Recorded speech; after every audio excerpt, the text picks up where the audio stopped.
Rosa Luxemburg. The national question.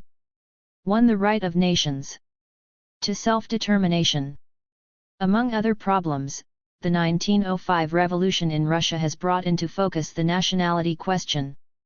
Until now, this problem has been urgent only in Austria-Hungary. At present, however, it has become crucial also in Russia, because the revolutionary development made all classes and all political parties acutely aware of the need to solve the nationality question as a matter of practical politics.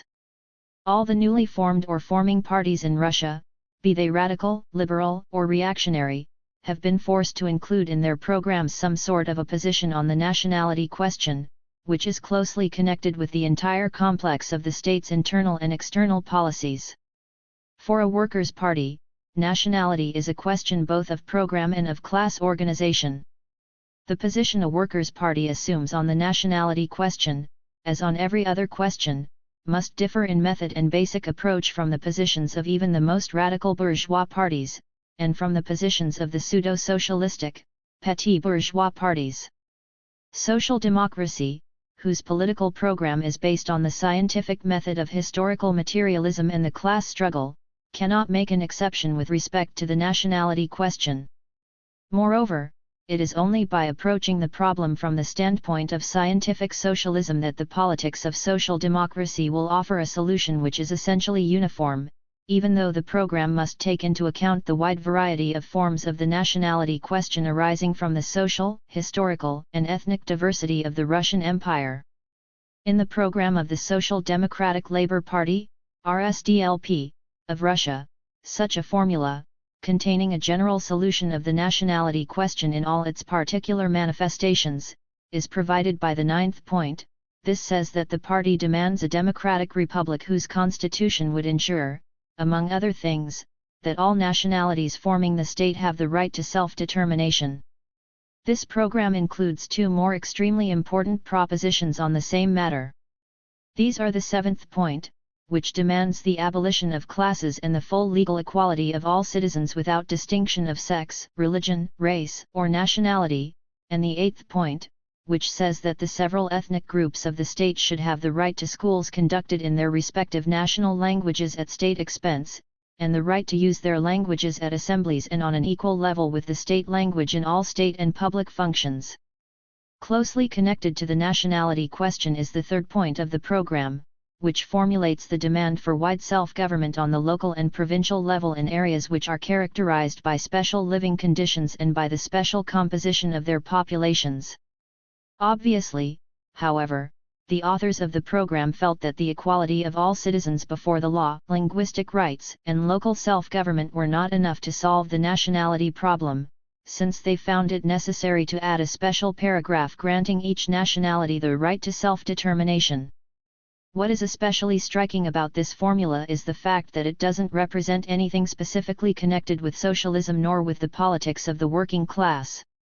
The right of nations to self-determination is at first glance a paraphrase of the old slogan of bourgeois nationalism put forth in all countries at all times, the right of nations to freedom and independence.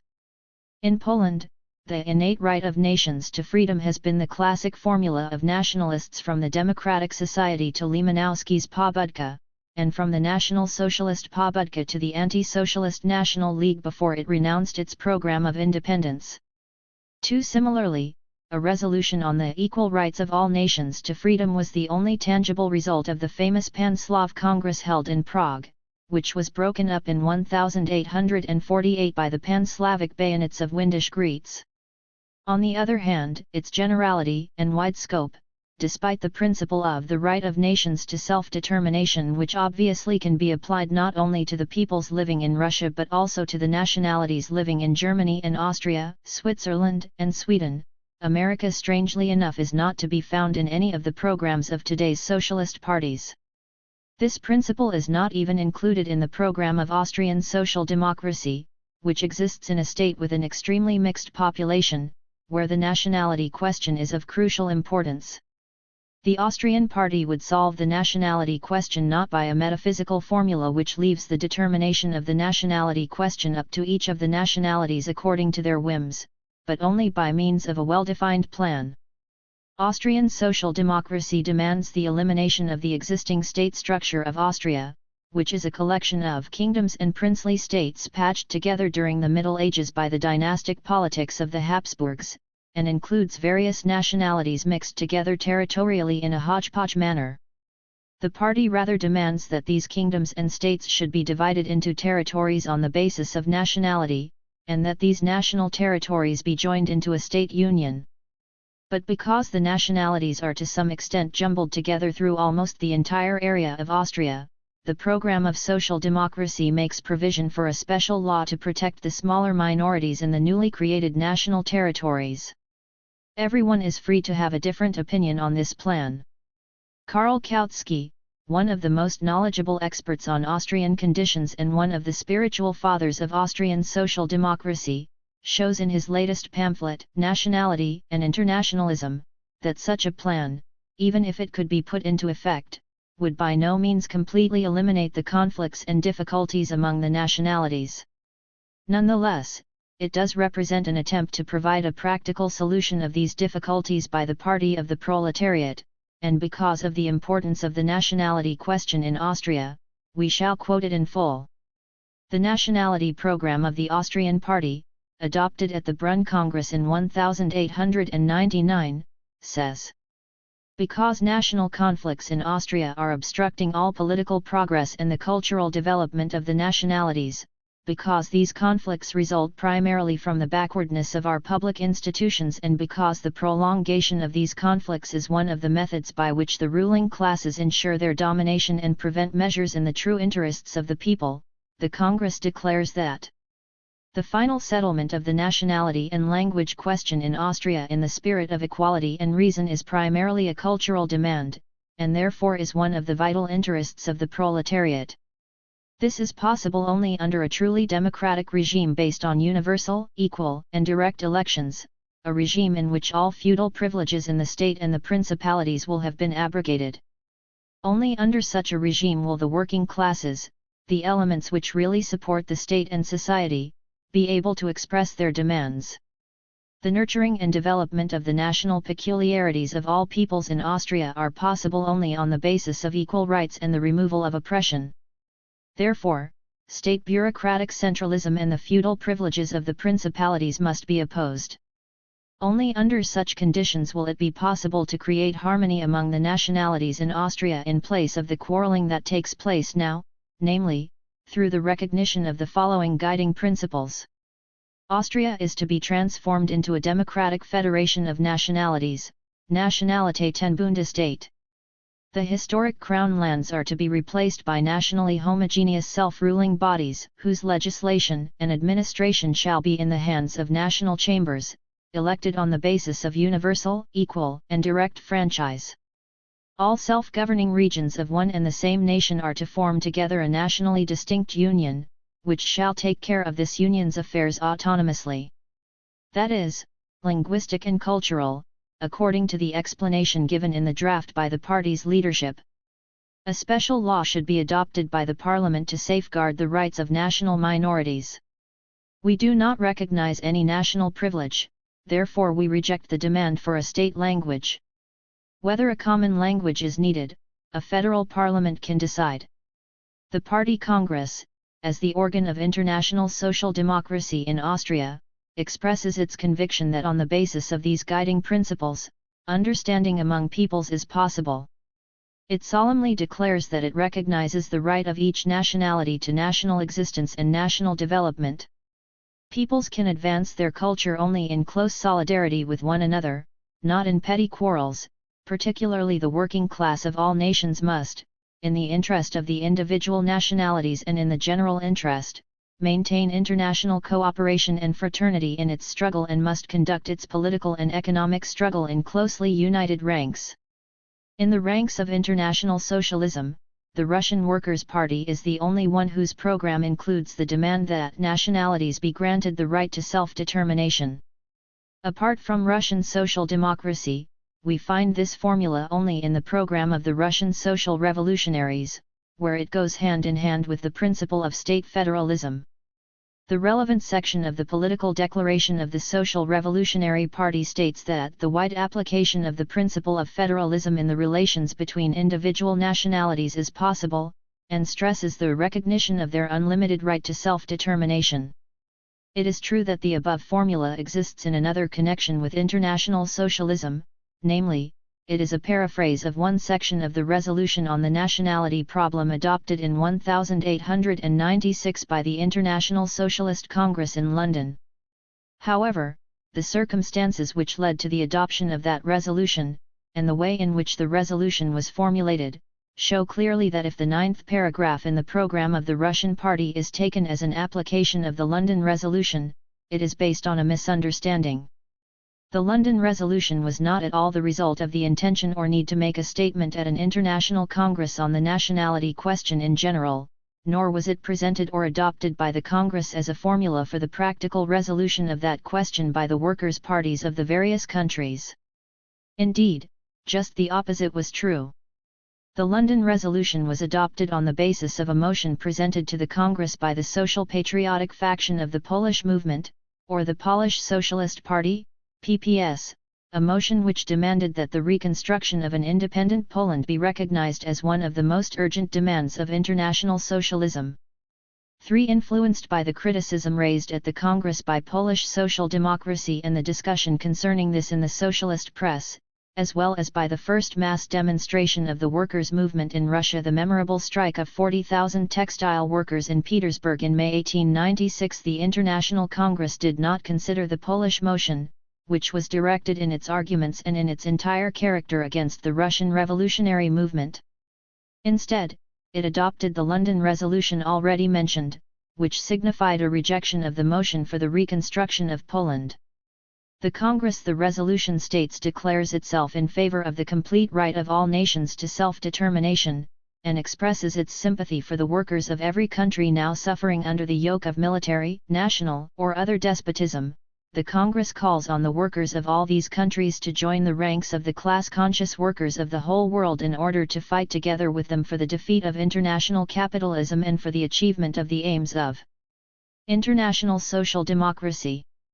As we can see, in its content, the London Resolution replaces the exclusive consideration of the Polish question by the generalization of the question of all suppressed nationalities, transferring the question from a national basis onto an international one, and instead of a definite, completely concrete demand of practical politics, which the motion of the PPS demanded the reconstruction of independent Poland, the resolution expresses a general socialist principle, sympathy for the proletariat of all suppressed nationalities and the recognition of their right to self-determination.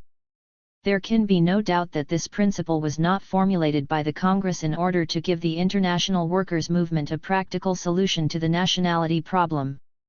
On the contrary, a practical guideline for socialist politics is contained not in the first part of the London Resolution quoted above, but in the second part, which calls upon the workers of all countries suffering national oppression to enter the ranks of international social democracy and to work for the realization of its principles and goals. It is an unambiguous way of emphasizing that the principle formulated in the first part, the right of nations to self-determination, can be put into effect only in one way, viz., by first realizing the principles of international socialism and by attaining its ultimate goals. Indeed, none of the socialist parties took the London Resolution to be a practical solution of the nationality question, and they did not include it in their programs. Even Austrian Social Democracy, for which the solution of the nationality problem was a question involving its very existence, did not do this. Instead, in 1899, it created for itself independently the practical nationality program quoted above. What is most characteristic, even the PPS did not do this, because, despite its efforts to spread the tale that the London Resolution was a formula in the spirit of socialism, it was obvious that this resolution meant rather a rejection of its motion for the reconstruction of Poland, or at the very least, a dilution of it into a general formula without any practical character. For in point of fact, the political programs of the modern workers' parties do not aim at stating abstract principles of a social ideal, but only at the formulation of those practical social and political reforms which the class-conscious proletariat needs and demands in the framework of bourgeois society to facilitate the class struggle and their ultimate victory.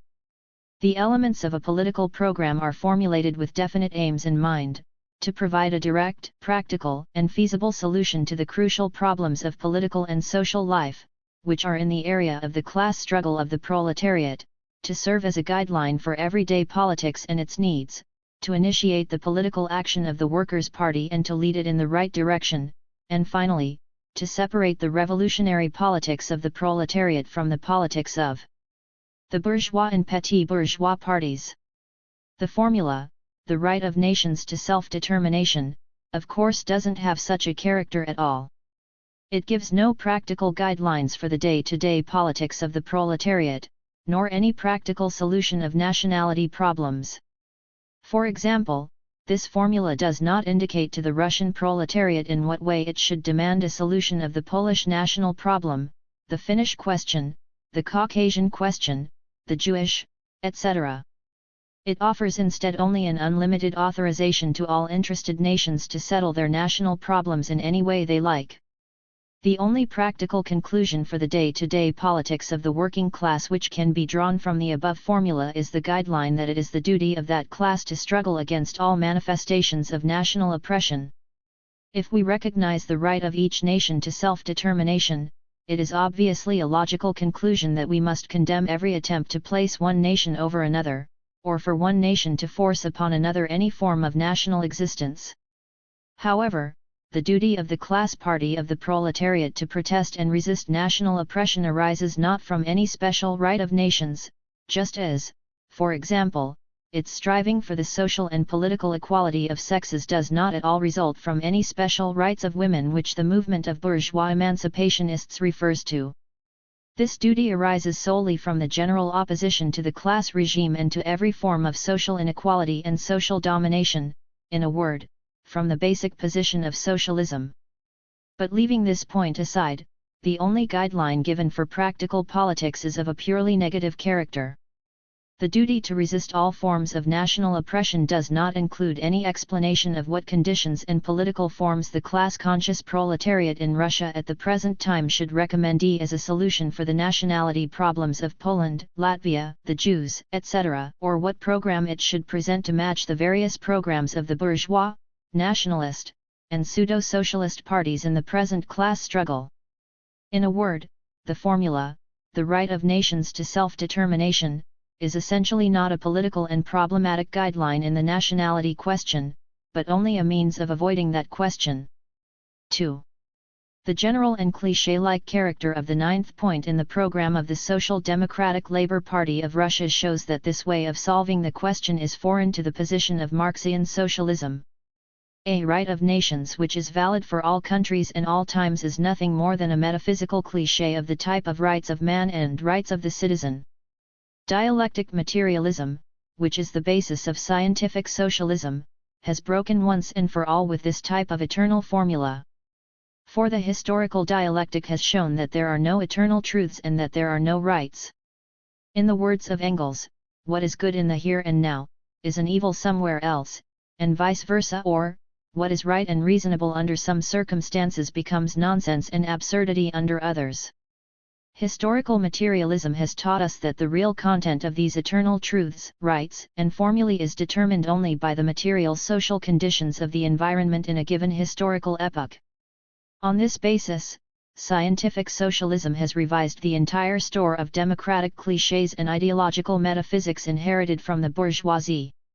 Present-day social democracy long since stopped regarding such phrases as democracy, national freedom, equality, and other such beautiful things as eternal truths and laws transcending particular nations and times. On the contrary, Marxism regards and treats them only as expressions of certain definite historical conditions, as categories which, in terms of their material content and therefore their political value, are subject to constant change, which is the only eternal truth. When Napoleon or any other despot of his ilk uses a plebiscite, the extreme form of political democracy, for the goals of Caesarism, taking advantage of the political ignorance and economic subjection of the masses, we do not hesitate for a moment to come out wholeheartedly against that democracy, and are not put off for a moment by the majesty or the omnipotence of the people, which, for the metaphysicians of bourgeois democracy, is something like a sacrosanct idol. When a German like Tassendorf or a Tsarist gendarme, or a truly Polish national democrat defends the personal freedom of strike breakers, protecting them against the moral and material pressure of organized labor, we don't hesitate a minute to support the latter, granting them the fullest moral and historical right to force the unenlightened rivals into solidarity, although from the point of view of formal liberalism, those willing to work have on their side the right of a free individual to do what reason, or unreason, tells them. When, finally, liberals of the Manchester School demand that the wage worker be left completely to his fate in the struggle with capital in the name of the equality of citizens, we unmask that metaphysical cliché which conceals the most glaring economic inequality, and we demand, point blank, the legal protection of the class of wage workers, thereby clearly breaking with formal equality before the law. The nationality question cannot be an exception among all the political, social, and moral questions examined in this way by modern socialism. It cannot be settled by the use of some vague cliché, even such a fine-sounding formula as the right of all nations to self-determination. For such a formula expresses either absolutely nothing, so that it is an empty, non-committal phrase, or else it expresses the unconditional duty of socialists to support all national aspirations, in which case it is simply false. On the basis of the general assumptions of historical materialism, the position of socialists with respect to nationality problems depends primarily on the concrete circumstances of each case, which differ significantly among countries, and also change in the course of time in each country. Even a superficial knowledge of the facts enables one to see that the question of the nationality struggles under the Ottoman Porte in the Balkans has a completely different aspect, a different economic and historical basis, a different degree of international importance, and different prospects for the future, from the question of the struggle of the Irish against the domination of England. Similarly, the complications in the relations among the nationalities which make up Austria are completely different from the conditions which influence the Polish question. Moreover, the nationality question in each country changes its character with time, and this means that new and different evaluations must be made about it. Even our three national movements beginning from the time of the Kosciuszko insurrection could be seen as a triple, stereotyped repetition of the same historical play, that is, the struggle of a subjugated nationality for independence, only in the eyes of either a metaphysician of the upper-class Catholic ideology such as Suchayski, who believed that Poland had historical mission to be the Christ of nations, or in the eyes of an ignoramus of the present-day social patriotic school.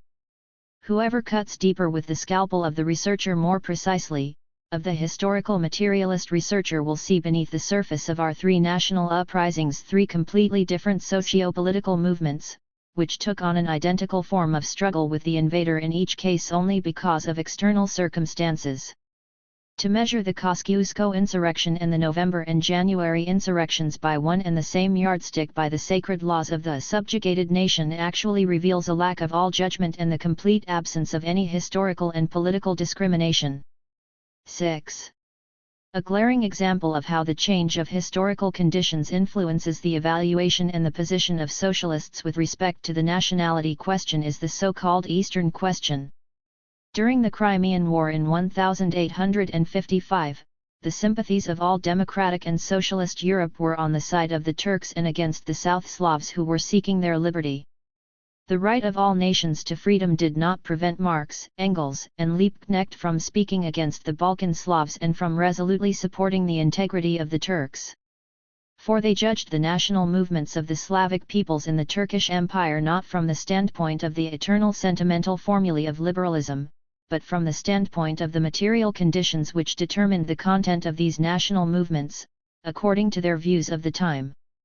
Marx and Engels saw in the freedom movement of the socially backward South Slavs only the machinations of Russian tsardom trying to irritate the Turks, and thus, without any second thoughts, they subordinated the question of the national freedom of the Slavs to the interests of European democracy, insisting on the integrity of Turkey as a bulwark of defense against Russian reaction.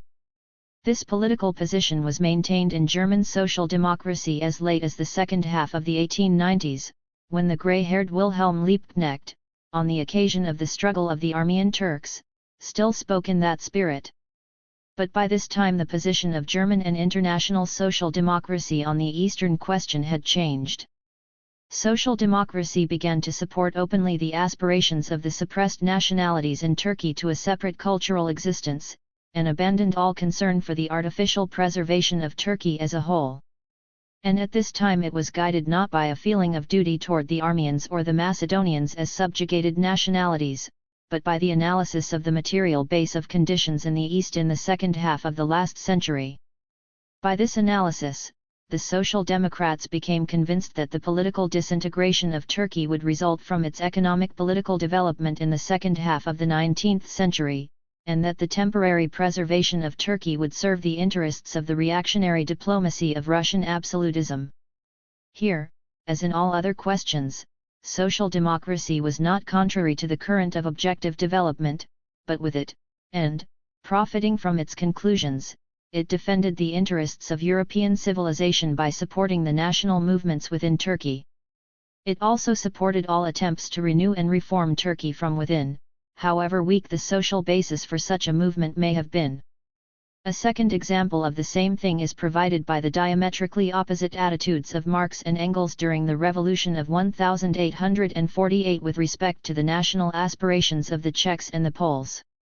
There is no doubt that from the point of view of the right of nations to self-determination the Czechs deserved the support of the European socialists and democrats no less than the Poles. Marx, however, did not pay any attention to that abstract formula, and hurled thunderbolts at the heads of the Czechs and their aspirations for freedom, aspirations which he regarded as a harmful complication of the revolutionary situation, all the more deserving of severe condemnation, since, to Marx, the Czechs were a dying nationality, doomed to disappear soon.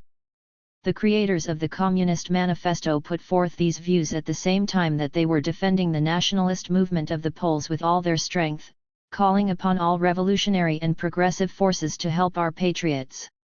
The sober realism, alien to all sentimentalism, with which Marx examined the national problems during the revolution itself, is shown by the way he treated the Polish and Czech questions. The Revolution of 1848, wrote Marx in his articles on the Revolution which appeared in February 1852 in the American paper, Daily Tribune. Calling forth at once the claim of all oppressed nations to an independent existence, and to the right to settle their own affairs for themselves, it was quite natural that the Poles should at once demand the restoration of their country within the frontiers of the old Polish Republic before 1772.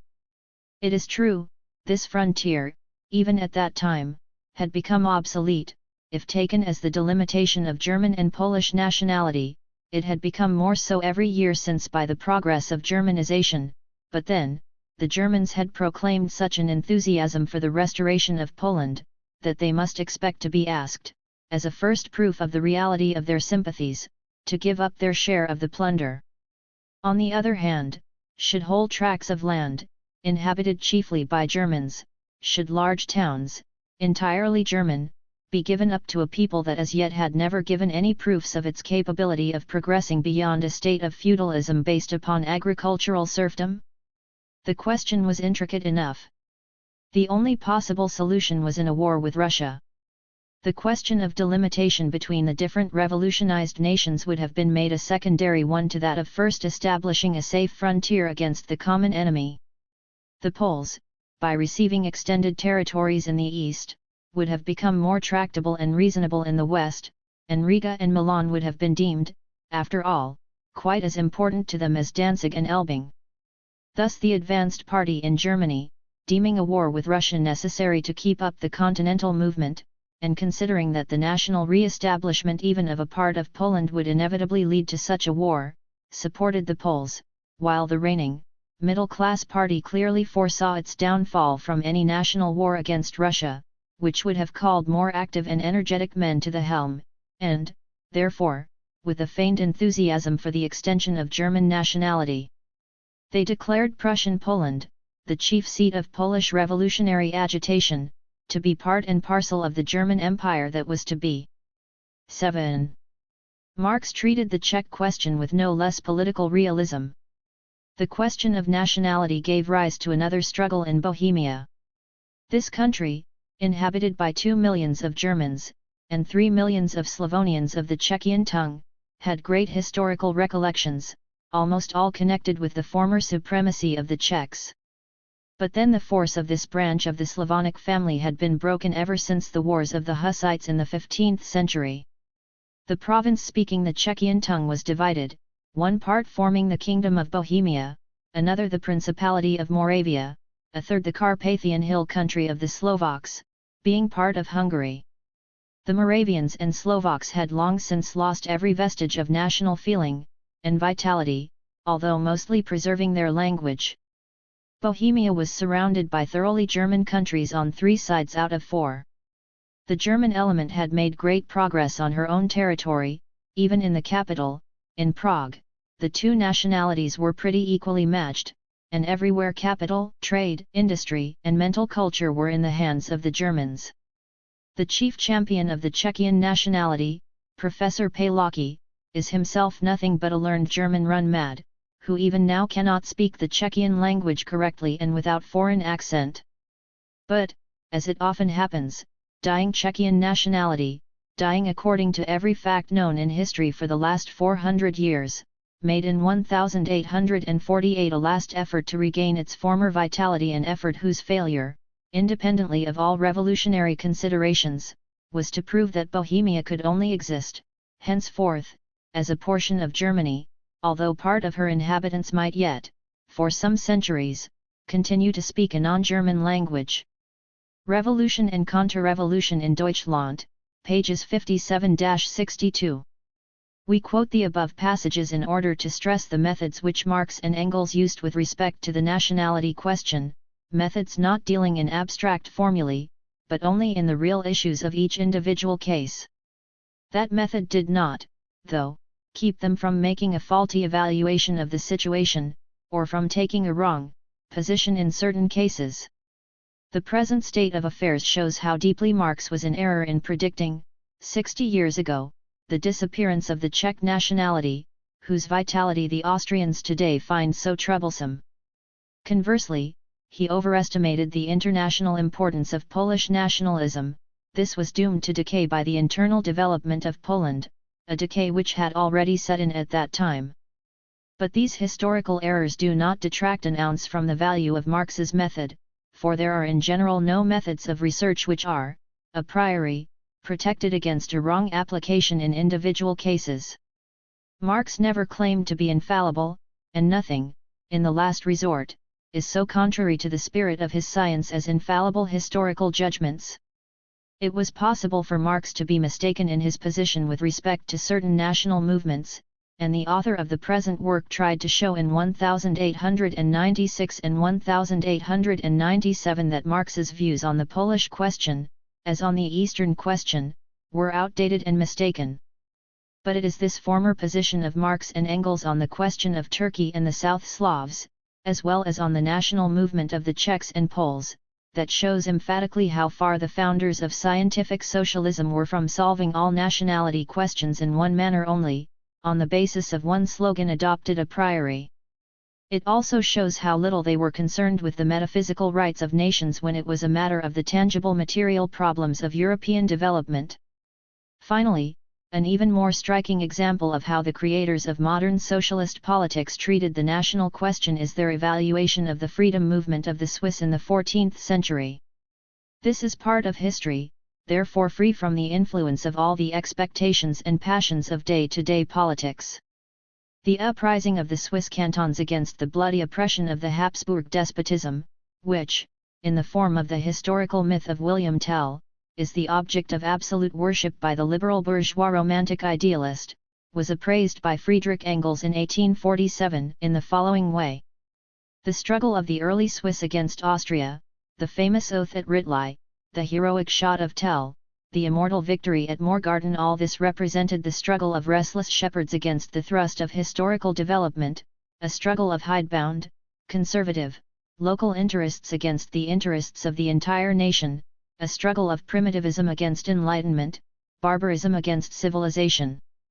They won their victory over the civilization of that period, but as punishment they were cut off from the whole later progress of civilization. 8. To this evaluation Kautsky adds the following commentary. A question mark could be added to the above concerning the civilizing mission which the Habsburgs were carrying out in Switzerland in the 14th century. On the other hand, it is correct that the preservation of the independence of the cantons was an event which was conservative to the nth degree, and in no way revolutionary, and that thenceforth the freedom of those cantons served as a means of preserving an element of blackest reaction in the centre of Europe.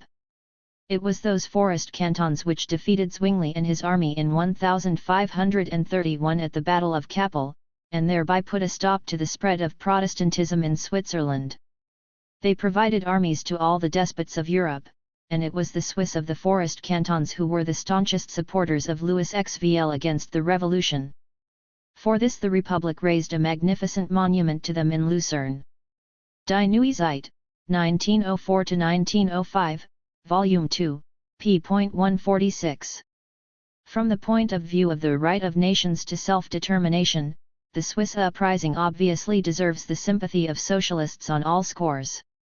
There is no doubt that the aspirations of the Swiss to free themselves from the Habsburg yoke were an essential expression of the will of the people or a huge majority of them.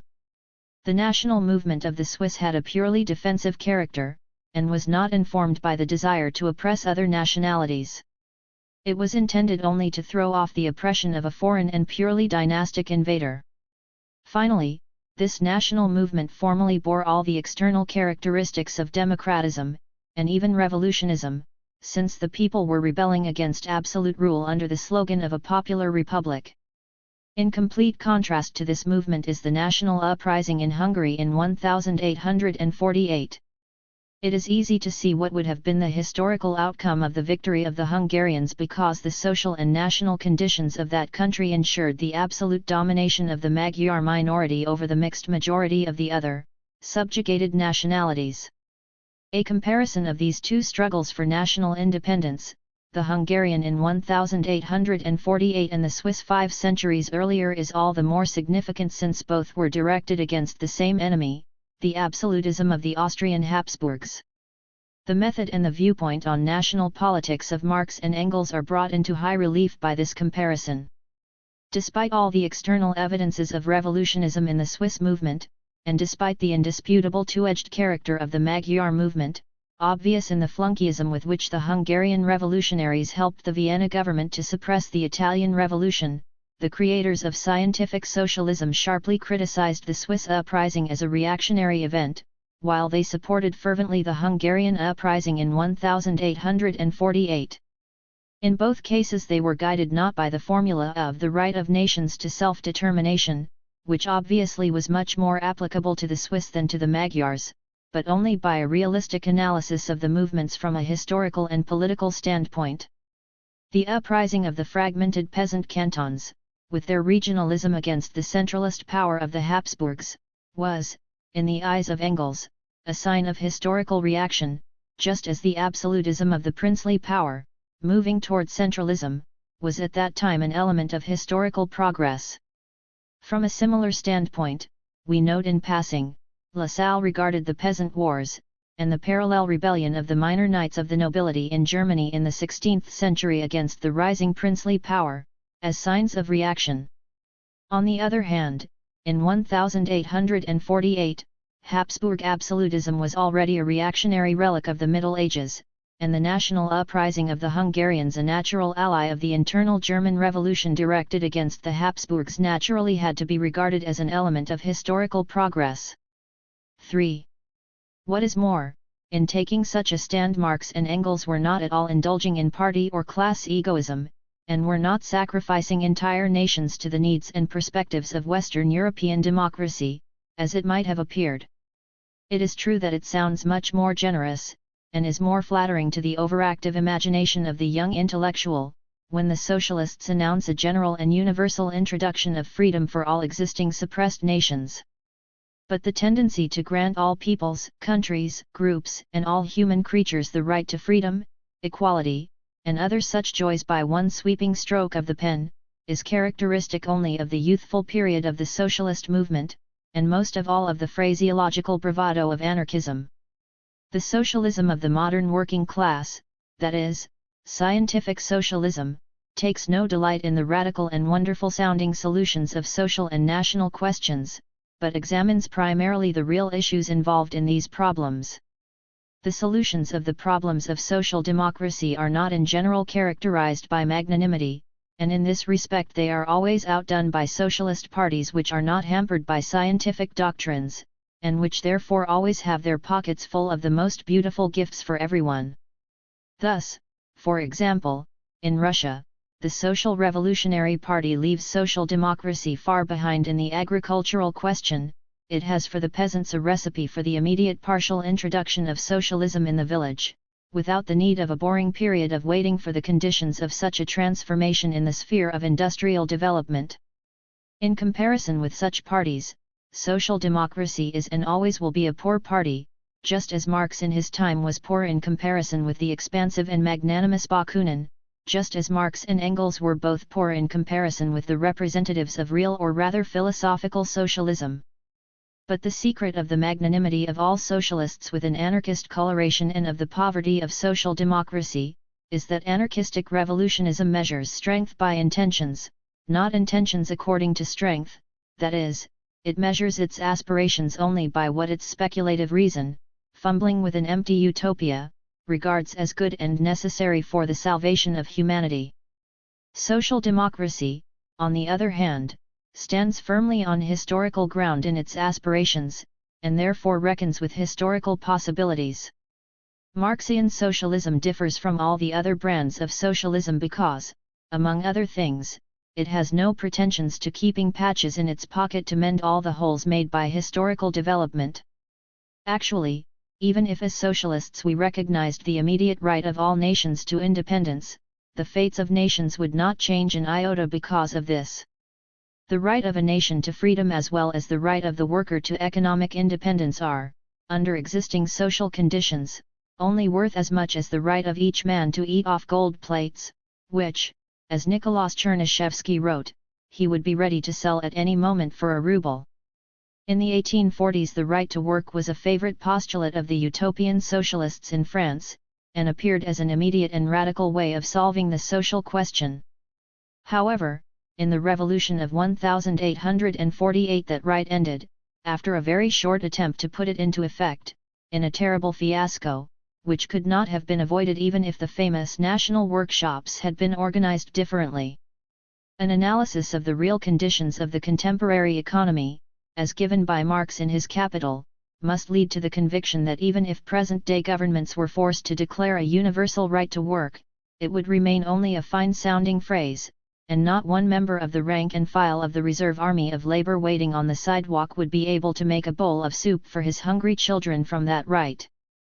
Today, social democracy understands that the right to work will stop being an empty sound only when the capitalist regime is abolished, for in that regime the chronic unemployment of a certain part of the industrial proletariat is a necessary condition of production. Thus, social democracy does not demand a declaration of that imaginary right on the basis of the existing system, but rather strives for the abolition of the system itself by the class struggle, regarding labor organizations, unemployment insurance, etc., only as temporary means of help. In the same way, hopes of solving all nationality questions within the capitalist framework by ensuring to all nations, races, and ethnic groups the possibility of self-determination is a complete utopia.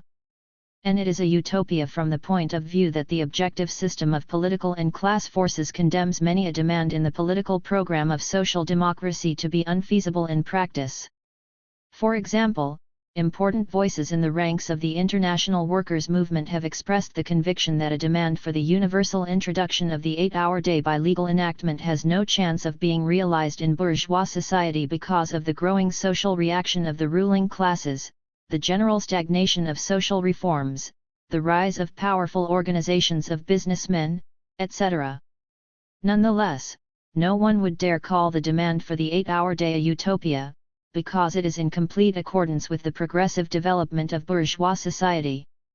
However, to resume, the actual possibility of self-determination for all ethnic groups or otherwise defined nationalities is a utopia precisely because of the trend of historical development of contemporary societies. Without examining those distant times at the dawn of history when the nationalities of modern states were constantly moving about geographically, when they were joining, merging, fragmenting, and trampling one another, the fact is that all the ancient states without exception are, as a result of that long history of political and ethnic upheavals, extremely mixed with respect to nationalities.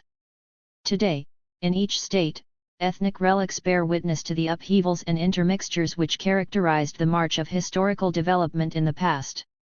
Even in his time, Marx maintained that these national survivals had no other function but to serve as bastions of the counter-revolution, until they should be completely swept from the face of the earth by the great hurricane of revolution or world war. There is no country in Europe, he wrote in the Neue Rheinische-Zeitung, which doesn't have in some corner one or more of these ruins of nations, the remains of an ancient people displaced and conquered by a nation which later became a standard-bearer of historical development. These remains of nationalities, mercilessly trampled on by history, as Hegel says, these national leftovers will all become and will remain until their final extermination or denationalization fanatic partisans of the counter-revolution, since their entire existence is in general a protest against the great historical revolution. For example, in Scotland the Gaels were the mainstays of the Stuarts from 1640 to 1745, in France, it was the Bretons who were the mainstays of the Bourbons from 1792 to 1800, while in Spain, the Basques were the supporters of Don Carlos. In Austria, to take another example, the Pan-Slavic South Slavs are nothing more than the national leftovers of a highly confused thousand-year-long development. Aus dem literarischen Nachlass von Karl Marx, Friedrich Engels und Ferdinand Lassalle, Volume 3, p.241. In another article, treating the Pan-Slav strivings for the independence of all Slavic nations, Marx writes: "The Germans and Hungarians, during the times when great monarchies were a historical necessity in Europe, forged all those petty, crippled, powerless little nations into one big state, thereby allowing them to participate in the development of history which, if left to themselves, they would have completely missed. Today, because of the huge progress of industry, trade, and communications, political centralization has become an even more pressing need than it was in the 15th and 16th centuries. What is not yet centralized is being centralized." Ibid, p.255. We abandoned Marx's views on the South Slavs a long time ago, but the general fact is that historical development, especially the modern development of capitalism, does not tend to return to each nationality its independent existence, but moves rather in the opposite direction, and this is as well known today as during the time of the Neue Rheinische-Zeitung. In his most recent paper, Nationality and Internationalism, Karl Kautsky makes the following sketch of the historical fates of nationalities. We have seen that language is the most important means of social intercourse. As that intercourse grows with economic development, so the circle of people using the same language must grow as well. From this arises the tendency of unified nations to expand, to swallow up other nations, which lose their language and adopt the language of the dominant nation or a mixture. According to Kautsky, three great cultural communities of humanity developed simultaneously: the Christian, the Muslim, and the Buddhist. Each of these three cultural groupings includes the most variegated languages and nationalities. Within each one most of the culture is not national but international. But universal communication has further effects. It expands even more and everywhere establishes the domination of the same capitalist production. Whenever a closely knit community of communication and culture exists for a fairly long time among a large number of nations, then one or a few nations gain ascendancy over the government, the military, the scientific and artistic heights. Their language becomes indispensable for every merchant and educated man in that international cultural community. Their culture in economy, art, and literature lends its character to the whole civilization. Such a role was played in the Mediterranean basin until the end of ancient times by Greek and Latin. In the Mohammedan world it is played by Arabic, in the Christian, including Jews and atheists, German, English, and French have become universal languages. Perhaps economic and political development will add Russian to these three languages. But it is equally possible that one of them, English, will become the only common language. The joining of nations to the international cultural community will be reflected in the growth of universal languages among merchants and educated people. And this union was never as closely knit as it is now, never was a purely national culture less possible. Therefore it strikes us as very strange when people talk always of only a national culture and when a goal of socialism is considered to be the endowing of the masses with a national culture.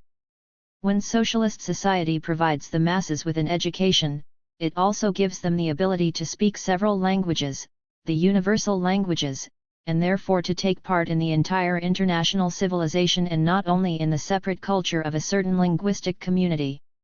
When we have got to the point where the masses in our civilized states can master one or more of the universal languages besides their native language, this will be a basis for the gradual withdrawal and ultimately the complete disappearance of the languages of the smaller nations, and for the union of all civilized humanity into one language and one nationality, just as the peoples in the eastern basin of the Mediterranean were united in Hellenism after Alexander the Great, and the peoples of the western area later merged into the Roman nationality.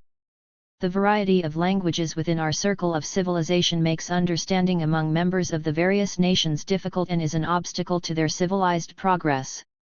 Emphasis in the following paragraph is R.L.S. But only socialism will overcome that obstacle, and much work will be needed before it can succeed in educating entire masses of people to obtain visible results. And we must keep in mind already today that our internationalism is not a special type of nationalism, differs from bourgeois nationalism only in that it does not behave aggressively, that it leaves to each nation the same right which it demands for its own nation, and thereby recognizes the complete sovereignitat, of each nation. Such a view, which transforms the position of anarchism concerning individuals onto nations, does not correspond to the close cultural community existing between nations of contemporary civilization. These last, in fact, in regard to economy and civilization, form one single social body whose welfare depends on the harmony of the cooperation of the parts, possible only by the subordination of all the parts to the whole. The Socialist International is not a conglomerate of autocratic nations, each doing what it likes, as long as it does not interfere with the equality of rights of the others, but rather an organism wherein the better it works, the easier it is for its parts to come to agreement and the more they work together according to a common plan. Such is the historical scheme as described by Kautsky.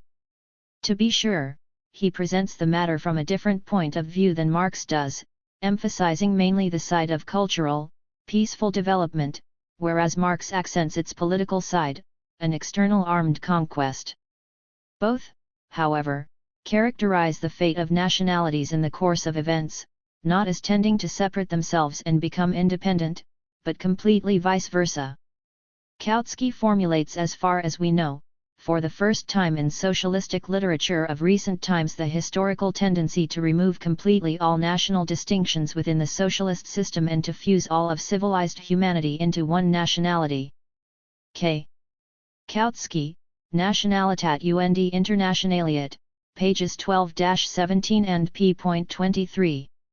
However, that theoretician believes at the present time capitalist development gives rise to phenomena which seem to work in the opposite direction, the awakening and intensification of national consciousness as well as the need for a national state which is the state form best corresponding to modern conditions, the form in which it can most easily fulfill its tasks. Ibid. The best national state is only an abstraction which can be easily described and defined theoretically, but which doesn't correspond to reality. Historical development toward a universal community of civilization will, like all social development, take place in the midst of a contradiction, but this contradiction, with respect to the consolidating growth of international civilization, lies in another area than where Kautsky seeks it, not in the tendency toward the idea of a national state, but rather where Marx indicates it to be, in the deadly struggle among nations, in the tendency to create alongside the great areas of civilization and despite them great capitalist states.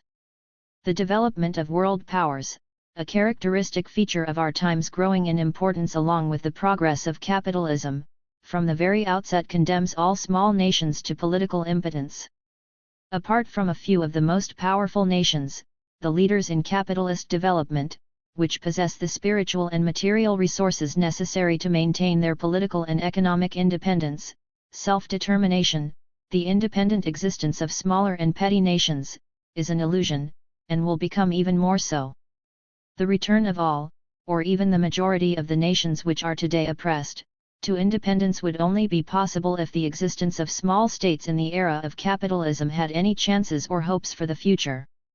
Besides, the big power economy and politics, a condition of survival for the capitalist states, turn the politically independent, formally equal, small European states into mutes on the European stage and more often into scapegoats.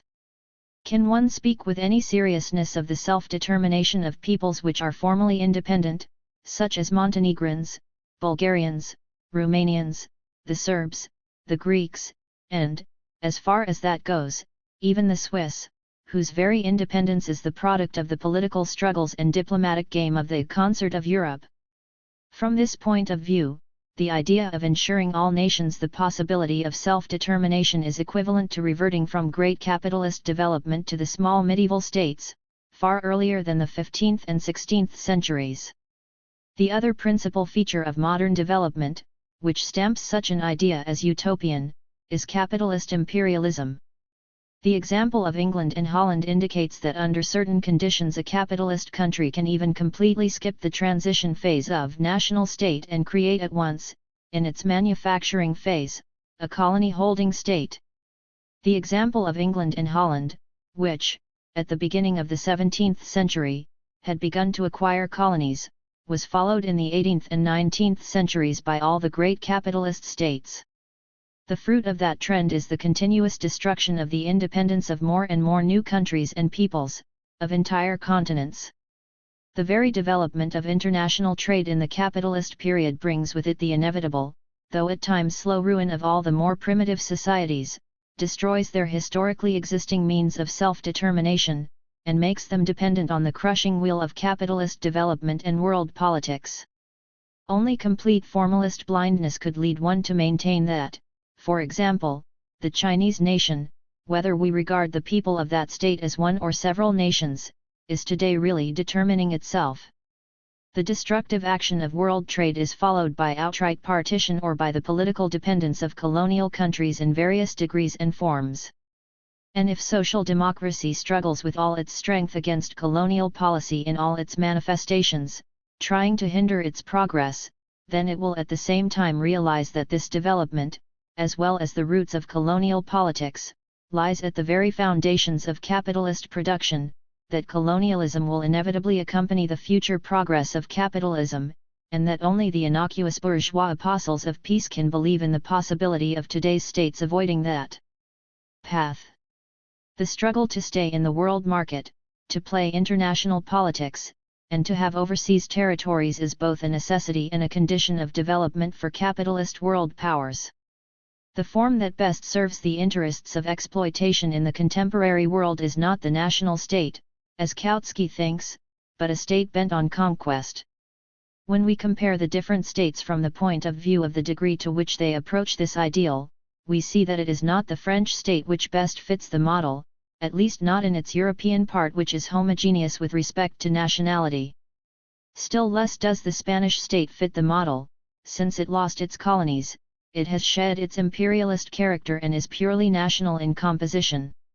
Rather do we look to the British and German states as models, for they are based on national oppression in Europe and the world at large, and to the United States of America, a state which keeps in its bosom like a gaping wound the oppression of the Negro people, and seeks to conquer the Asiatic peoples. The following table illustrates the imperialist tendency of national conquest. The figures refer to the number of oppressed people in colonies belonging to each country.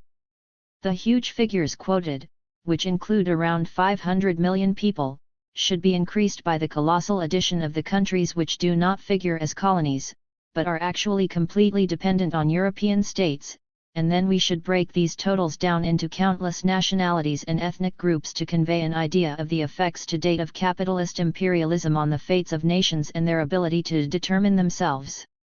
In Asia, in Africa, in America, in Australasia. Great Britain 361,445,000, 40,028,000, 7,557,300, 5,811,000. France 18,073,000, 31,500,000, 428,819, 89,000. Germany 120,000 and 41, 11,447,000, 448,000. Holland 37,734,142,000. Belgium 19 million. Denmark 42,422. Spain 291,000. Portugal 810,000, 6,460,000. USA 7,635,426, 953,243, 13,000. Of course, the history of the colonial expansion of capitalism displays to some extent the contradictory tendency of the legal, and then political gaining of independence of the colonial countries. The history of the breaking away of the United States from England at the end of the 18th century, of the countries of South America from Spain and Portugal in the 20s and 30s of the last century, as well as the winning of autonomy by the Australian states from England, are the most obvious illustrations of this tendency. However, a more careful examination of these events will point at once to the special conditions of their origins. Both South and North America, until the 19th century, were the victims of a still primitive system of colonial administration, based more on the plundering of the country and its natural resources for the benefit of the treasures of European states than on a rational exploitation for the benefit of capitalist production.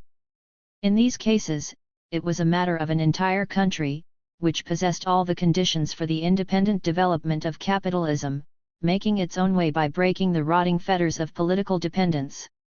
The force of that capitalist thrust was stronger in North America, which was dependent on England, while South America, until then predominantly agricultural, met a much weaker resistance from Spain and Portugal, which were economically backward. Obviously, such an exceptional wealth of natural resources is not the rule in all colonies. On the other hand, the contemporary system of colonization has created a dependence which is much less superficial than the previous one. But the winning of independence by the American colonies did not remove national dependence, it only transferred it to another nationality, only changed its role. Take first the United States. The element freeing itself from the scepter of England was not a foreign nation but only the same English emigrants who had settled in America on the ruins and corpses of the redskin natives, which is true also of the Australian colonies of England, in which the English constitute 90% of the population. The United States is today in the vanguard of those nations practicing imperialist conquest.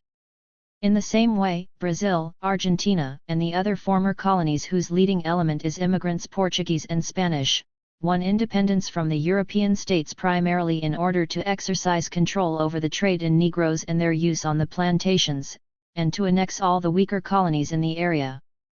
Most likely the same conditions prevail in India, where lately there has appeared a rather serious national movement against England. The very existence in India of a huge number of nationalities at different degrees of social and civilized development, as well as their mutual dependence, should warn against too hasty evaluation of the Indian movement under the simple heading of the rights of the nation. Apparent exceptions only confirm on closer analysis the conclusion that the modern development of capitalism cannot reconcile with the true independence of all nationalities. It is true the problem appears much simpler if, when discussing nationality, we exclude the question of colonial partitions. Such a technique is often applied, consciously or unconsciously, by the defenders of the rights of nations. It also corresponds to the position with respect to colonial politics taken, for example, by Edward David in the German Social Democracy or Van Kool in the Dutch. This point of view considers colonialism in general as the expression of the civilizing mission of European peoples, inevitable even in a socialist regime. This view can be briefly described as the European application of the philosophical principle of Fichte in the well-known paraphrase of Ludwig Brone, Ich bin ich was außer mir ist Lebensmittel, I am myself, what is outside of me is the means of life. If only the European peoples are regarded as nations proper, while colonial peoples are looked on as supply depots, then we may use the term nation-state in Europe for countries like France, Denmark, or Italy, and the problem of nationality can be limited to intra-European dimensions. But in this case, the right of nations to self-determination becomes a theory of the ruling races and betrays clearly its origin in the ideologies of bourgeois liberalism together with its European cretinism. In the approach of socialists, such a right must, by the nature of things, have a universal character. The awareness of this necessity is enough to indicate that the hope of realizing this right on the basis of the existing setup is a utopia. It is in direct contradiction to the tendency of capitalist development on which social democracy has based its existence. A general attempt to divide all existing states into national units and to retailor them on the model of national states and statelets is a completely hopeless, and historically speaking, reactionary undertaking. 9. 4. The formula of the right of nations is inadequate to justify the position of socialists on the nationality question, not only because it fails to take into account the wide range of historical conditions, place and time, existing in each given case and does not reckon with the general current of the development of global conditions, but also because it ignores completely the fundamental theory of modern socialists, the theory of social classes. When we speak of the right of nations to self-determination, we are using the concept of the nation as a homogeneous social and political entity. But actually, such a concept of the nation is one of those categories of bourgeois ideology which Marxist theory submitted to a radical revision, showing how that misty veil, like the concepts of the freedom of citizens, equality before the law, etc., conceals in every case a definite historical content. In a class society, the nation as a homogeneous socio-political entity does not exist. Rather, there exist within each nation, classes with antagonistic interests and rights.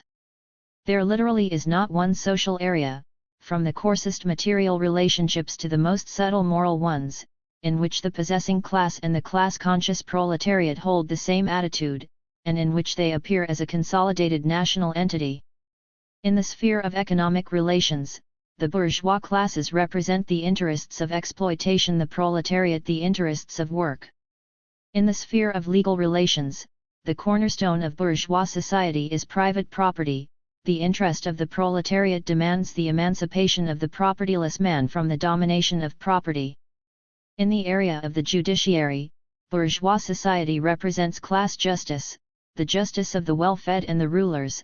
The proletariat defends the principle of taking into account social influences on the individual, of humaneness. In international relations, the bourgeoisie represent the politics of war and partition, and at the present stage, a system of trade war, the proletariat demands a politics of universal peace and free trade. In the sphere of the social sciences and philosophy, bourgeois schools of thought and the school representing the proletariat stand in diametric opposition to each other. The possessing classes have their world view, it is represented by idealism, metaphysics, mysticism, eclecticism. The modern proletariat has its theory dialectic materialism. Even in the sphere of so-called universal conditions in ethics, views on art, on behavior, the interests, worldview, and ideals of the bourgeoisie and those of the enlightened proletariat represent two camps, separated from each other by an abyss. And whenever the formal strivings and the interests of the proletariat and those of the bourgeoisie, as a whole or in its most progressive part, seem identical, for example, in the field of democratic aspirations, there, under the identity of forms and slogans, is hidden the most complete divergence of contents and essential politics. There can be no talk of a collective and uniform will, of the self-determination of the nation in a society formed in such a manner. If we find in the history of modern societies national movements, and struggles for national interests, these are usually class movements of the ruling strata of the bourgeoisie, which can in any given case represent the interest of the other strata of the population only insofar as under the form of national interests it defends progressive forms of historical development, and insofar as the working class has not yet distinguished itself from the mass of the nation, led by the bourgeoisie, into an independent, enlightened political class. In this sense, the French bourgeoisie had the right to come forth as the Third Estate in the Great Revolution in the name of the French people, and even the German bourgeoisie in 1848 could still regard themselves, to a certain degree, as the representatives of the German nation, although the Communist Manifesto and, in part, the Neue Reinigungszeitung were already the indicators of a distinct class politics of the proletariat in Germany. In both cases this meant only that the revolutionary class concern of the bourgeoisie was, at that stage of social development, the concern of the class of people who still formed, with the bourgeoisie, a politically uniform mass in relation to reigning feudalism. This circumstance shows that the rights of nations cannot be a yardstick for the position of the Socialist Party on the nationality question. The very existence of such a party is proof that the bourgeoisie has stopped being the representative of the entire mass of the people, that the class of the proletariat is no longer hidden in the skirts of the bourgeoisie, but has separated itself off as an independent class with its own social and political aspirations. Because the concepts of nations, of rights, and the will of the people as a uniform whole are, as we have said, remnants from the times of immature and unconscious antagonism between the proletariat and the bourgeoisie, the application of that idea by the class-conscious and independently organized proletariat would be a striking contradiction, not a contradiction against academic logic, but a historical contradiction. With respect to the nationality question in contemporary society, a socialist party must take class antagonism into account. The Czech nationality question has one form for the young Czech petite bourgeoisie and another for the Czech proletariat. Nor can we seek a single solution of the Polish national question for Koscielski and his stable boy in Miroslawi, for the Warsaw and Lodz bourgeoisie and for class-conscious Polish workers all at the same time, while the Jewish question is formulated in one way in the minds of the Jewish bourgeoisie, and in another for the enlightened Jewish proletariat. For social democracy, the nationality question is, like all other social and political questions, primarily a question of class interests. In the Germany of the 1840s there existed a kind of mystical sentimental socialism, that of the true socialists Karl Grun and Moses Hess. This kind of socialism was represented later in Poland by Lemanowski. After the 1840s there appeared in Poland a Spartan edition of the same See the Lud Polski Polish people in the early 1870s and Pobudka Revoli at the end of that decade. This socialism strove for everything good and beautiful. And on that basis, Lemanowski, later the leader of the PPS, tried to weld together Polish socialism and the task of reconstructing Poland, with the observation that socialism is an idea that is obviously beautiful, and patriotism is a no less beautiful idea, and so why shouldn't two such beautiful ideas be joined together? The only healthy thing in this sentimental socialism is that it is a utopian parody of the correct idea that a socialist regime has, as the final goal of the proletariat's aspirations, taken the pledge that by abolishing the domination of classes, for the first time in history it will guarantee the realization of the highest ideals of humanity. And this is really the content and the essential meaning of the principle presented to the International Congress at London in 1896 in the resolution quoted. The right of nations to self-determination stops being a cliché only in a social regime where the right to work has stopped being an empty phrase. A socialist regime, which eliminates not only the domination of one class over another, but also the very existence of social classes and their opposition, the very division of society into classes with different interests and desires, will bring about a society which is the sum total individuals tied together by the harmony and solidarity their interests, a uniform whole with a common, organized will and the ability to satisfy it. The socialist regime will realize directly the nation as a uniform will insofar as the nations within that regime in general will constitute separate social organisms or, as Kautsky states, will join into one and the material conditions for its free self-determination. In a word, society will win the ability to freely determine its national existence when it has the ability to determine its political being and the conditions of its creation, Nations will control their historical existence when human society controls its social processes. Therefore, the analogy which is drawn by partisans of the right of nations to self-determination between that right and all democratic demands, like the right of free speech, free press, freedom of association and of assembly, is completely incongruous. These people point out that we support the freedom of association because we are the party of political freedom, but we still fight against hostile bourgeois parties. Similarly, they say, we have the democratic duty to support the self-determination of nations, but this fact does not commit us to support every individual tactic of those who fight for self-determination. The above view completely overlooks the fact that these rights, which have a certain superficial similarity, lie on completely different historical levels. The rights of association and assembly, free speech, the free press, etc., are the legal forms of existence of a mature bourgeois society.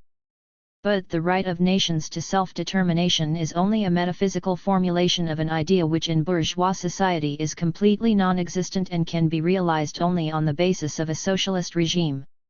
However, as it is practiced today, socialism is not at all a collection of all these mystical noble and beautiful desires, but only a political expression of well-defined conditions, that is, the fight of the class of the modern proletariat against the domination of the bourgeoisie.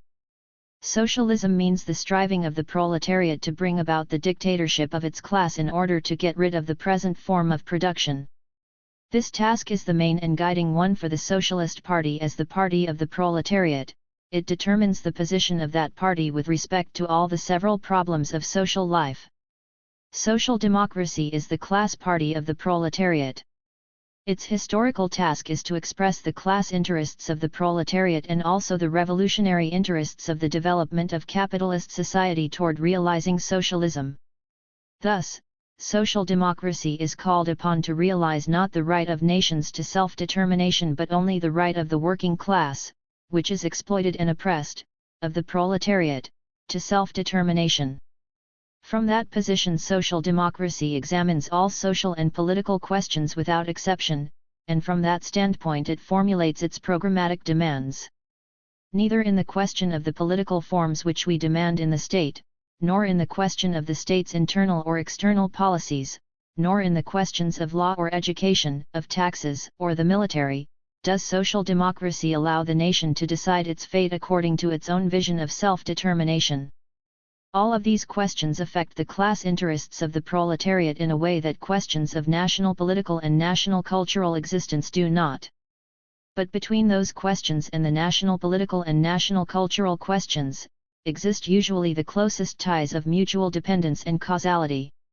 As a result, social democracy cannot here escape the necessity of formulating these demands individually, and demanding actively the forms of national political and national cultural existence which best correspond to the interests of the proletariat and its class struggle at a given time and place, as well as to the interests of the revolutionary development of society.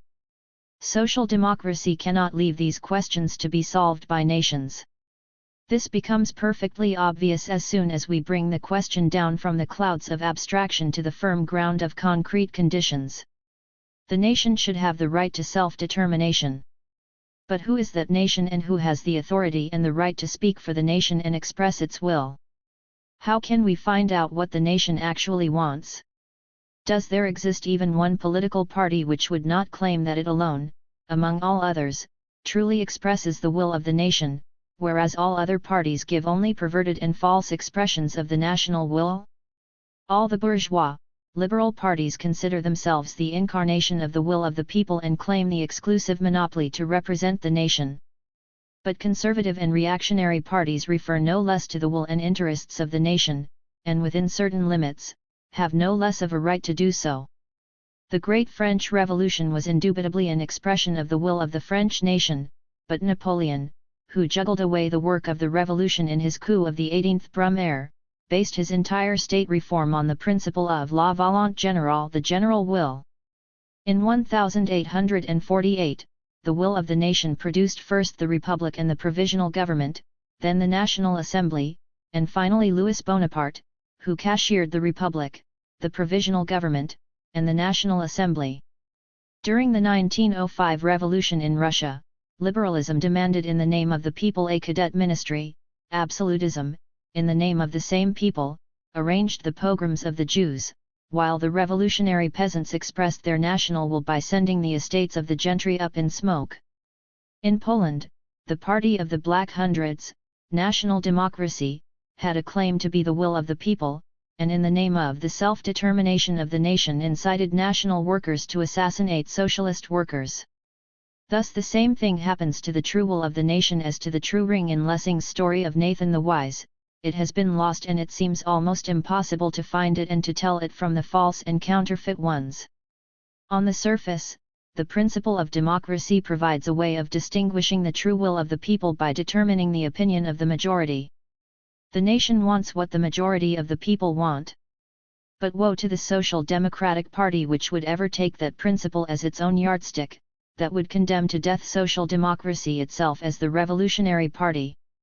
Social democracy by its very nature is a party representing the interests of a huge majority of the nation. But it is also for the time being in bourgeois society, insofar as it is a matter of expressing the conscious will of the nation, the party of a minority which only seeks to become the majority. In its aspirations and its political program it seeks to reflect not the will of a majority of the nation, but on the contrary, the embodiment of the conscious will of the proletariat alone. And even within that class, social democracy is not and does not claim to be the embodiment of the will of the majority. It expresses only the will and the consciousness of the most advanced and most revolutionary section of the urban industrial proletariat. It tries to expand that will and to clear a way for a majority of the workers by making them conscious of their own interests. The will of the nation or its majority is not therefore an idol for social democracy before which it humbly prostrates itself. On the contrary, the historical mission of social democracy is based above all on revolutionizing and forming the will of the nation, that is, its working class majority. For the traditional forms of consciousness which the majority of the nation, and therefore the working classes, display in bourgeois society are the usual forms of bourgeois consciousness, hostile to the ideals and aspirations of socialism. Even in Germany, where social democracy is the most powerful political party, it is still today, with its 3.25 million voters, a minority compared to the 8 million voters for bourgeois parties and the 30 million who have the right to vote. The statistics on parliamentary electors give, admittedly, only a rough idea of the relation of forces in times of peace. The German nation then determines itself by electing a majority of conservatives, clerics, and freethinkers, and puts its political fate in their hands. And the same thing is happening, to an even greater degree, in all other countries. V. Let us take a concrete example in an attempt to apply the principle that the nation should determine itself. With respect to Poland at the present stage of the revolution, one of the Russian Social Democrats belonging to the editorial committee of the now defunct paper, Iskra, in 1906 explained the concept of the indispensable Warsaw Constituent Assembly in the following way. If we start from the assumption that the political organization of Russia is the decisive factor determining the current oppression of the nationalities, then we must conclude that the proletariat of the oppressed nationalities and the annexed countries should be extremely active in the organization of an all-Russian Constituent Assembly.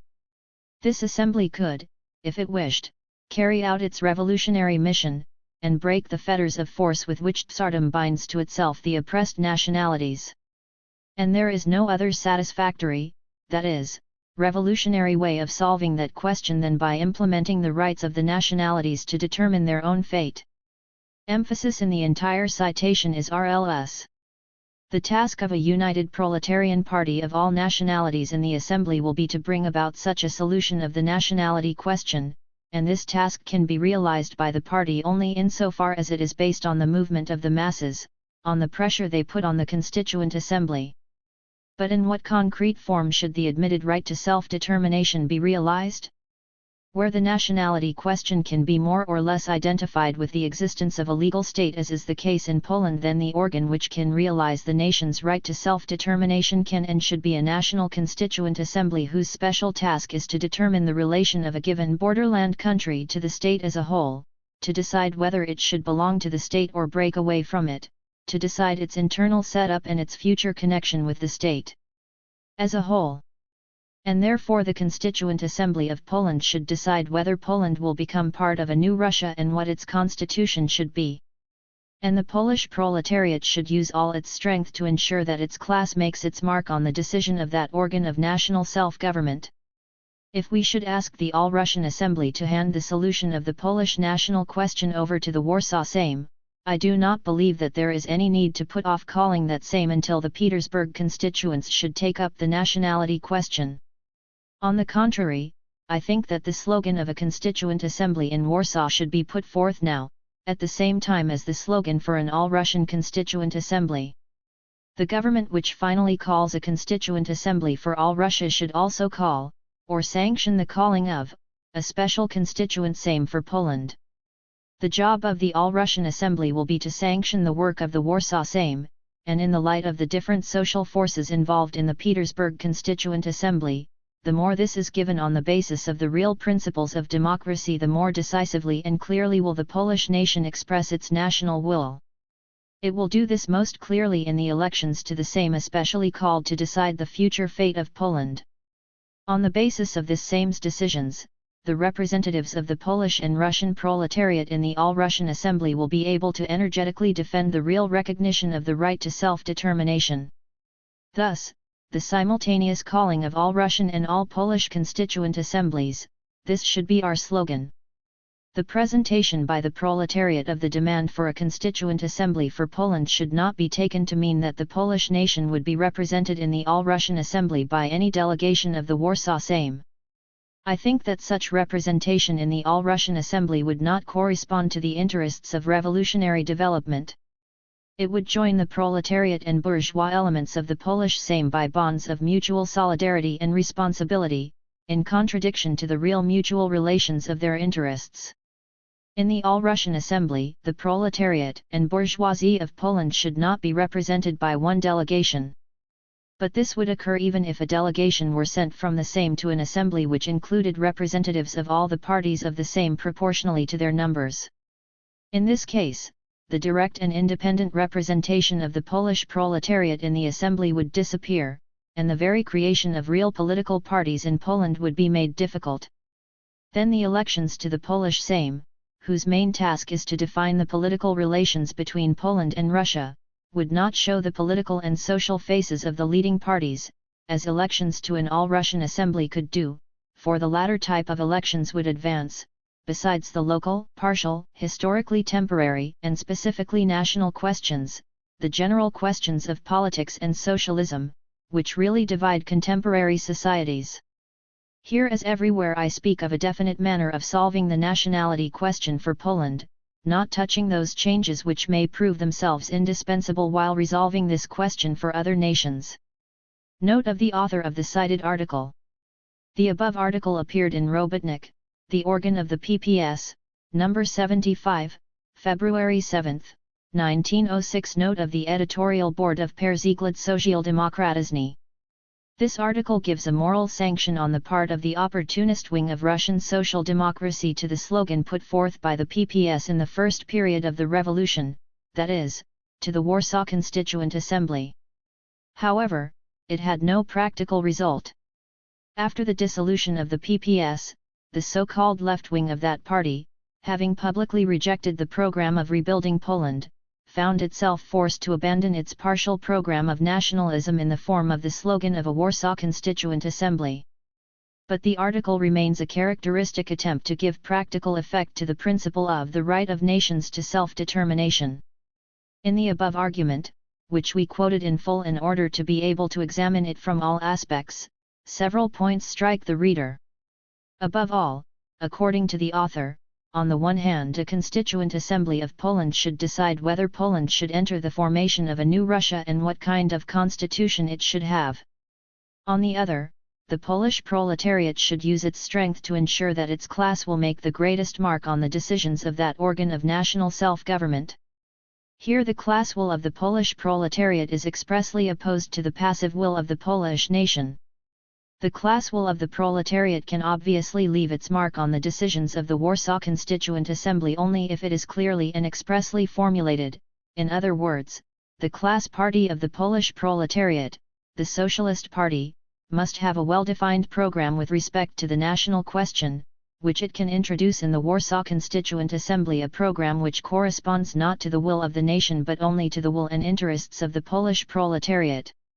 Then, in the Constituent Assembly, in the national question, one will, or the self-determination of the proletariat will come out against the will or the self-determination of the nation. For Polish socialists, the nation's right to self-determination as an obligatory principle in fact disappears, and is replaced by a clearly defined political program on the national question. The result is rather strange. The Russian Social Democratic Labour Party leaves the solution of the Polish question up to the Polish nation. The Polish socialists should not pick it up but try, as hard as they can, to solve this question according to the interests and will of the proletariat. However, the party of the Polish proletariat is organizationally tied to the All-State Party. For instance, the Social Democracy of the Kingdom of Poland and Lithuania is a part of the Russian Social Democratic Labour Party. Thus, Social Democracy of all of Russia, united both in ideas and factually, has two different positions. As a whole, it stands for the nations in its constituent parts, it stands for the separate proletariat of each nation. But these positions can be quite different and may even be completely opposed to each other. The sharpened class antagonism in all of Russia makes it a general rule that in the national political question, as in questions of internal politics, the proletarian parties take completely different positions from the bourgeois and petit bourgeois parties of the separate nationalities. What position should the Labour Party of Russia then take in the case of such a collision? Let us suppose for the sake of argument, that in the Federal Constituent Assembly, two contradictory programs are put forth from Poland, the autonomous program of national democracy and the autonomous program of Polish social democracy, which are quite at odds with respect to internal tendency as well as to political formulation. What will the position of Russian social democracy be with regard to them? Which of the programs will it recognize as an expression of the will and self-determination of the Polish nation? Polish social democracy never had any pretensions to be speaking in the name of the nation. National democracy comes forth as the expressor of the national will.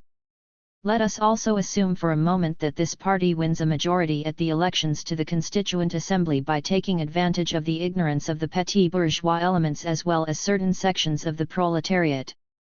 In this case, will the representatives of the all-Russian proletariat, complying with the requirements of the formula of their program, come out in favor of the proposals of national democracy and go against their own comrades from Poland? Or will they associate themselves with the program of the Polish proletariat, leaving the right of nations to one side as a phrase which binds them to nothing? Or will the Polish Social Democrats be forced, in order to reconcile these contradictions in their program, to come out in the Warsaw Constituent Assembly, as well as in their own agitation in Poland, in favor of their own autonomous program, but to the Federal Constituent Assembly, as members well aware of the discipline of the Social Democratic Party of Russia, for the program of national democracy, that is, against their own program? Let us take yet another example. Examining the question in a purely abstract form, since the author has put the problem on that basis, let us suppose, to illustrate the principle, that in the National Assembly of the Jewish population of Russia, for why should the right to create separate constituent assemblies be limited to Poland, as the author wants? The Zionist Party somehow wins a majority and demands that the All-Russian Constituent Assembly vote funds for the emigration of the entire Jewish community. On the other hand, the class representatives of the Jewish proletariat firmly resist the position of the Zionists as a harmful and reactionary utopia. What position will Russian social democracy take in this conflict? It will have two choices. The right of nations to self-determination might be essentially identical with the determination of the national question by the proletariat in question, that is, with the nationality program of the concerned social democratic parties. In such a case, however, the formula of the right of nations in the program of the Russian party is only a mystifying paraphrase of the class position. Or, alternatively, the Russian proletariat as such could recognize and honor only the will of the national majorities of the nationalities under Russian subjugation, even though the proletariat of the respective nations should come out against this majority with their own class program. And in this case, it is a political dualism of a special type. It gives dramatic expression to the discord between the national and class positions. It points up the conflict between the position of the Federal Workers' Party and that of the parties of the particular nationalities which make it up. A special Polish Constituent Assembly is to be the organ of realizing the right of the nation to self-determination. But that right is, in reality, severely limited by the author, and in two directions. First, the competence of the Warsaw Constituent Assembly is reduced to the special question of the relation of Poland to Russia and to the Constitution for Poland. Then, even within this domain, the decisions of the Polish nation are subordinated to the sanction of an all-Russian Constituent Assembly. The Assembly, however, if this reservation is to have any meaning at all, can either grant or deny these sanctions. Under such conditions, the unlimited right of the nation to self-determination becomes rather problematic. The national partisans of the slogan of a separate Warsaw Constituent Assembly would not at all agree to the reduction of their competence to the narrow area of relations between Poland and Russia. They wanted to give the Assembly the power over all the internal and external relations of the social life of Poland. And from the standpoint of the right of nations to self-determination, they would undoubtedly have right and logic on their side. For there seems to be no reason why self-determination should mean only the solution of the external fate of the nation and of its constitution, and not of all social and political matters. Besides, the separation of the relation of Poland to Russia and the constitution of Poland from the general problems of politics and socialism is a construction which is artificial to the highest degree. If the Constitution of Poland is to determine, as it evidently must, the electoral law, the law of unions and meetings, the law of the press, etc., etc., for Poland, then it is not clear what political questions remain for the Federal Constituent Assembly to solve with respect to Poland. From this point of view, only one of two points of view is possible: either the Warsaw Constituent Assembly is to be the essential organ for the self-determination of the Polish nation, and in this case it can be only an organ on the same level as the Petersburg Constituent Assembly, or, the Constituent Assembly of Warsaw plays only the role of a national Sejm in a position of dependence on and subordination to the Federal Constituent Assembly, and in this case, the right of the nation to self-determination, dependent on the sanction of the Russian nation, reminds one of the German concept, Die Republik mit dem Großherzog an der Spitze, the Republic with the Grand Duke at the head. The author himself helps us to guess how, in his understanding, the right of the nation, proclaimed in the introduction so charmingly in the form of a Warsaw Constituent Assembly, is finally cancelled out by the competence and right of sanction of the Petersburg Constituent Assembly.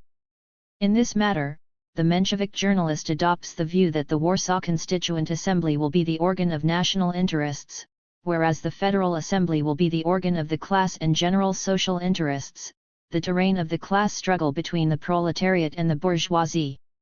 Thus, the author shows so much mistrust of the Warsaw organ of the national will that he opposes the representation of that national Sejm in the Petersburg Constituent Assembly, for which he demands direct elections from Poland to ensure the best representation of the interests of the Polish proletariat.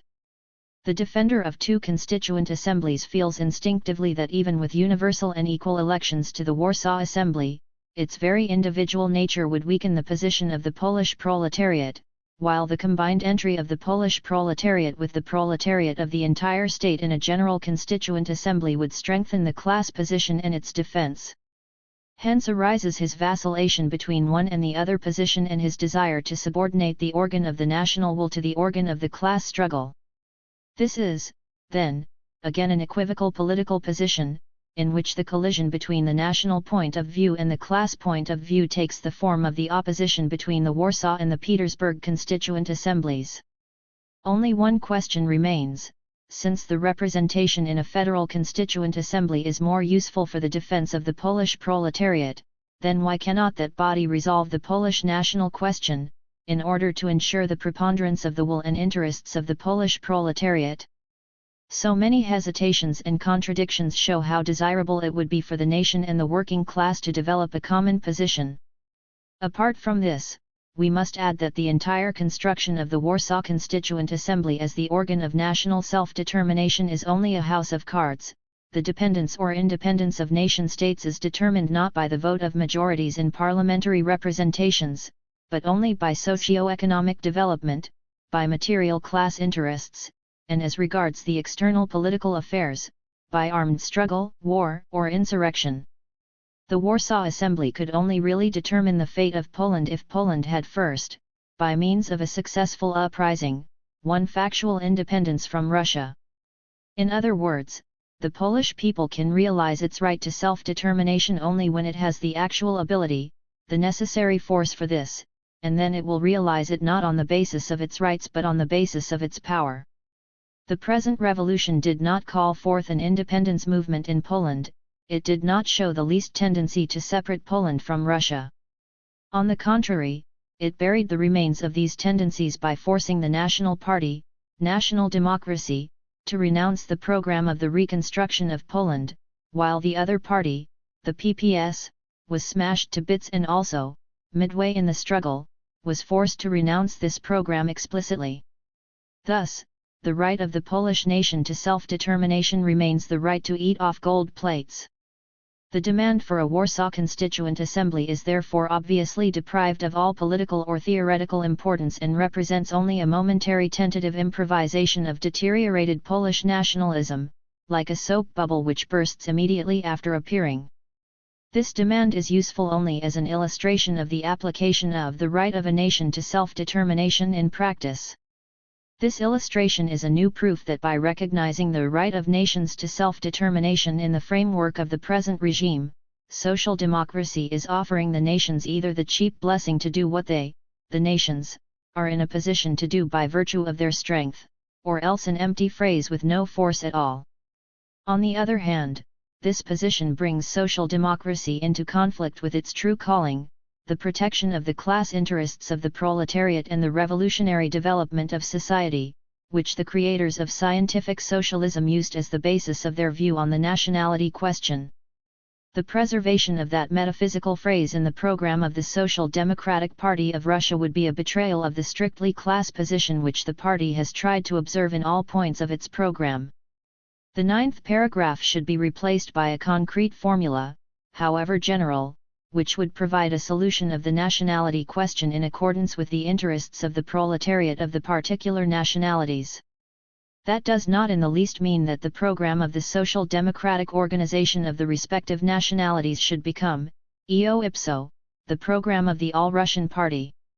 A fundamental critical appraisal of each of these programs by the whole of the Workers' Party of the state is necessary, but this appraisal should be made from the point of view of the actual social conditions, from the point of view of a scientific analysis of the general tendencies of capitalist development, as well as the interests of the class struggle of the proletariat. This alone can indicate a uniform and consistent position of the party as a whole and in its constituent parts. 2. The nation-state and the proletariat. The question of nationality cannot be solved merely by presuming that socialists must approach it from the point of view of the class interests of the proletariat. The influence of theoretical socialism has been felt indirectly by the workers' movement as a whole, to such an extent that at present there is not a socialist or workers' party which does not use at least the Marxist terminology, if not the entire Marxist way of thinking. A famous example of this is the present Social Revolutionary Party of Russia, in whose theory as far as one can speak of such there are at least as many elements borrowed from the Marxist school as there are elements inherited from the Narodniki and the People's Will. In like manner, all socialist groups of the petit bourgeois and nationalistic type in Russia have their own fancies which are solely in the interest of the proletariat and socialism. The Polish social democracy, now in decline, had especially distinguished itself in comparison with the naive, patriarchal let us say National Socialism of Mr. Lemanowski, particularly in that the good-hearted Mr. Lemanowski never even used the name of Karl Marx, while social patriotism, from the beginning, sought to legitimize its program with Marxist terminology as a class interest of the proletariat. But it is obvious that the class character of any particular demand is not established by merely incorporating it mechanically into the program of a socialist party. What this or any other party considers a class interest of the proletariat can only be an imputed interest, concocted by subjective reasoning. It is very easy, for instance, to state that the workers' class interest demands the establishment of a minimum wage law. Such a law would protect the workers against the pressures of competition, which might come from a less developed locality. It would assure them of a certain minimum standard of living, etc. Such demands have been presented repeatedly by socialist circles. However, the principle has not yet been accepted by the socialist parties in general, for the valid reason that the universal regulation of wages by means of legislation is but a utopian dream under today's anarchistic conditions of private economy.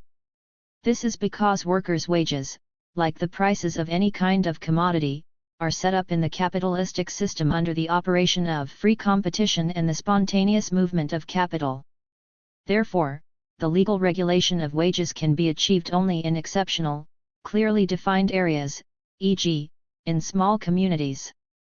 And since the general establishment of a minimum wage law clashes with the current conditions of capitalism, we must admit that it is not a true proletarian interest, but rather a fabricated or imputed one, in spite of the fact that it can be supported by a completely logical argument. Likewise, one can, in a purely abstract way, figure out various class interests for the proletariat, which, however, would have to remain as mere clichés in the socialist program. This is especially so, as, the more that other social elements attach themselves to the workers' movement, the stronger is the tendency to suggest various sincere but unrealistic demands of these foreign elements as class interests of the proletariat.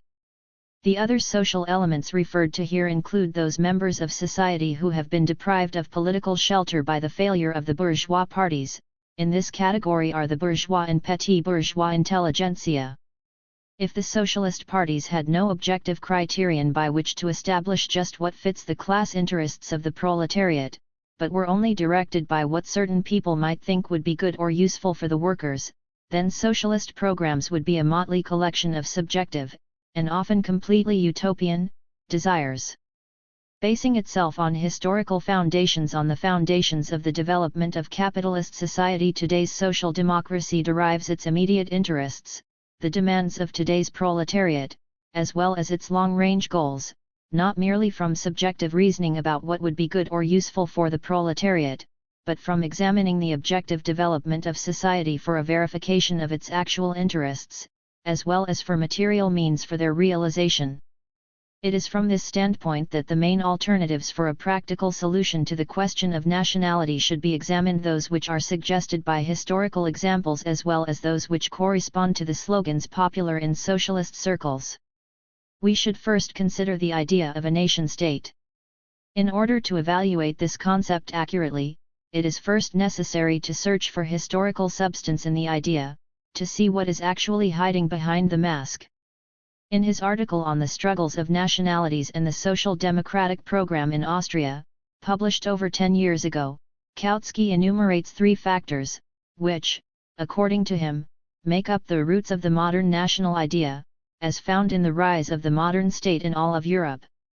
These factors are, the desire of the bourgeoisie to assure for itself an internal or domestic market for its own commodity production, second, the desire for political freedom, democracy, and finally, expansion of the national literature and culture to the populace. 1.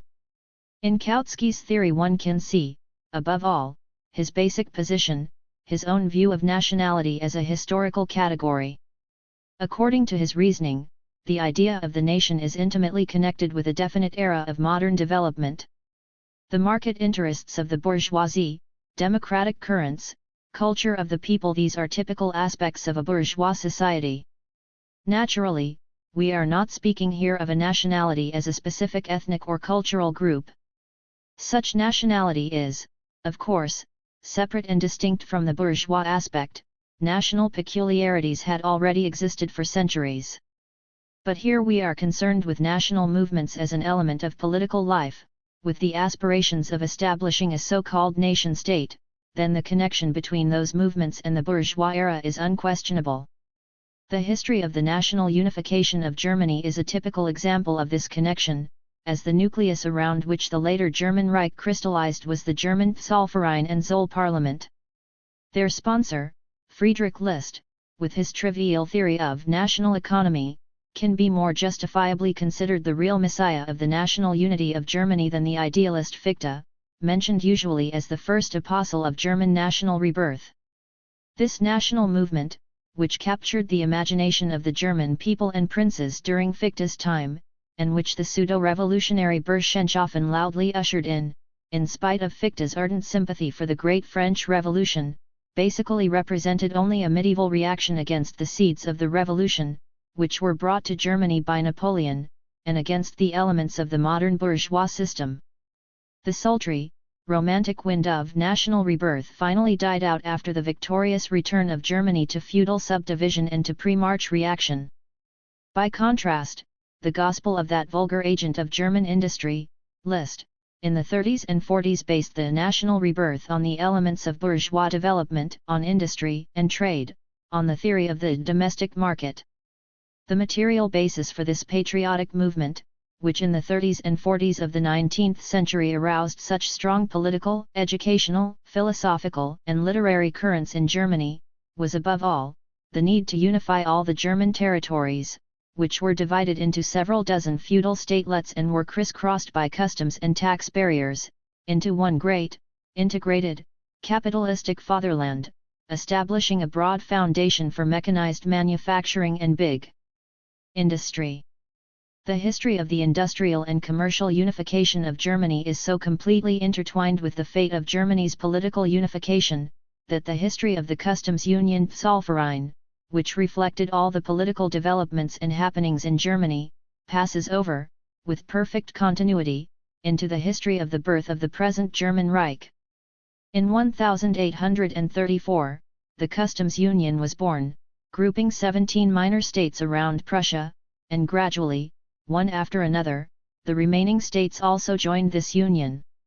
However, Austria remained altogether separate from the union, and the Schleswig-Holstein War finally decided the matter in favor of Prussia.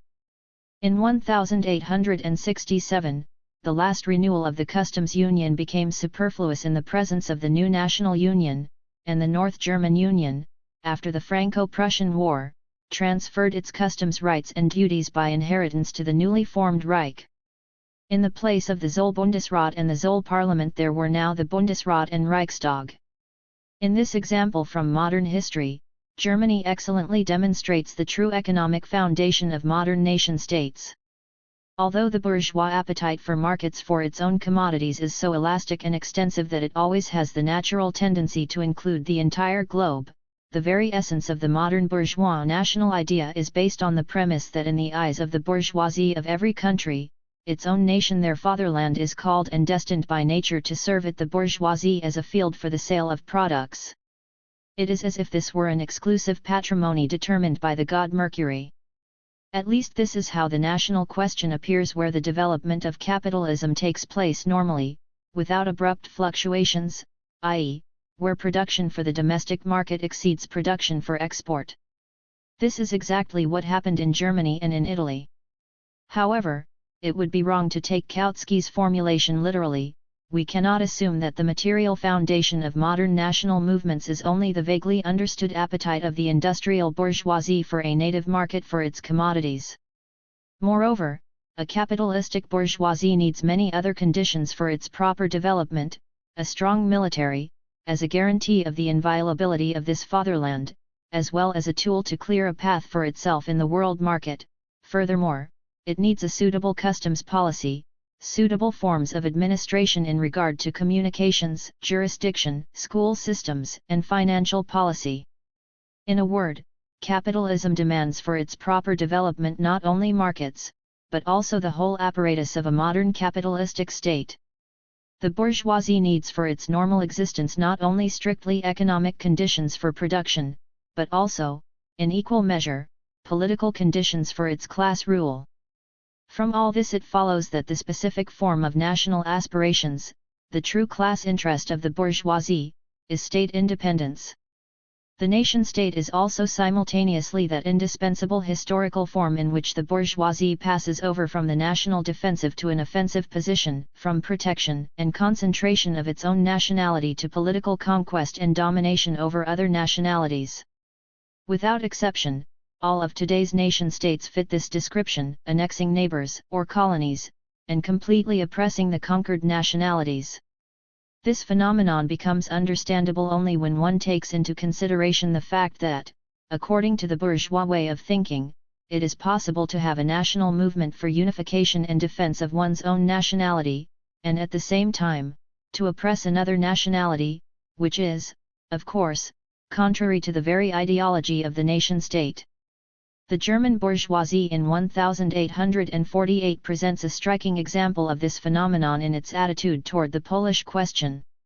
As is known, during the Revolution of 1848, when German national patriotism was most evident, Karl Marx and his circle advocated Polish independence. However, he proved to be but a prophet crying in the wilderness. The German nation-state, from its first stages of development, did not conform at all with the accepted understanding of a nation-state in regard to nationalities. The borders of the Reich actually split the German nation, dividing it between Austria and the new national state of Germany, and putting together the Germans and the racially distinct peoples in territories annexed from Poland, Denmark, and France. An even more striking example is Hungary, whose struggle for national independence was so much admired in its time. Even our own Polish revolutionary leaders Bem, Wysocki, and Dębicki had tilted their lances to assist them. But when examined from the viewpoint of nationality, this struggle was nothing more than an attempt to assure class rule of the Magyar minority over a country of 9 nationalities, with the Magyars oppressing the other nationalities. The national independence of the Hungarians was bought by severing the Carpathian Slovaks from their brothers, the Sudeten Czechs, separating the Germans of Bratislava, Temesvar, and Transylvania from the Austrian Germans, and the Croats and Dalmatian Serbs from Croatia and the Slovenians. 2. The aspirations of the Czechs are characterized by the same dichotomy. These aspirations arouse distrust among the Germans because, among other things, they are directed clearly at separating the German population of Sudetenland from the Germans of the Alpine countries. The primary objective of the Czechs was to force the Germans, as minority group under the crown of Wenceslaus, Václav, into complete dependence on the Czechs in matters of culture and administration. As if this were not enough, the division of the Czech lands created a nationality division for the Czechs themselves by uniting 5 1/3 million Czechs with 3 million Germans and nearly 200,000 Poles. Still separated from this national Czech state were 2 million Carpathian Slovaks, a group closely related to the Czechs and left at the mercy of the Magyars. Therefore, these Slovaks are also loudly advocating their cause, which has been completely neglected by the Czech nationalists. 3. Finally, and we do not have to go far for an example, Polish bourgeois nationalism is directed as much against the Ruthenians as against the Lithuanians. The very nationality which had to endure the bitter policy of extermination by the partitioning powers Prussia and Russia now refuses the right of independent existence to other nationalities. According to the Stanzik IV policy in Galicia, the Poles oppressed the Ruthenians, whose struggle for nationality runs like a red thread through the political history of the development of Galicia in the second half of the last century. The recent movement for national rebirth of the Lithuanians was met with similar hostility in Polish nationalistic circles. 5. This strange double-edged character of bourgeois patriotism, which is essentially based on the conflicting interests of various nationalities rather than on harmony, becomes understandable only when one takes into consideration the fact that the historical basis of the modern national movements of the bourgeoisie is nothing more than its aspirations to class rule, and a specific social form in whose aspirations this expression is found, the modern capitalistic state national, in the sense of the dominance of the bourgeoisie of a certain nationality over the entire mixed population of the state.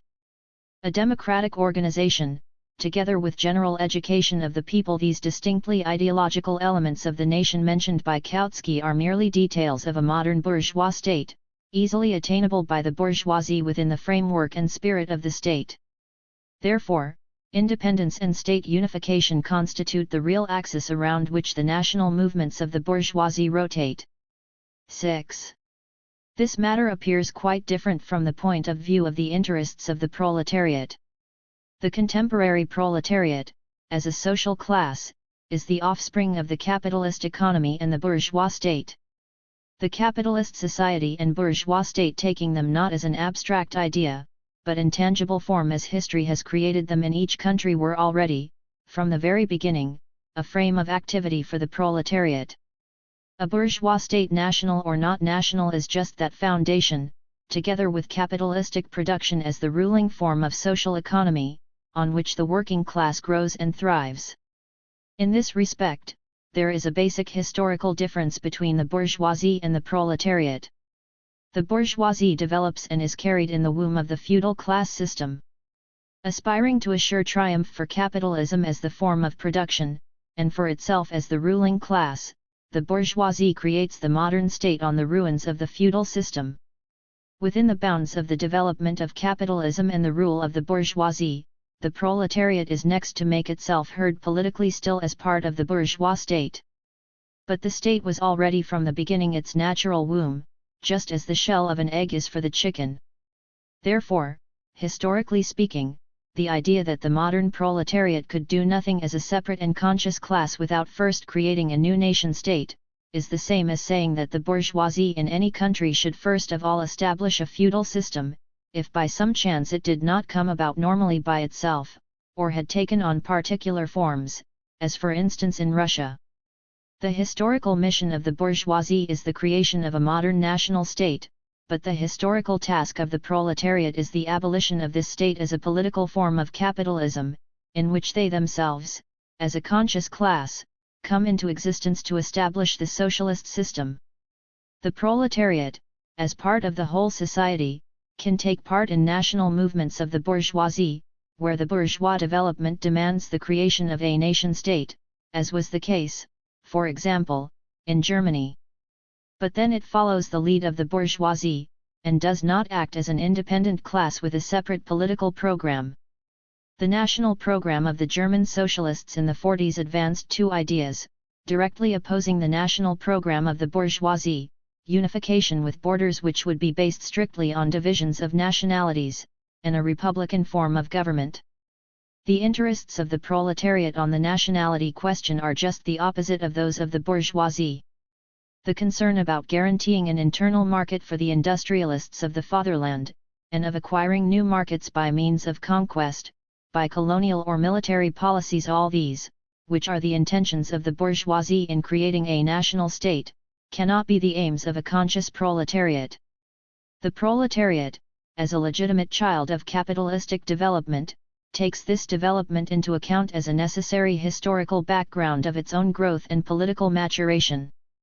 Social democracy itself reflects only the evolutionary side of capitalist development, whereas the ruling bourgeoisie looks after this development on behalf of reaction.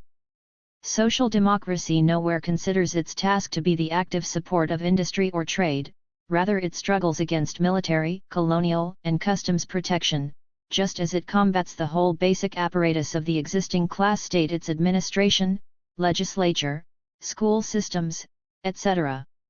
7. The national policy of the proletariat, therefore, basically clashes with the bourgeois policy to the extent that in its essence it is only defensive, never offensive. It depends on the harmony of interests of all nationalities, not on conquest and subjugation of one by another. The conscious proletariat of every country needs for its proper development peaceful existence and cultural development of its own nationality, but by no means does it need the dominance of its nationality over others.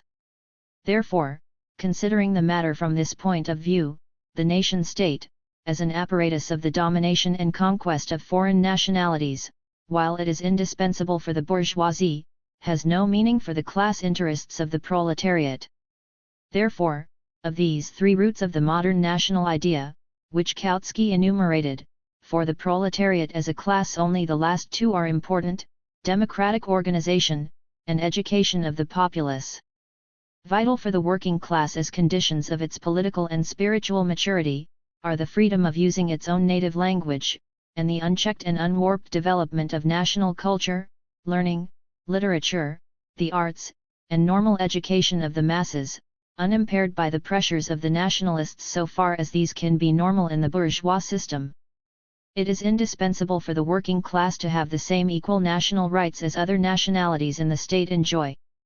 8. Political discrimination against a particular nationality is the strongest tool in the hands of the bourgeoisie, which is eager to mask class conflicts and mystify its own proletariat.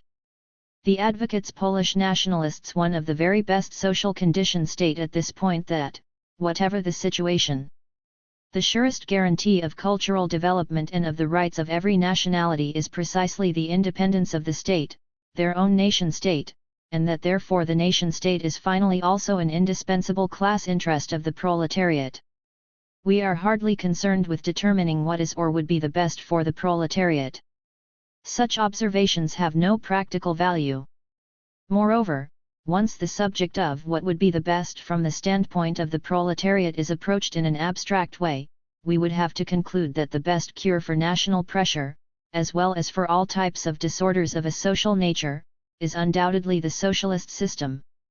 A utopian argument must always lead to a utopian solution, if only by leaping to the state of the future, whereas actually the problem should be solved within the framework of existing bourgeois reality. Moreover, from the point of view of methods, the above reasoning contains still another historical misunderstanding. The argument that an independent nation-state is, after all, the best guarantee of national existence and development involves operating with a conception of a nation-state as a completely abstract thing. The nation-state as seen only from a national point of view, only as a pledge and embodiment of freedom and independence, is simply a remnant of the decaying ideology of the petite bourgeoisie of Germany, Italy, Hungary, all of Central Europe in the first half of the 19th century. It is a phrase from the treasury of disintegrated bourgeois liberalism. Since then, the development of the bourgeoisie has proved unequivocally that a modern nation-state is more real and tangible than the vague idea of freedom or national independence, that it is indeed a definite historical reality, neither very alluring nor very pure. The substance and essence of the modern state comprise not freedom and independence of the nation, but only the class dominance of the bourgeoisie, protectionist policy, indirect taxation, militarism, war, and conquest. The bourgeoisie used to use the obvious technique of trying to cover up this brutal historical truth with a light ideological gauze, by offering the purely negative happiness of independence and national freedom. For a time this technique paid off. But today it is only necessary to recall the circumstances under which this contention was advanced, to understand that it is simply opposed to what can and should be the class position of the proletariat. In this case, as in many others, anarchism, the supposed antagonist of bourgeois liberalism, proved to be its worthy child. Anarchism, with characteristic revolutionary seriousness, accepted at face value the phraseology of the liberal ideology and, like the latter, showed only contempt for the historical and social content of the nation-state, which it set down as nothing else than an embodiment of freedom, of the will of the people, and of similar empty words. Bakunin, for example, wrote in 1849 about the national movements of Central Europe. The first sign of life in the revolution of 1848 was the cry of hatred toward the old oppression, a cry of sympathy and love for all oppressed nationalities. Away with the oppressors, reverberated as if from one breast, salvation for the oppressed Poles, Italians, and all. No more wars of conquest, just one more war should be carried through to its end, a glorious revolutionary struggle with the purpose of eventual liberation for all peoples. Down with the artificial boundaries which have been forcibly erected by despotic congresses according to so-called historical, geographical, strategic necessities. There should no longer be any other barriers between the nations but those corresponding to nature, to justice, and those drawn in a democratic sense which the sovereign will of the people themselves traces on the basis of their national characteristics. Such was the cry which rang out among all the peoples. 9. To these dithyrambics on the subject of national independence and the will of the people Marx answered. Here there is no mention of reality, or insofar as it is considered at all, it is represented as something falsely, artificially established by despots and diplomats. Against this wicked reality is pitted the alleged will of the people with its categorical imperative of an absolute demand for freedom, justice, and humanity. They can demand freedom of this or that 1,000 times, if the thing is impossible, it will not take place, and in spite of everything it will remain an empty dream. Just a word about the universal brotherhood of peoples and the establishment of boundaries which are traced by the sovereign will of the people themselves on the basis of their national characteristics. The United States and Mexico are two republics, in both of them the people are sovereign.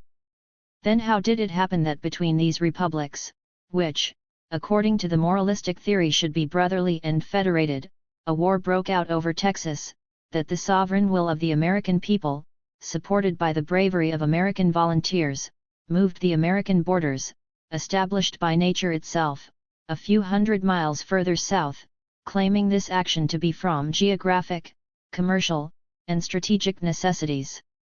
10. Marx's answer to this ironic question is clear. Nation-states, even in the form of republics, are not products or expressions of the will of the people, as the liberal phraseology goes and the anarchist repeats. Nation-states are today the very same tools and forms of class rule of the bourgeoisie as the earlier, non-national states, and like them they are bent on conquest. The nation-states have the same tendencies toward conquest, war, and oppression, in other words, the tendencies to become not national. Therefore, among the national states there develop constant scuffles and conflicts of interests, and even if today, by some miracle, all states should be transformed to national, then the next day they would already present the same common picture of war, conquest, and oppression. The example given by Marx is typical in this regard. Why and over what did the war between the United States and Mexico arise? 11. California was indispensable for the capitalistic development of the United States, first, as a gold treasury in the literal sense, second, as a gateway to the Pacific Ocean.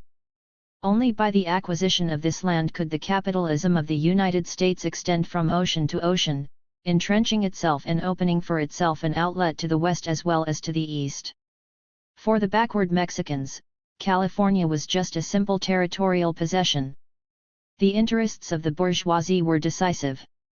The nation-state, worshipped and idealized by the anarchists as the will of the people, served as an efficient tool of conquest in the interests of capitalism. But even more striking examples of this kind are produced by the history of modern South America. We have already mentioned the double-edged character of the national liberation of the Spanish and Portuguese colonies at the dawn of the 19th century. Here their further political history, already as independent nation-states, interests us as a colorful illustration of anarchistic phrases of national freedom and the will of the people. Brazil gained her freedom from Portugal after a hard struggle in 1825. In that same year a war broke out between Brazil and Argentina, which had just been liberated from under the scepter of Spain, over the province of Banda Oriental. Both of these new nation-states wanted to scoop up this province, which finally won independence itself as the Republic of Uruguay, but thanks only to the armed intervention of European states which had colonial interests in South America. France and other European countries issued an ultimatum to Argentina, which obstinately refused to recognize the independence of Uruguay and Paraguay. As a consequence, in 1845 another war broke out with the participation of Paraguay, Uruguay, and Brazil. In 1850, again a war was unleashed between Brazil and Argentina, in which Brazil, with the help of Paraguay and Uruguay, first defeated Argentina and then actually conquered Uruguay. In 1864, she formally forced this independent Uruguay to submission by armed action. Paraguay rose up against this action and declared war on Brazil, which was joined by Argentina and Uruguay. This war, lasting from 1865 to 1870, finally assured Brazil, where there ruled not so much the will of the people as the will and interests of the coffee plantation owners, the position of a dominant great power in South America. History does not touch upon the rule of the whites in Brazil, who make up less than one-third of the population, over the Negroes and the mixed population, Only after internal struggles was the emancipation of the slaves announced in 1871, but with compensation to be paid to their owners from state funds. Parliament, however, being the instrument of the plantation owners, did not vote these funds and slavery was still practiced. In 1886 the freeing of slaves over 70 years of age was declared, the rest were supposed to wait another 17 years for freedom. But in 1888 the dynastic party, struggling to hold the throne, forced through Parliament the general abolition of slavery without compensation, and this was decisive for the future of the Republican movement. The plantation owners stood behind the Republican banner en masse, and in the military coup of 1889, Brazil was declared a republic. 12. This is how idyllic the internal conditions and events in South America look since the time of the rising of the nation-states and the establishment of the will of the people. A beautiful complement to this picture is offered by the United States of Australia.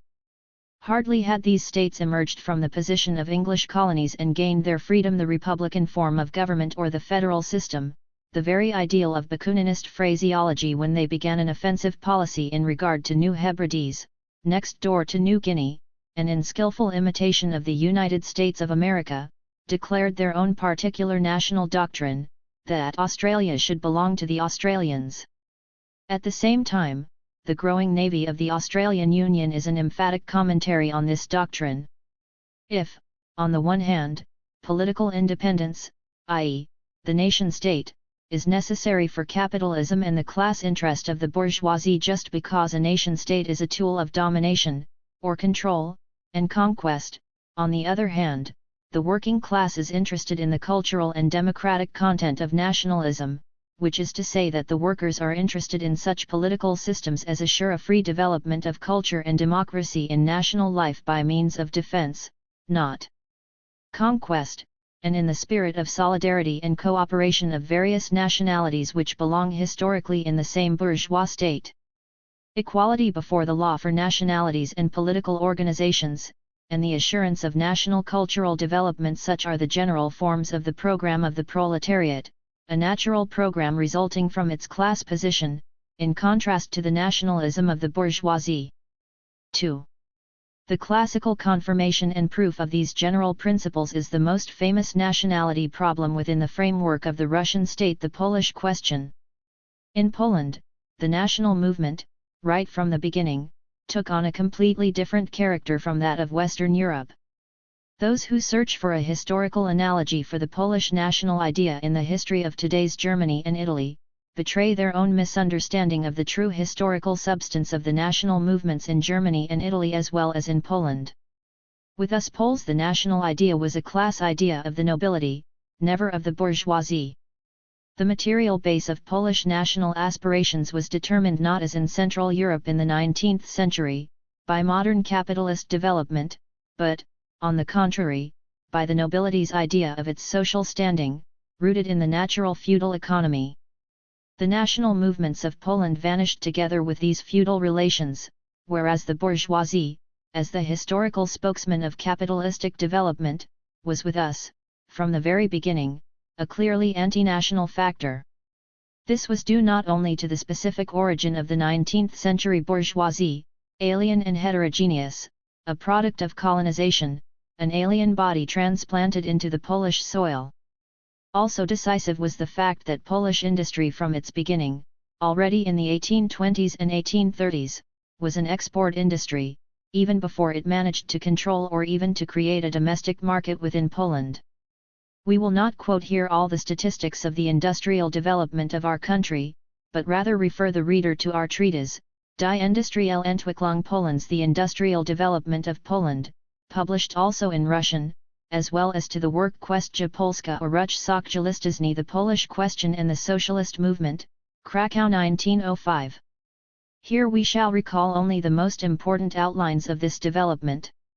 Export to Russia, especially of the basic branches of capitalist industry, i.e., the production of textiles, became the basis for the existence and development of Polish capitalism from its beginnings, and furthermore, also the basis of the Polish bourgeoisie.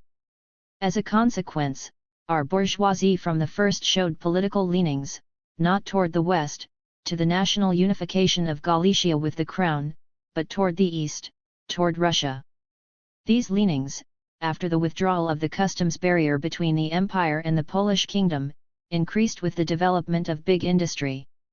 However, the real rule of the bourgeois class in society began after the abortive January insurrection 1863. The new rule was inaugurated by the Programme of Organic Work 13, which meant a renunciation of national independence. Moreover, the class rule of the bourgeoisie in Poland not only did not demand the creation of a united nation-state, as in Germany and Italy, but, on the contrary, it arose on the foundations of the conquest and division of Poland. The idea of unification and national independence did not draw its vital juices from capitalism. On the contrary, as capitalism developed, this idea became historically outlived. And that very circumstance, that particular historical relationship of the capitalistic bourgeoisie to the national idea in our country, became decisive also for the fate of that idea and defined its social character. In Germany, in Italy, as 1/2 century before in South America, the national rebirth carried with it all the traits of a revolutionary, progressive spirit. Capitalistic development embraced this national idea, and historically speaking, elevated it with the political ideals of the revolutionary bourgeoisie, democracy and liberalism. Exactly in this historical sense, the national idea was only a detail of the general class program of the bourgeoisie of the modern bourgeois state. In Poland there arose an opposition between the national idea and the bourgeois development, which gave the former not only a utopian but also a reactionary character. This opposition is reflected in the three phases of the history of the idea of Polish national independence. The first is the failure of the armed struggle of the Polish nobility. Not even the most ardent advocates of the theory of violence and force in the philosophy of history will explain the defeat of Polish insurrectionist movements as mere superiority of the Russian bayonets. Whoever knows anything about the modern economic and social history of Poland knows that the defeat of the military insurrectionists was prepared by the same capitalistic market interest which elsewhere, in the words of Kautsky, comprised one of the main elements of the modern national idea. The endeavors of the bourgeoisie to secure for themselves conditions of large-scale capitalistic production did not involve the demand for a nation-state. On the contrary, the bourgeoisie sought to exploit the annexation, and to paralyze the national movement of the nobility. Thus in Poland, the idea of a nation-state, an idea essentially bourgeois, was sabotaged by the bourgeoisie, and met defeat in the January 1863 uprising. The second phase was the inheritance of the Polish national idea by the petite bourgeoisie. In this incarnation, the national idea changed from an armed struggle to a policy of neutrality, and at the same time, began to show its weakness. After vegetating for 20 years away from society in the 80s and 90s, petit bourgeois nationalism lingered in emigration in the form of a half-dozen all-Polish patriots. Finally, with the opening of the present revolutionary era, it has emerged as an active party on the political scene. The national democracy proclaimed its entrance into a politically active phase with a public renunciation of the program of national independence as an unrealizable utopia, and with writing into its program instead the double slogan of autonomy of the country and counter-revolution. Now, after throwing off the ballast of the traditional national program, national democracy quickly becomes the true political force in the society. Having failed in its second petit bourgeois form, the program of the nation-state is replaced by a program which is practical and realizable on the basis of a bourgeois Poland, a program of autonomy. Finally, the third and last phase in the history of the Polish national idea is its attempt to join the class movement of the proletariat. The 20-year, social patriotic experiment of the PPS was the only case in the history of the international workers' movement where the slogan of the nation-state was made part of a socialist program. And this singular experiment ended after 20 years in exactly the same kind of crisis and in the same manner as the petit bourgeois experiment. At the time of the outbreak of the Workers' Revolution 1905 in Russia, the PPS, so as to secure for itself a part in active politics and in the life of the society, publicly renounced the program of rebuilding Poland. The National Democracy renounced this program so as to take an active part in the middle-class counter-revolution. The PPS did so to exert pressure for the proletarian revolution. The crisis, decline, and fall of the PPS, brought on by this renunciation, constituted the third and last bankruptcy of the idea of the Polish nation-state, this time wearing the mantle of the proletariat. The current revolution, that mightiest social upheaval of modern times, which is calling all embryos of life to growth and maturity, and simultaneously tearing up the entire foundation of society with a giant plough, rejected the last trace of the idea of the Polish nation-state, as if it were an empty shell from which historical development had removed all content, and which could only roll about among the rubble of social traditions during the troubles of a period of reaction. The historical career of Polish nationalism, however, has not yet come to an end. Indeed, it has ended its life as the idea of the nation-state, but it has simultaneously transformed itself from a utopian spectre to a realistic factor of social life. The Polish bourgeois capitalistic development fettered Poland to Russia and condemned the idea of national independence to utopianism and to defeat. But the other side of this bourgeois process is the revolutionary development of Polish society. All the manifestations and factors of social progress in Poland, above all its principal factor, the Polish position proletariat and its part in the general revolution in the Tsarist Empire, have grown out of the foundations of this same bourgeois capitalistic development. The social progress and development of Poland are in this way united with the capitalistic process by unbreakable historical ties, which united Poland and Russia, and which buried the Polish national idea. Consequently, all separatist aspirations directed at raising an artificial barrier between Poland and Russia, are by nature directed against the interests of social progress and revolutionary development, or in other words, they are manifestations of reaction. But at the same time, the national idea, after the final failure of the program of the nation-state and national independence, was reduced to a general and undefined idea of national separation, and, as such, Polish nationalism became a form of social reaction blessed by tradition. The national idea became a collective ideological shield for the reactionary aspirations of the whole camp of bourgeois classes, nobility, middle class, and petite bourgeoisie.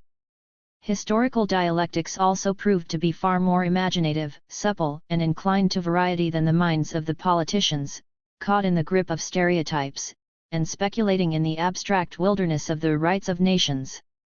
So many Russian, German, and other revolutionaries were, and still are, inclined to regard national tradition as a historic vessel, destined by nature for all times, to absorb and carry all sorts of revolutionary currents, as a sea conch, which, according to legend, when carried ashore and lifeless, will always repeat the distant roar of the sea waves when placed close to the ear. This national tradition, in these concrete historical and social conditions which created today's Poland, becomes just the opposite, a vessel for all types of reaction, a natural shield for counter-revolution.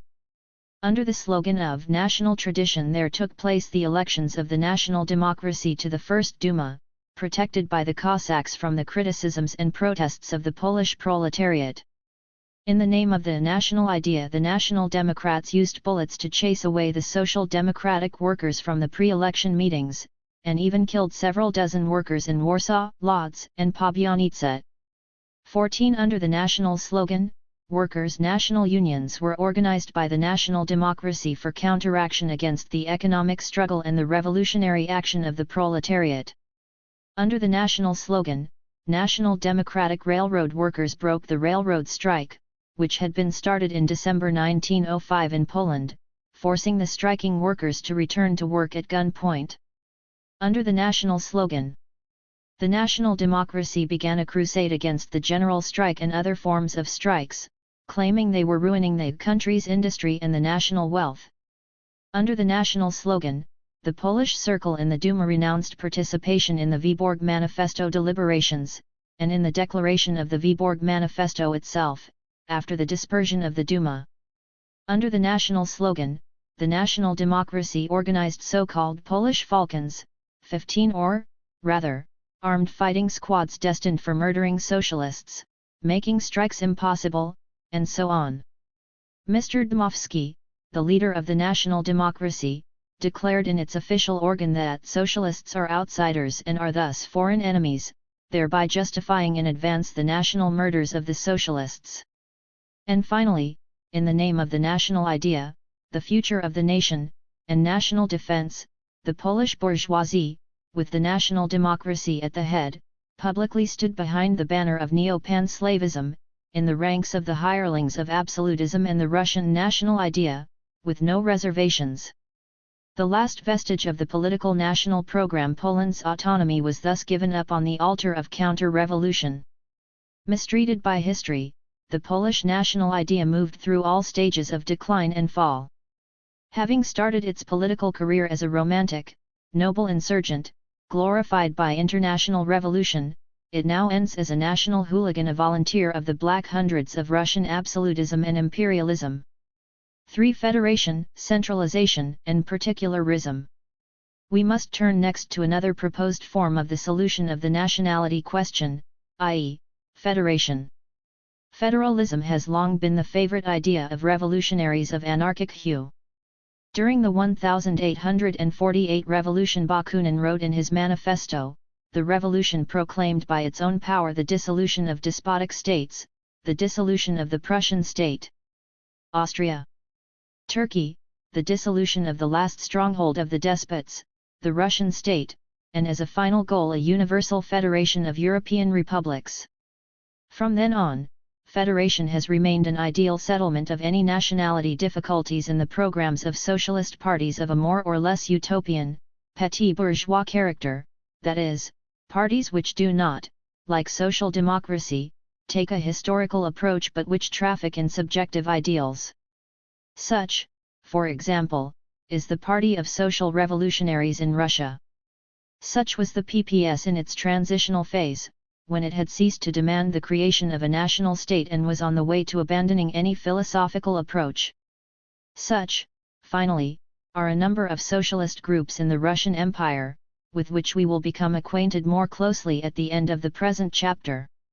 If we ask why the slogan of federation enjoys such wide popularity among all revolutionaries of anarchistic coloring, the answer is not difficult to find. Federation combines, at least in the revolutionary imagination of these socialists, independence and equality of nations with fraternity. Consequently, there is already a certain concession from the standpoint of the law of nations and the nation-state in favor of hard reality. It is a sui generis, ideological, taking into account the circumstance, which cannot be overlooked, that nations cannot live in the vacuum of their rights as separate and perfectly self-sufficient nation-states, but that there exist between them some links. Historically developed connections between various nationalities, the material development which welded whole areas, irrespective of national differences, the centralization of bourgeois development, all this is reflected in the heads of those revolutionary improvisers. In place of brute force they place voluntarism in relations between nations. And since republicanism is self-evident in this, because the very same will of the people which restores independence and equality to all nations obviously has so much good taste as to throw simultaneously with contempt to the dump of history all remnants of monarchism, consequently the existing bourgeois world is transformed at one stroke into a voluntary union of independent republics, i.e., federation. Here we have a sample of the same revolutionary historical caricature of reality by means of which the appetite of Tsarist Russia for the southern sleighs was transformed, in Bakunin's phraseology, into the pan-Slavic ideal of anarchism, a federation of Slavic peoples. On a smaller scale, an application of this method of revolutionary alterations of reality was the program of the PPS adopted at its 8th Congress in 1906, a Republican Federation of Poland with Russia. As long as the social patriotic standpoint in the pre-revolutionary period was maintained in all its purity and consistency, the PPS recognized only the program of nation-states, and rejected with contempt and hatred the idea of federation offered, for instance, by the Russian social revolutionaries. When the outbreak of revolution all at once demolished its presuppositions, and the PPS saw itself forced to follow the road of concessions in favor of reality which could no longer be denied, in view of the obvious fact that Poland and Russia form one social entity, a manifestation of which was precisely the common revolution, the program of federation of Poland with Russia, previously held in contempt, became the form of that concession. At the same time, the PPS, as is usual with revolutionaries of this type, did not notice the following fact: when social democracy took for the historical basis of its program and tactics the joint capitalistic development of Poland and Russia, it merely stated an objective, historical fact, not depending on the will of the socialists. From this fact, the revolutionary conclusion should have been drawn in the form of a united class struggle of the Polish and Russian proletariat. The PPS, however, putting forward the program of federation of Poland with Russia, went much further.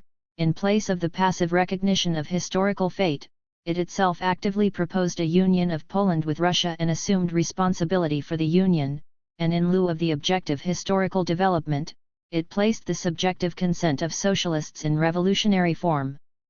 But federalism as a form of political organization has, like the nation-state itself, its definite historical content, quite different from, and independent of, the subjective ideology attached to that form. Therefore, the idea of federation can be evaluated from the class standpoint of the proletariat only when we examine the fate and role of that idea in modern socialist development. 2. An outstanding tendency of capitalistic development in all countries is indisputably an internal, economic, and capitalist centralization, i.e., an endeavor to concentrate and weld into one entity the state territory from the economic, legislative, administrative, judicial, military, etc. viewpoints. In the Middle Ages, when feudalism prevailed, the link between the parts and regions of one and the same state was extremely loose. Thus, each major city with its environs, itself produced the majority of objects of daily use to satisfy its needs. It also had its own legislation, its own government, its army. The bigger and wealthier cities in the West often waged wars on their own and concluded treaties with foreign powers. In the same way, bigger communities lived their own closed and isolated life, and each area of land of a feudal lord or even each area of knightly estates constituted in itself a small, almost independent state. The conditions of the time were characterized by a diminution and loosening of all state norms. Each town, each village, each region had different laws, different taxes. One and the same state was filled with legal and customs barriers separating one fragment of a state from another. This decentralization was a specific feature of the natural economy and the nascent artisan production of the time. Within the framework of the pulverization of public life, connected with the natural economy, and of the weak cohesion between the parts of the state organism, territories and whole countries passed incessantly from hand to hand in Central and Western Europe throughout the Middle Ages. We note also the patching together of states by way of purchase, exchange, pawnings, inheritance, and marriage. The classical example is the Habsburg monarchy. The revolution in production and trade relations at the close of the Middle Ages, the increase of goods production and moneyed economy, together with the development of international trade and the simultaneous revolution in the military system, the decline of knighthood and the rise of standing armies, all these were factors that, in political relations, brought about the increase of monarchical power and the rise of absolutism. The main tendency of absolutism was the creation of a centralized state apparatus. The 16th and 17th centuries are a period of incessant struggle of the centralist tendency of absolutism against the remnants of feudalist particularism. Absolutism developed in two directions, absorbing the functions and attributes of the diets and provincial assemblies as well as of the self-governing municipalities, and standardizing administration in the whole area of the state by creating new central authorities in the administration and the judiciary, as well as a civil, penal, and commercial code. In the 17th century, centralism triumphed fully in Europe in the form of so-called enlightened despotism, which soon passed into unenlightened, police bureaucratic despotism. As a result of the historical circumstance that absolutism was the first and principal promoter of modern state centralism, a superficial tendency developed to identify centralism in general with absolutism, i.e., with reaction. In reality, absolutism, insofar as, at the close of the Middle Ages, it combated feudal dispersion and particularism, was undoubtedly a manifestation of historical progress. This was perfectly well understood by Stasek, who pointed out that the Polish gentry commonwealth could not survive in the midst of autocracies.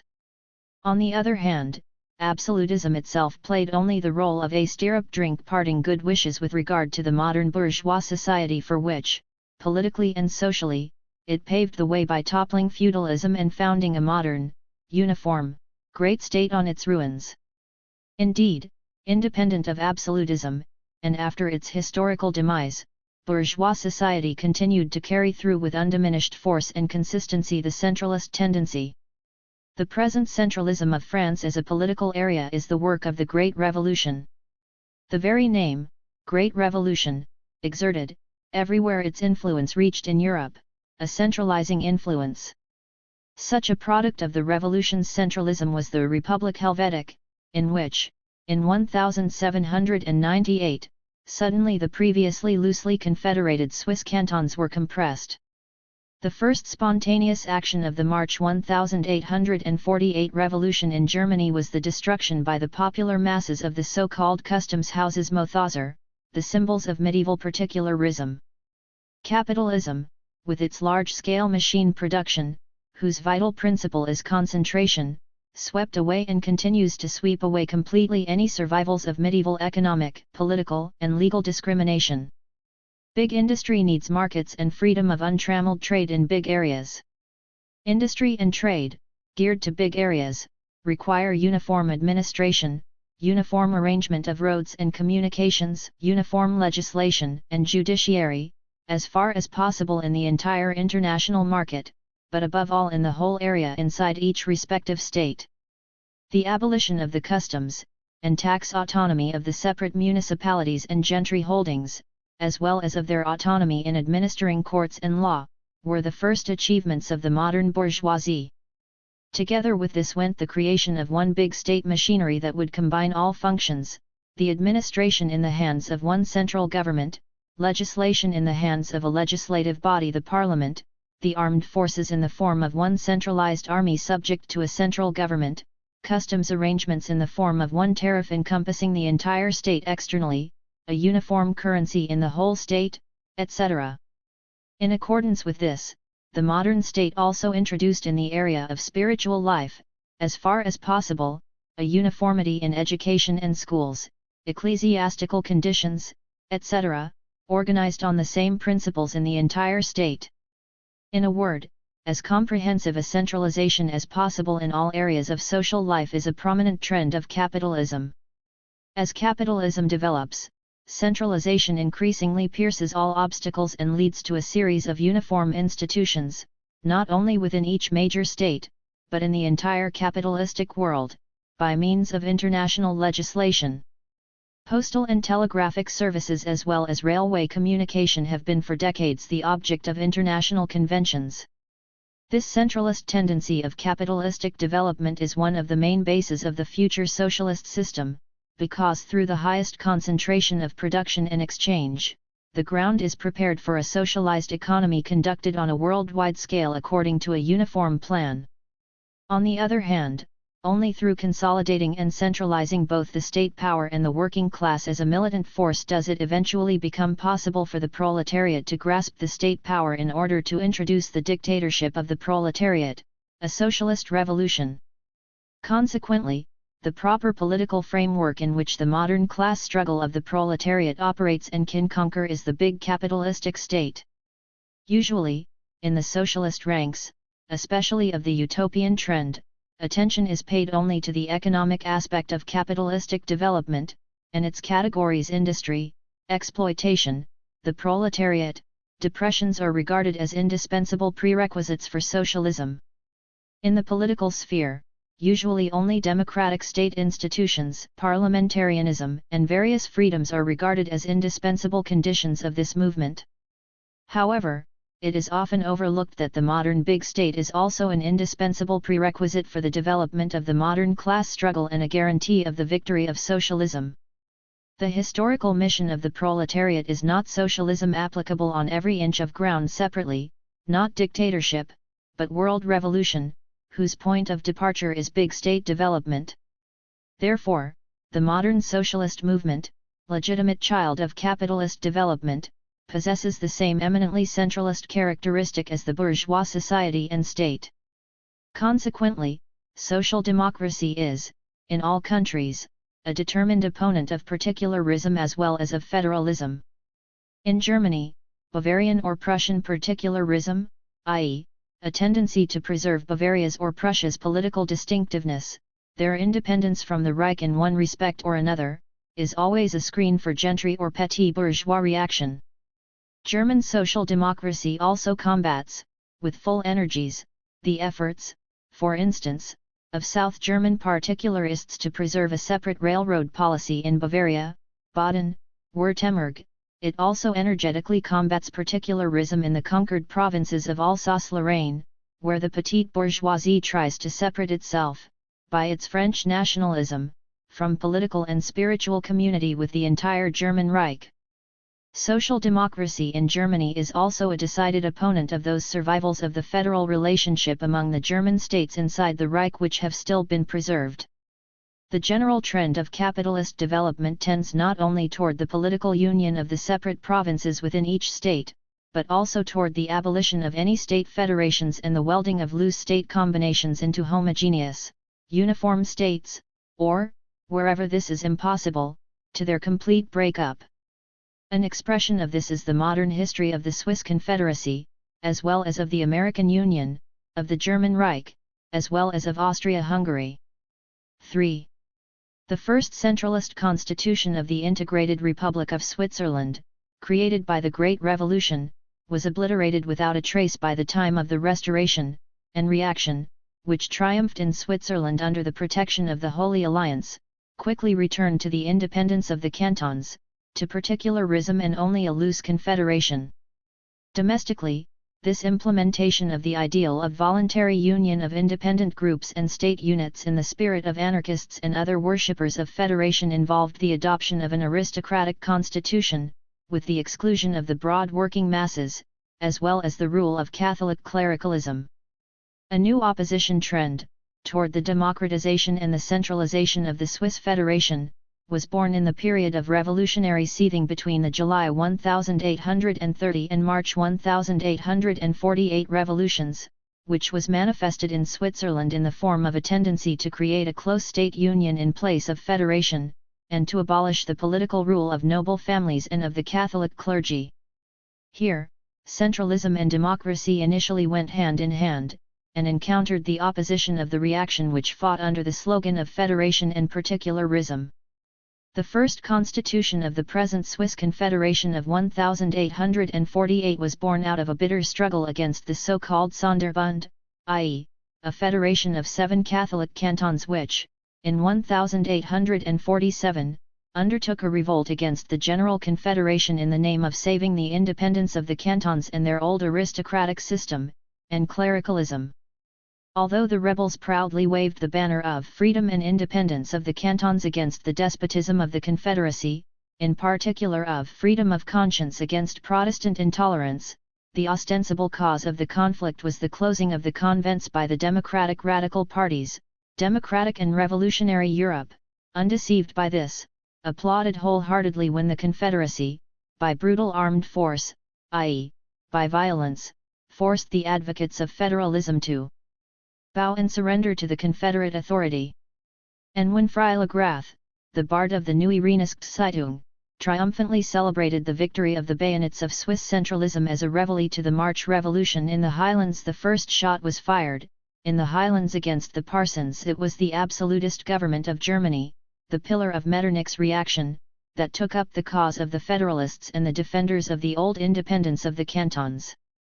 The later development of Switzerland up until the present has been marked by constant, progressive, legal and political centralization under the impact of the growth of big industry and international trade, railroads, and European militarism. Already the Second Constitution of 1874 extended considerably the attributes of the central legislation, the central government authority, and particularly of a centralized judiciary in comparison with the Constitution of 1848. Since the Constitution was thoroughly revised in 1874, centralization has progressed continuously by the addition of ever new individual articles, enlarging the competence of the central institutions of the Confederacy. While the actual political life of Switzerland, with its development toward a modern capitalist state, is increasingly concentrated in the federal institutions, the autonomous life of the canton declines and becomes increasingly sterile. Matters have gone even further. When the federal organs of legislation and uniform government, originating from direct elections by the people, the so-called Nationalrat and the so-called Bundesrat, assume increasingly more prestige and power, the organ of the federal representation, i.e., of the cantons, the so-called Ständerat, becomes more and more a survival, a form without content, condemned by the development of life to slow death. At the same time, this process of centralization is supplemented by another parallel process of making the cantonal constitutions uniform by means of constant revisions in the legislatures of the respective cantons and the mutual imitation and borrowing among them. As a result, the former variety of cantonal particularisms rapidly disappears. Until now, the main safeguard of this political separateness and independence of the cantons was their local civil and penal law, which preserved the entire medley of its historical origin, tradition, and cantonal particularism. At present, even this stubbornly defended fortress of the canton's independence has had to yield under the pressure of Switzerland's capitalist development industry, trade, railroads, and telegraphs, international relations which passed like a leveling wave over the legal conditions of the cantons. As a result, the project of one common civil and penal code for the entire Confederation has been already elaborated, while portions of the civil code have already been approved and implemented. These parallel currents of centralization and standardization, working from above and below and mutually supplementing each other, encounter, almost at every step, the opposition of the socially and economically most backward, most petit bourgeois French and Italian cantons. In a significant manner, the opposition of the Swiss decentralists and federalists even assumes the forms and colors of a nationality struggle for the French Swiss.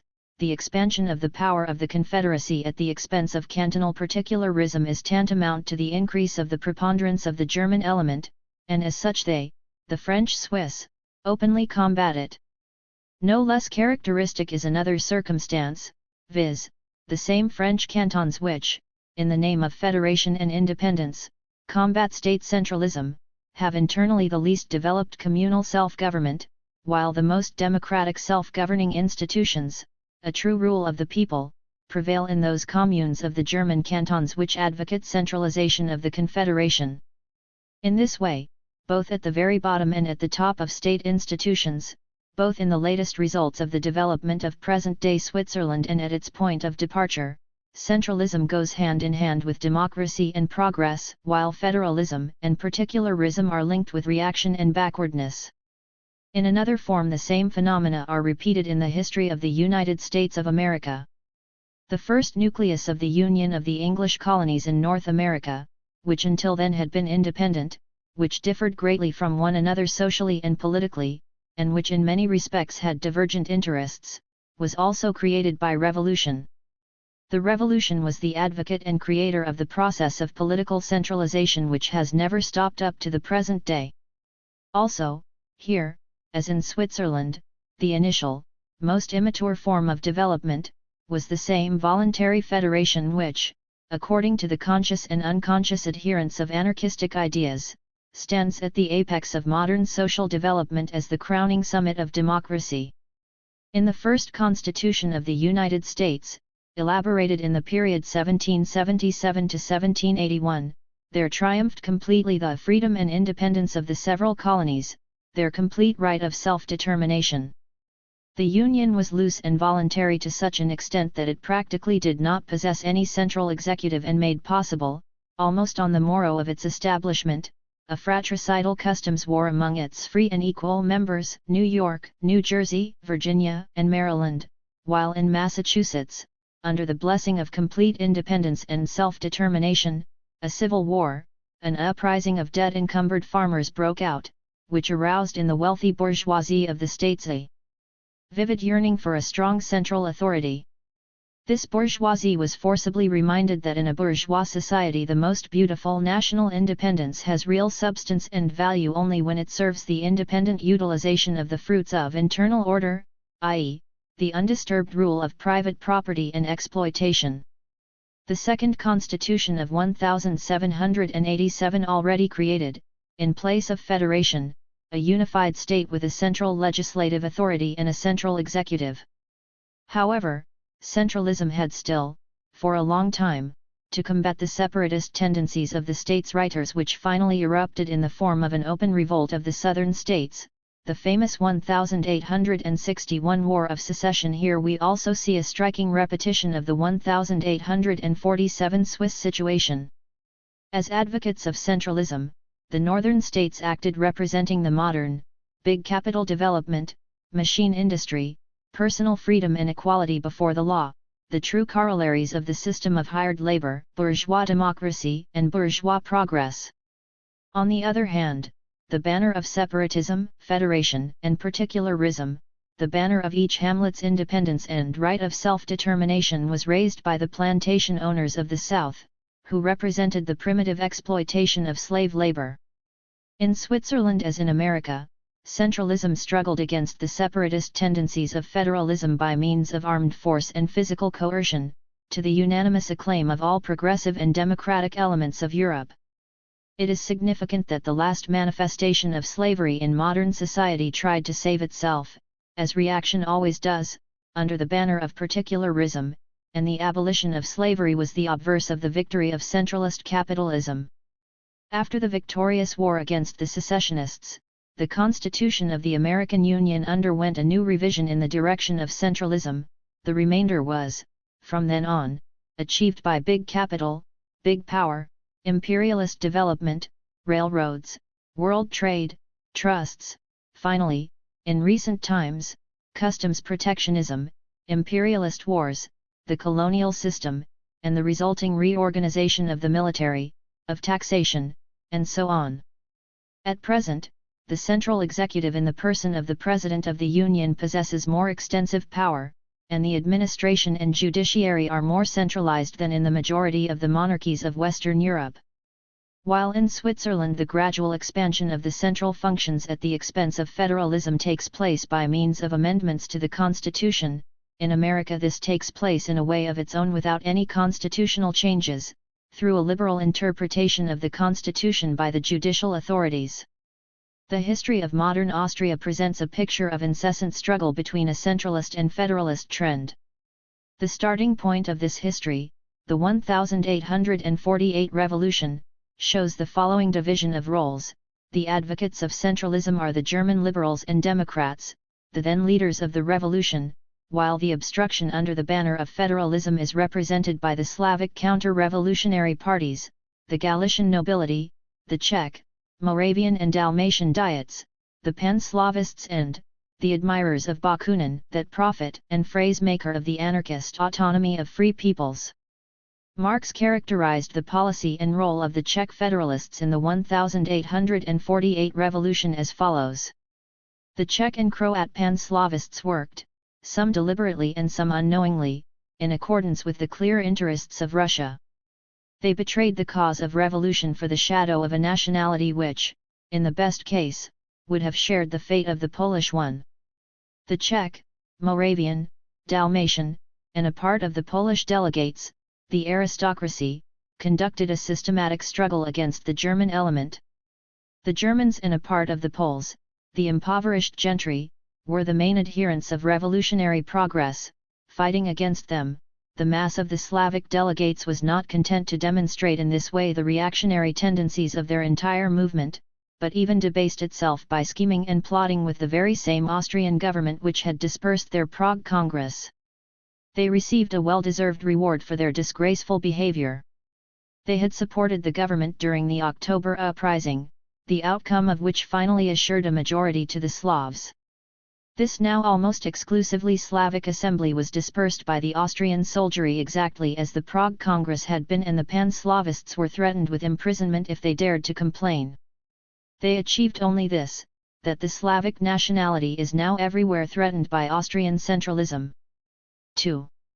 Marx wrote this in 1852 during the revival of absolutist rule in Austria after the final collapse of the revolution and of the first era of constitutionalism, a result which they owe to their own fanaticism and blindness. Such was the first appearance of federalism in the modern history of Austria. In no state did the socio-historical content of the federalist program and the fallacy of the anarchist fantasies concerning the democratic or even revolutionary character of that slogan appear so emphatically also in later times, and, so to speak, symbolically, as in Austria. The progress of political centralization can be directly measured here by the program of the right to vote for the Vienna Parliament, which, passing successively through 4 phases of gradual democratization, was increasingly becoming the main cement binding together the state structure of the Habsburg monarchy. The October Patent of 1860, which inaugurated the second constitutional era in Austria, had created in the spirit of federalism a weak central legislative organ, and given the right of electing the delegations to it not to the people, but to the diets of the respective crownlands. However, already in 1873, it proved indispensable for breaking the opposition of the Slavic federalists, to introduce voting rights not by the diets, but by the people themselves, to the central parliament Reichsrat, although it was a class, unequal, and indirect voting system. Subsequently, the nationality struggle and the decentralist opposition of the Czechs, which threatened the very existence and integrity of the Habsburg monarchy, forced, in 1896, the replacement of their class voting right by a universal one, through the addition of a 5th curia, the so-called universal election curia. Recently we witnessed the final reform of the electoral law in Austria in the direction of universal and equal voting rights as the only means of consolidating the state and breaking the centrifugal tendencies of the Slavic federalists. Especially characteristic in this respect is the role of Galicia. Already from the first session of the Viennese Reichsrat and the Galician Diet in April 1861, the Galician nobility came forward as an extreme opposition against the liberal cabinet of Schmerling, violently opposing the liberal reforms in the name of national autonomy and the right of nations to self-determination, i.e., in the name of the autonomous rights of the provincial Diet. Soon the policy became crystallized in the Stanzik program of the so-called Krakow Party, the party of such men as Tarnowski, Popil, Wojcicki, and Kojman, and found its expression in the notorious resolution of the Galician Diet of September 28, 1868, which is a kind of Magna Carta of the separation of Galicia. The resolution demanded such a broadening of the competence of the provincial Diet that for the central parliament there remained only the most important all-monarchy matters. It completely abolished the central administration, handing it over exclusively to the Crown land authorities, and in the end completely separating also the Crown land judiciary. The state connection of Galicia with Austria was reduced here to such a flimsy shadow that sanguine minds, who did not yet know the flexibility of Polish nationalism, would be ready to see in this ideal program of federalism, almost national independence or at least a bold striving toward it. However, to prevent any such illusions, the Stanzik party had announced its political credo and begun its public career in Austria not with the above program of federation but with the notorious address of the Diet of December 10, 1866, in which it proclaimed its classical formula, without fear of deserting the national idea and with faith in the mission of Austria we declare from the bottom of our hearts that we stand and wish to stand by your Majesty. This was only a concise aphoristic formulation of the sanguinary crusade which the nobility party around Przykład Polski, Polish Review, waged, after the January uprising, against the insurrection and the insurgents against the conspiracy, illusions, criminal attempts, foreign revolutionary influences, the excesses of social anarchy, liquidating with cynical haste the last period of our national movements under the slogan of organic work and public renunciation of any solidarity with Russian-dominated Poland. Federalism and political separatism were not in reality an expression of national aspirations but were, rather, their simple negation and their public renunciation. The other harmonious complement of the Stanzik program of federation, read, separation, was opposition and obstruction in coalition with Czech and Moravian federalists and the German clerical reactionary party against any liberal reforms in Austria, against the liberal communal law, against the liberal law concerning elementary schools, against the introduction of the law concerning direct elections by the people to the central parliament. On the other hand, it supported the government in all reactionary projects, e.g., support of the military laws starting with Toft's Law, etc. This development has been coupled with extreme reaction also in provincial policies, the most glaring expression of which is the adamant opposition against the reform of elections to the provincial diet.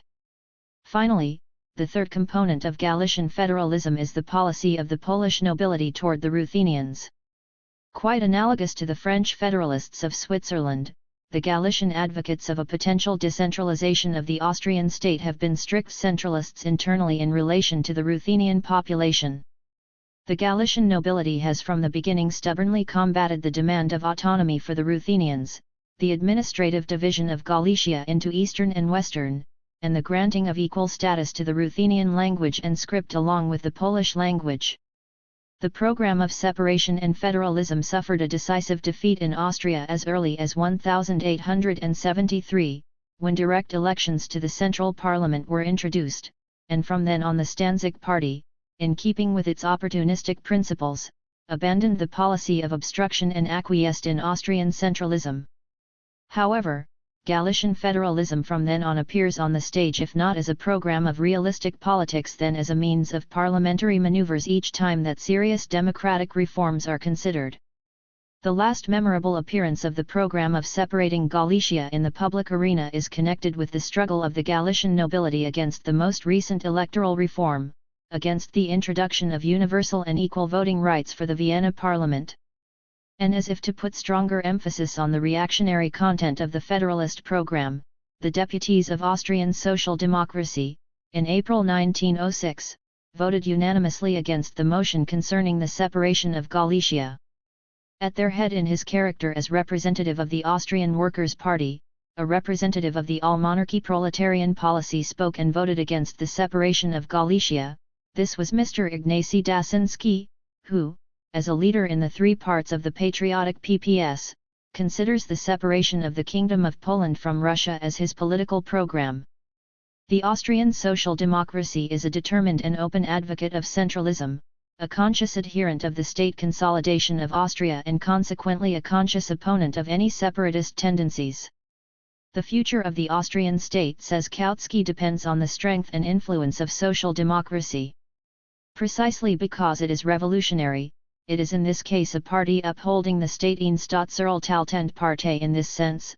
Although this sounds strange, one may apply to the Red Revolutionary Social Democracy the words which half a century ago Grillparzer addressed to the hero of the Red-Yellow Reaction, General Radetzky: in your camp is Austria.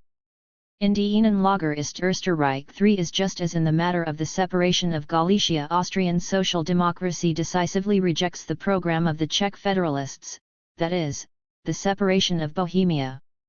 Kautsky writes, "The growth of the idea of autonomy for Bohemia is only a partial manifestation of the general growth of reaction in all big states of the continent. The program of autonomy would not yet make Bohemia an autonomous state. It would still remain a part of Austria. The central parliament would not be abolished by this. The most important matters, military affairs, customs, etc., would remain in its competence. However, the separation of Bohemia would break the power of the central parliament, which today is very weak. It would break it not only in relation to the diets of the several nations but also in relation to the central government, on the model of the delegations." The reference here is to delegations of Austria and Hungary which were elected by the Vienna and Budapest Parliament and had as their task the arrangement of the so-called Austro-Hungarian Compromise, that is, the mutual relationship or proportion contributed by both countries for the common expenses of the state and the settlement of certain matters affecting both. The State Council, that is, the central parliament of Austria, would have to be reduced to a miserable idol nodding its head to everything. The power of the central government in military and customs affairs, as well as foreign policy, would then become unrestricted. The separation of Bohemia would signify the strengthening of the rule of bourgeois peasant clericalism in the alpine lands of the nobility and in Galicia, also that of the capitalist magnates in Bohemia. As long as these three strata must exercise their authority in the central parliament jointly, they cannot develop all their power because their interests are not identical. Holding them together is no easy matter. Their strength will be increased if each of these strata can concentrate on a certain defined area. The clericals in Innsbruck and Linz, the Galician nobility in Krakow and Lemberg, the Bohemian Tories in Prague are more powerful separately than all together in Vienna. Just as in Germany, the reaction draws its strength from the particularism and weakness of the central parliament, here, just as there, giving one's moral support to particularism means working in favor of reaction. Here, just as there, we are obligated to resist strongly the present current tending to the weakening of the central parliament. Kautsky ends with these words: we must combat Bohemian states' rights, the program of separating off Bohemia as a product of reaction and a means of its support. We must combat it since it means splitting the proletariat of Austria. The road from capitalism to socialism does not lead through feudalism. The program of separating off Bohemia is just as little a preliminary to the autonomy of peoples as anti-Semitism, that is, a unilateral struggle against Jewish capital, is a preliminary to social democracy. 4. Where the remnants of feudalism have been preserved to this day in Europe, they are everywhere a protection of monarchy. In Germany, a striking manifestation of this is the fact that the unity of the Reich is based on a universal equal voting right to parliament, while all German states taken individually have much more reactionary state constitutions, from Prussia, with its, as Bismarck expressed it, most monstrous tri-class electoral law, up to Mecklenburg, which is still in general a medieval state with a purely class constitution. The city of Hamburg itself is an even more striking example if we believe that progress and democracy are connected with centralism, and reaction with particularism and federalism. The city of Hamburg, which forms 3 electoral districts of the German Reich, is represented in parliament on the basis of a universal voting right, exclusively by social democratic deputies. On the basis of the constitution of the Reich as a whole, the Workers' Party is, therefore, in Hamburg, the unique ruling party. But the very same city of Hamburg, as a separate little state, on the basis of its distinction, separateness, introduced for itself a new electoral law even more reactionary than the one in force until now, which makes it almost impossible to elect Social Democrats to the Hamburg Diet. In Austria-Hungary we see the same. On the one hand, a federal relationship between Hungary and Austria is an expression not of freedom and progress but of monarchical reaction, because it is known that the Austro-Hungarian dualism is maintained only by the dynastic interest of the Habsburgs, and Austrian social democracy clearly declared itself in favor of the complete dissolution of that federation and the complete separation of Hungary from Austria. However, this position resulted by no means from the inclinations of Austrian social democracy for decentralization in general, but just the reverse. It resulted from the fact that a federal connection between Hungary and Austria is an obstacle to an even greater political centralization inside Austria for the purpose of restoring and consolidating the latter, and here the very same Social Democratic Party is an advocate of as close a union of the Crownlands as possible, and an opponent of any tendencies to the separation of Galicia, Bohemia, Trieste, the Trentino, and so on. In fact, the only center of political and democratic progress in Austria is her central policy, a central parliament in Vienna which, in its development, reached a universal equal voting right, while the autonomous Diets Galician, Lower Austrian, Bohemian are strongholds of the most savage reaction on the part of the nobility or bourgeoisie. Finally, the last event in the history of federal relationships, the separation of Norway from Sweden, taken up in its time eagerly by the Polish social patriotic parties, see the Krakauer forward, as a joyous manifestation of strength and the progressiveness of separatist tendencies, soon changed into a new striking proof that federalism and state separations resulting from it are by no means an expression of progress or democracy. After the so-called Norwegian revolutions, which consisted in the dethronement and the expulsion from Norway of the King of Sweden, the Norwegians quietly elected another king for themselves, having even formally, in a popular ballot, rejected the project of introducing a republic. That which superficial admirers of all national movements and all semblances of independence proclaimed as a revolution was a simple manifestation of peasant and bourgeois particularism, a desire to possess for their own money a king of their own instead of one imposed by the Swedish aristocracy, and, therefore, a movement which had nothing in common whatever with a revolutionary spirit. At the same time, the history of the disintegration of the Swedish-Norwegian Union again proved how far, even here, the federation had been an expression of purely dynastic interests, that is, a form of monarchism and reaction. 4. The idea of federalism as a solution of the nationality question, and in general, an ideal of the political system in international relations, raised 60 years ago by Bakunin and other anarchists, finds at present refuge with a number of socialist groups in Russia. A striking illustration of that idea, as well as of its relation to the class struggle of the proletariat at the present time, is given by the Congress of those federalist groups of all Russia held during the recent 1905 revolution and whose deliberations have been published in a detailed report. See the Proceedings of the Russian National Socialist Parties, April 16 to 20, 1907, Nagoyas.ilstvo, Sejm, St. Petersburg, 1908. First of all, a characterization of the political complexion and of the socialism of these groups is interesting. In the Congress, there participated Georgian, Armenian, Belarusian, Jewish, Polish, and Russian federalists. The Georgian Socialist Federalist Party operates mainly according to its own report, not among the urban population but in the countryside, because only there does there exist in a compact mass the national Georgian element. These number about 1.2 million and are concentrated in the gubernias of Tiflis, Kütahya, and partially, Batum. This party is almost completely recruited from peasants and petty gentry.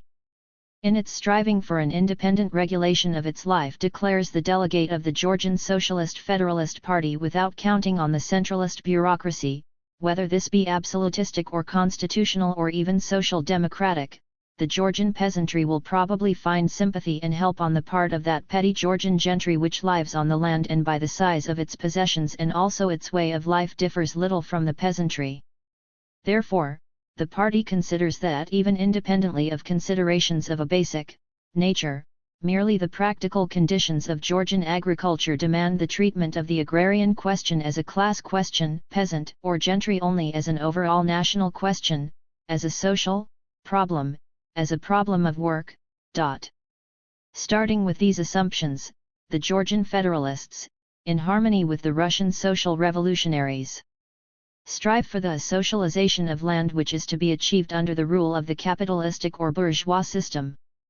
A beautiful addition to this program is the reservation that socialization cannot be extended to orchards, vineyards, and other special cultivations, or to farms, because these are areas demanding a certain contribution of work and material means which cannot be returned in 1 year or in several years and which would be difficult for a Georgian peasant to renounce. Consequently, there remains private property for cultivations and socialism for grain planting, of which there is little in the Caucasus as well as for dunes, marginal lands, bogs, and forests. The main thing on which the Socialist Federalists put emphasis is the reservation that the agricultural question in Georgia should be decided not in a constituent assembly nor in a central parliament, but only in autonomous national institutions, because however life will decide this question, in principle, only this is unquestionable, that the land in a Georgian territory should belong first of all to the Georgian people. The question, how it happens that the Socialist Party is joined, en masse, by the petty gentry and bourgeoisie, the delegates of the Georgian Federalists explained by saying that this happens only because there is no other party which would formulate the demands of these strata. The Armenian Revolutionary Federation, that is, Dashnak-Sutayun, founded at the beginning of the 1890s for the purpose of liberating the Armenians from Turkey, was exclusively concerned with militarizing the people, i.e., the preparation of fighting detachments and armed expeditions into Turkey, the import of weapons, the direction of attacks on Turkish troops, etc. Only recently, at the beginning of the current century, the Armenian Revolutionary Federation expanded its activity into the Caucasus and assumed at the same time a social aspect. The cause for the revolutionary outburst of the movement and the terroristic action in the Caucasus was the confiscation of the estates of the Armenian clergy for the Tsarist treasury in 1903.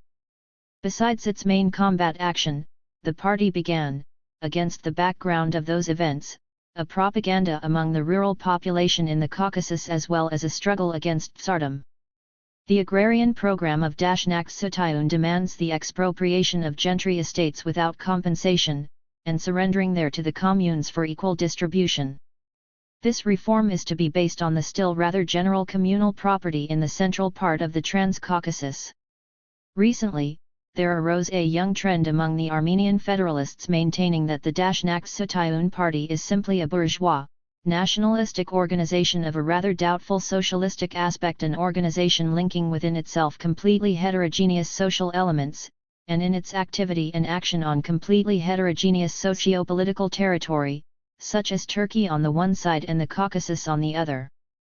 This party recognizes, according to its own report, the principle of federalism both as a basis of nationwide relations and the basis on which should be thoroughly reconstructed the conditions in the Caucasus, and finally, as an organizing principle for the party. A Byelorussian organization was formed in 1903 under the name of the Byelorussian Revolutionary Hromada. Its cardinal programmatic demand was separation from Russia, and in the sphere of economics, the nationalization of the land. In 1906, this program underwent a revision, and from then on the party has been demanding a federal republic in Russia, with territorial autonomy for Lithuania and a Diet in Vilna, as well as a non-territorial national cultural autonomy for the remaining nationalities inhabiting Lithuania, while on the agrarian question the following demands were adopted: lands held by the treasury, by the church, and by the monasteries, as well as big landed property above 80 to 100 deciudens are to be confiscated and turned into a land fund out of which, first of all, the landless and small peasants should be supplied on the basis of hereditary property, with the aim of eliminating pauperism as well as developing the productive forces of the country. The socialization of land cannot yet be mentioned because of the low intellectual level of the Byelorussian peasant. Thus, the task of the party is the creation and maintenance of a peasant farm in a normal size of 8 deciudens, as well as the consolidation of lands. Furthermore, forests, bodies of water, and bogs are to be nationalized. Hromada carries on its activity among the Byelorussian peasants who inhabit, to the number of about 7 millions, the gubernias of Vilna, Minsk, Grodno, and part of Vitebsk.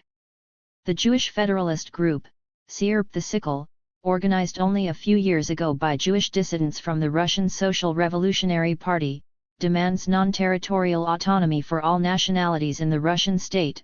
Out of them would be created voluntary state political associations combining together into a state federation, in order to strive in that way for its ultimate goal, territorial autonomy for the Jews.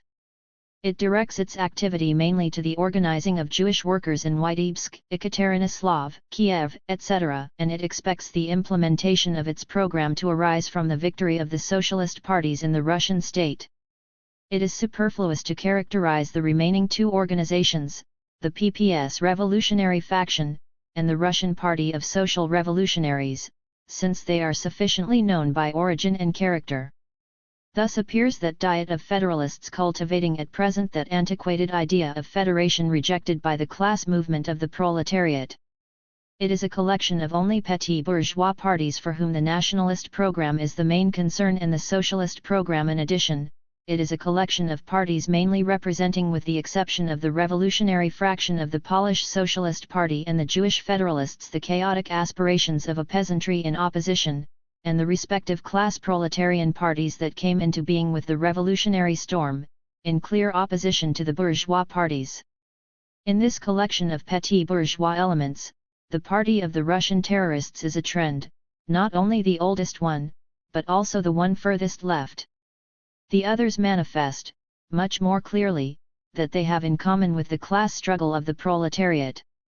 The only common ground which links this variegated collection of nationalists has been the idea of federation, which all of them recognize as a basis of state and political, as well as party, relations. However, out of this strange harmony, Antagonism arises immediately from all sides the moment the question turns to practical projects of realizing that common ideal. The Jewish federalists bitterly complain of the haughtiness of the nations endowed by fate with a territory of their own, particularly the egoism of the Polish social patriots, who presented the greatest opposition to the project of non-territorial autonomy. At the very same time, these Jewish nationalists questioned in a melancholy way whether the Georgian federalists would admit any other nationality to their territory, which they claimed as the exclusive possession of the Georgian nationality. The Russian federalists, on the other hand, accuse the Jewish ones, saying that, from the standpoint of their exceptional situation, they want to impose on all nationalities a non-territorial autonomy. The Caucasian, Armenian, and Georgian federalists cannot agree concerning the relationship of the nationalities in a future federal system, specifically on the question of whether other nationalities are to participate in the Georgian territorial autonomy, or whether such counties as Akhalkalak, inhabited mainly by Armenians, or Barkaban, with a mixture of population, will form individual autonomous territories, or will create an autonomy for themselves according to the composition of their population. The Armenian federalists, on their part, demand the exclusion of the city of Tiflis from the autonomous Georgian territory, inasmuch as it is a center primarily inhabited by Armenians.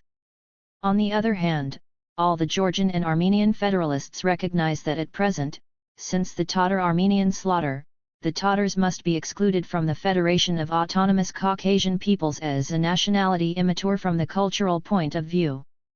Thus, the conglomeration of nationalists agreeing unanimously to the idea of federation changes into as many contradictory interests and tendencies, and the ideal of federalism, which constitutes in the theoretical and superhistorical abstraction of anarchism, the most perfect solution of all nationality difficulties, on the first attempt at its implementation appears as a source of new contradictions and antagonisms.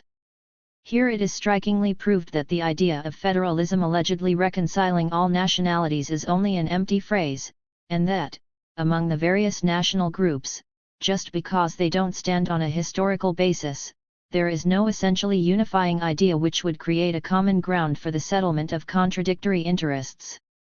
But the same federalism separated from the historical background demonstrates its absolute weakness and helplessness not only in view of the nationality antagonisms in practice but also in view of the nationality question in general. The Russian Congress had as its main theme an evaluation and elucidation of the nationality question and undertook it unrestricted by any dogmas or formulae of the narrow doctrine of Marxism. What elucidation did it give to one of the most burning questions of present political life?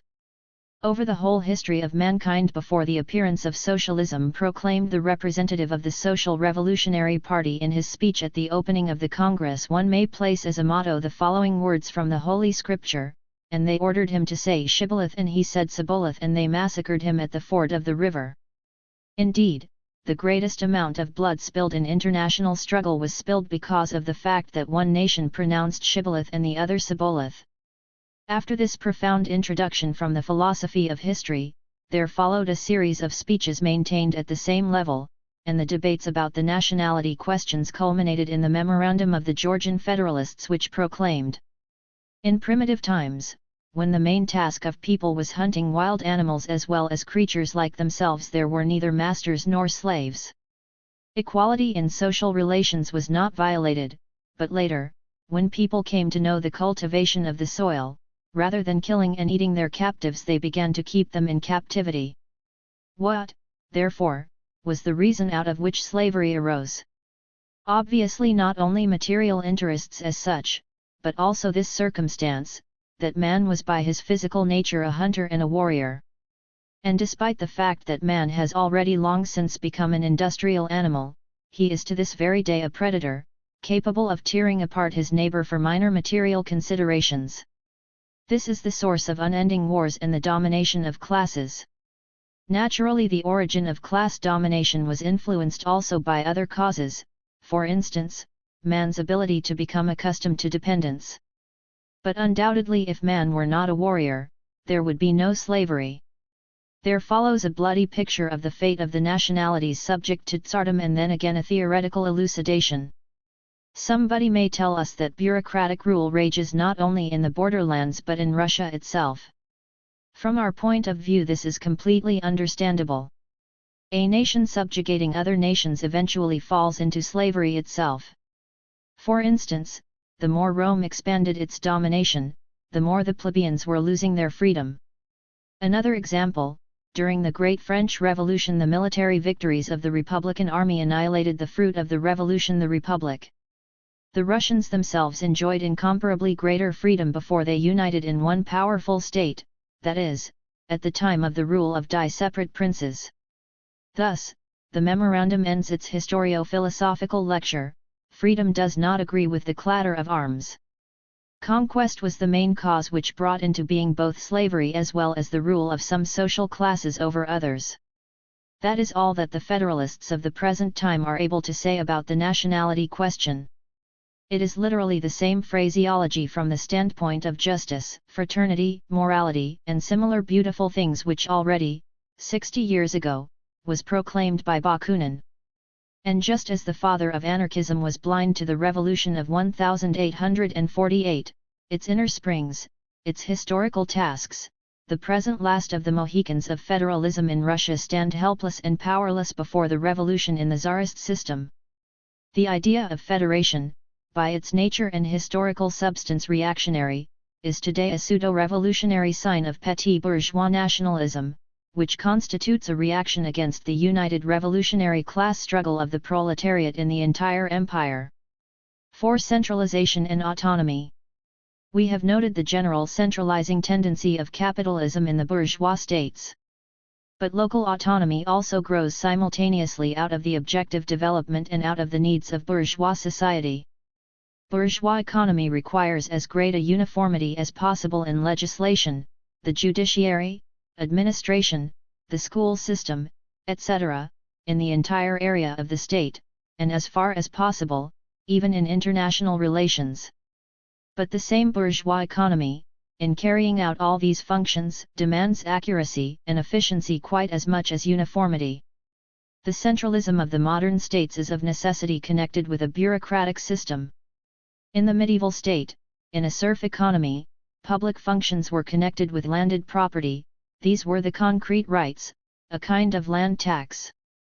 The feudal lord of estates was at the same time and by the same token a civil and criminal judge, the head of the police administration, the chief of military forces in a certain territory, and collector of taxes.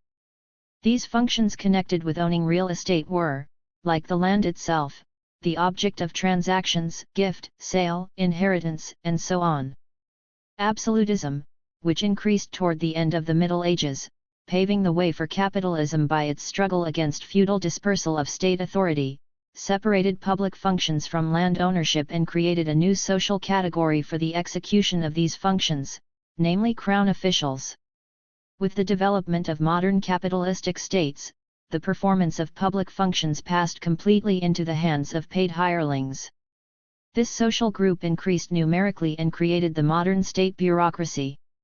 On the one hand, the transfer of public functions to hired personnel completely devoted to their work and directed by one powerful political center corresponds with the spirit of bourgeois economy, which is based on specialization, division of labor, and a complete subordination of manpower to the purpose of maintaining the social mechanism.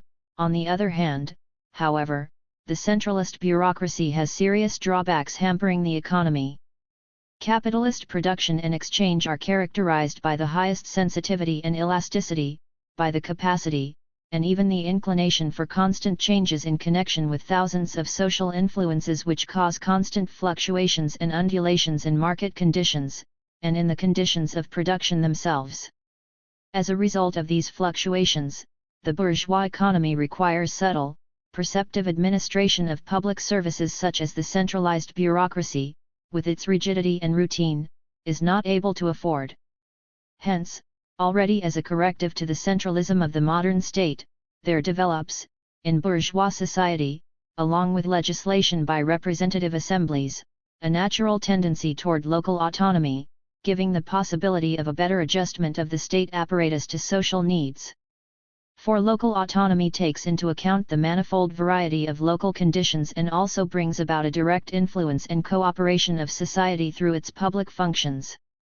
However, more important than the deficiencies inseparable from the rule of bureaucracy, by which the theory of bourgeois liberalism usually explains the necessity for autonomy, there is another circumstance.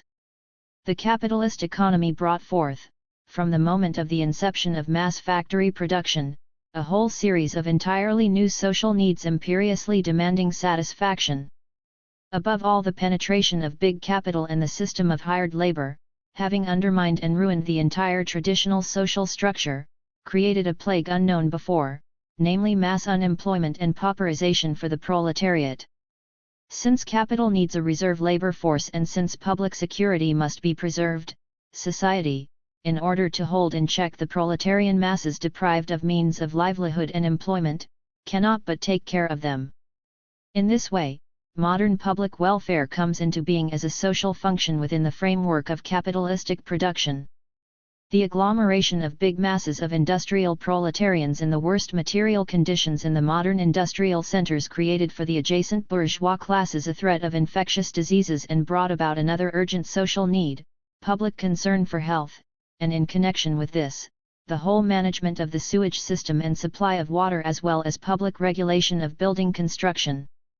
The requirements of capitalist production and of bourgeois society brought about for the first time the problem of popular education. The system of schools accessible to broad masses, not only in the big cities but also in the provinces and among the rural population, brought the idea that the creation and regulation of schools was a public function.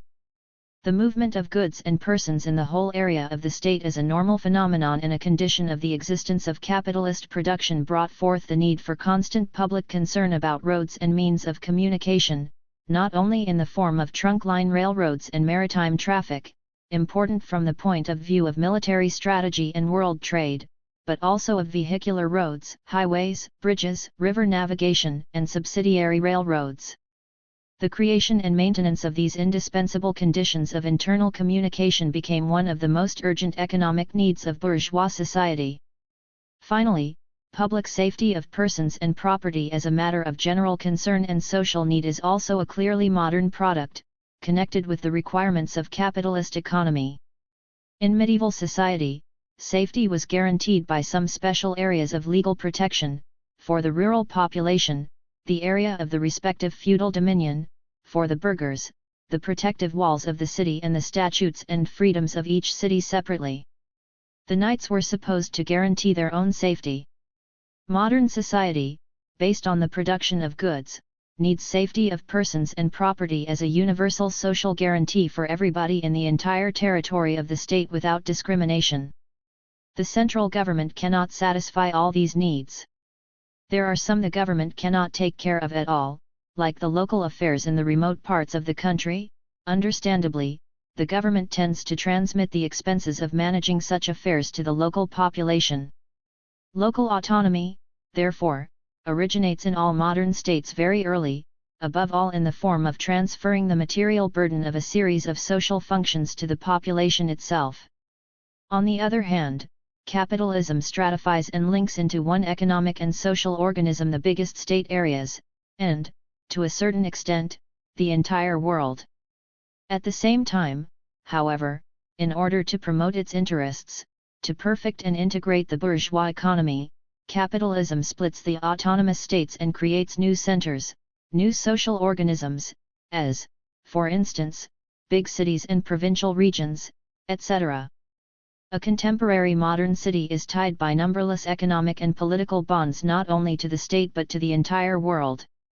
The accumulation of people, the development of municipal transportation and economy, turns the city into a separate small organism. Its needs and public functions are more numerous and varied than were those of a medieval city, which with its handicraft production, was almost entirely independent both economically and politically. The creation of different states and of new urban areas provided the framework for the modern municipal government, a product of new social needs. A municipal or provincial government is necessary in order to comply with the needs of these specific social organisms into which capitalism, following the economic principle of the contradictory interests of the city and the village, transformed the city on the one hand and the village on the other. Within the framework of the special capitalistic connection between industry and agriculture, that is, between city and village, within the framework of the close mutual dependence of their production and exchange, 1,000 threads linking the daily interests of the population of each major city with the existence of the population of the neighboring villages, there goes, in a natural way, a provincial autonomy as in France departmental, cantonal, or communal. Modern autonomy in all these forms is by no means the abolition of state centralism but only its supplementation. Together they constitute the characteristic form of the bourgeois state. Besides political unification, state sovereignty, uniform legislation, and centralized state government, local autonomy became, in all these countries, one of the basic policy issues both of the liberals and of the bourgeois democracy. Local autonomy, growing out of the modern bourgeois system in the manner indicated, has nothing in common with federalism or particularism handed down from the medieval past. It is even its exact opposite.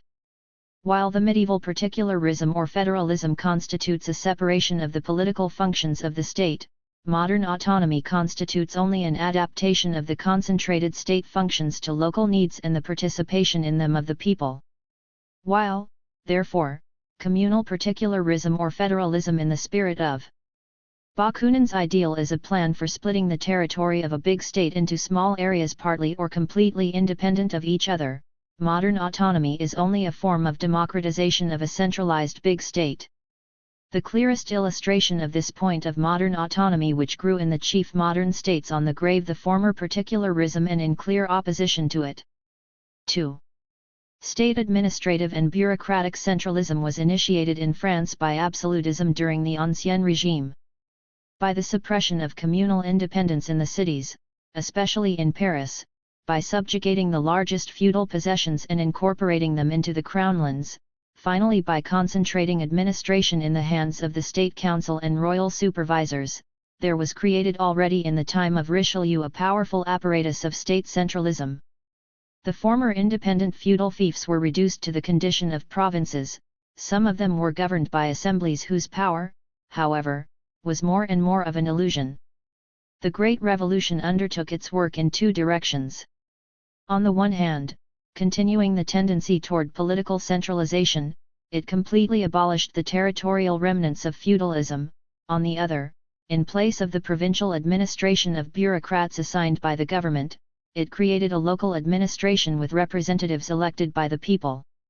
The Constituent Assembly wiped from the map of France the historical division of the country into provinces, as well as the medieval division into administratively diverse cities and villages. On the tabula rasa which was thus left, the Constituent Assembly, following the idea of CIs, introduced a new, simple, geometrical division into square departments. The departments, in turn, are subdivided into arrondissements, cantons, and communes, each governed by a body elected by public vote. The Constitution of the Directory of the Year 3 made certain changes in details, maintaining however, the foundations of the great reform effected by the Constituent Assembly. It was this reform which had given to modern history an epoch-making model of modern autonomy, which grew up on the grave of feudal decentralization and was imbued with an entirely new idea, namely, democratic representation by election.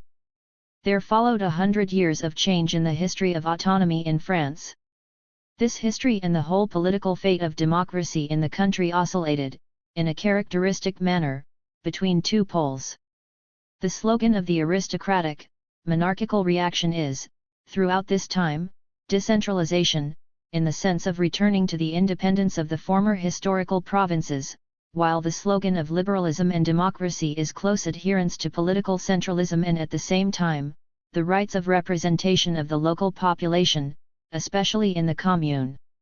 The first blow to the work of the revolution in that field was dealt by Napoleon, who was crowned by the so-called Statute of Plavoy 28 of the year 8, February 17, 1800, his coup d'état of 18th Brumaire. This statute, taking advantage of the general confusion and chaos caused especially in the provinces by the counter-revolution during the time of the Directory, for which the democratic autonomy was blamed, hastily compressed the work of the revolution into the framework of bureaucracy.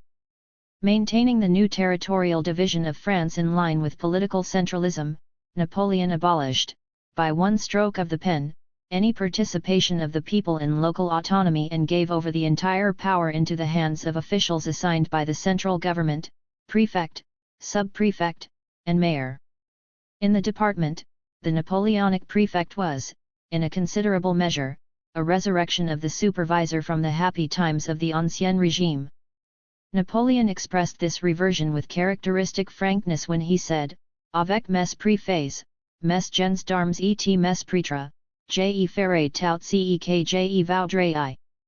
With the help of my prefects, police, and priests I will do whatever I like. The Restoration kept the system of its predecessor in general, according to a current expression. The Bourbons slept on a bed that had been made by Napoleon. However, as soon as the aristocratic emigration returned home, its battle cry was decentralization, a return to the system of the provinces. The notorious Chamber introuvable had scarcely assembled when one of the extreme royalists, Barthélemy, at a meeting of January 13, 1816, solemnly announced the indispensability of decentralization. On many later occasions the leaders of the right, Corbière, de Bonald, La Bourdonnais, de Villèle, Duverger d'Oron, argued the impossibility of reconciling the monarchy with republican uniformity and equality. Under this standard, the aristocracy fought simply for a return to its former position in the provinces from the economic and political point of view. At the same time, it denounced political centralism as a grenade for revolution, a hotbed of innovations and agitation. Here we already hear literally the same arguments under cover of which the right, half a century later, tried to mobilize the provincial reaction against the revolutionary Paris Commune. Therefore, the first timid attempt at the reform of the local administration with application of the principle of election, that is, the project of Martignac, called forth a storm in the Honorable Pre-July Assembly and was rejected clearly as the beginning of revolution. The enraged representatives of the landed aristocracy demanded only the broadening of the competence of the prefect and sub-prefect and making them dependent on the central authority. However, the days of the Restoration were already numbered and the defeat of Martignac's project became the prologue of the July Revolution. The July monarchy, which was only an improved edition of the Restoration in the spirit of the rule of the richest bourgeoisie, introduced insignificant changes in local autonomy. It provided a shadow of the system of election. The law of 1831 on the communes and the law of 1833 on the departments gave the right of suffrage for municipal and departmental councils to a small minority of the most highly taxed as well as to the bureaucracy and bourgeois intelligentsia, without, however, any broadening of the attributes of these councils.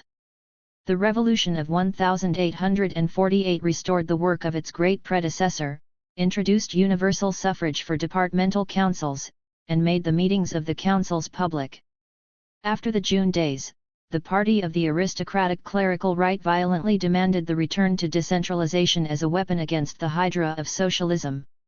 In 1849 to 1851, the departmental councils unanimously demanded the extension of their competence and extraordinary powers in case of civil war, for use against Paris. Thiers, at that time still a liberal, on the contrary, insisted on centralism as the most certain preventive means against socialism.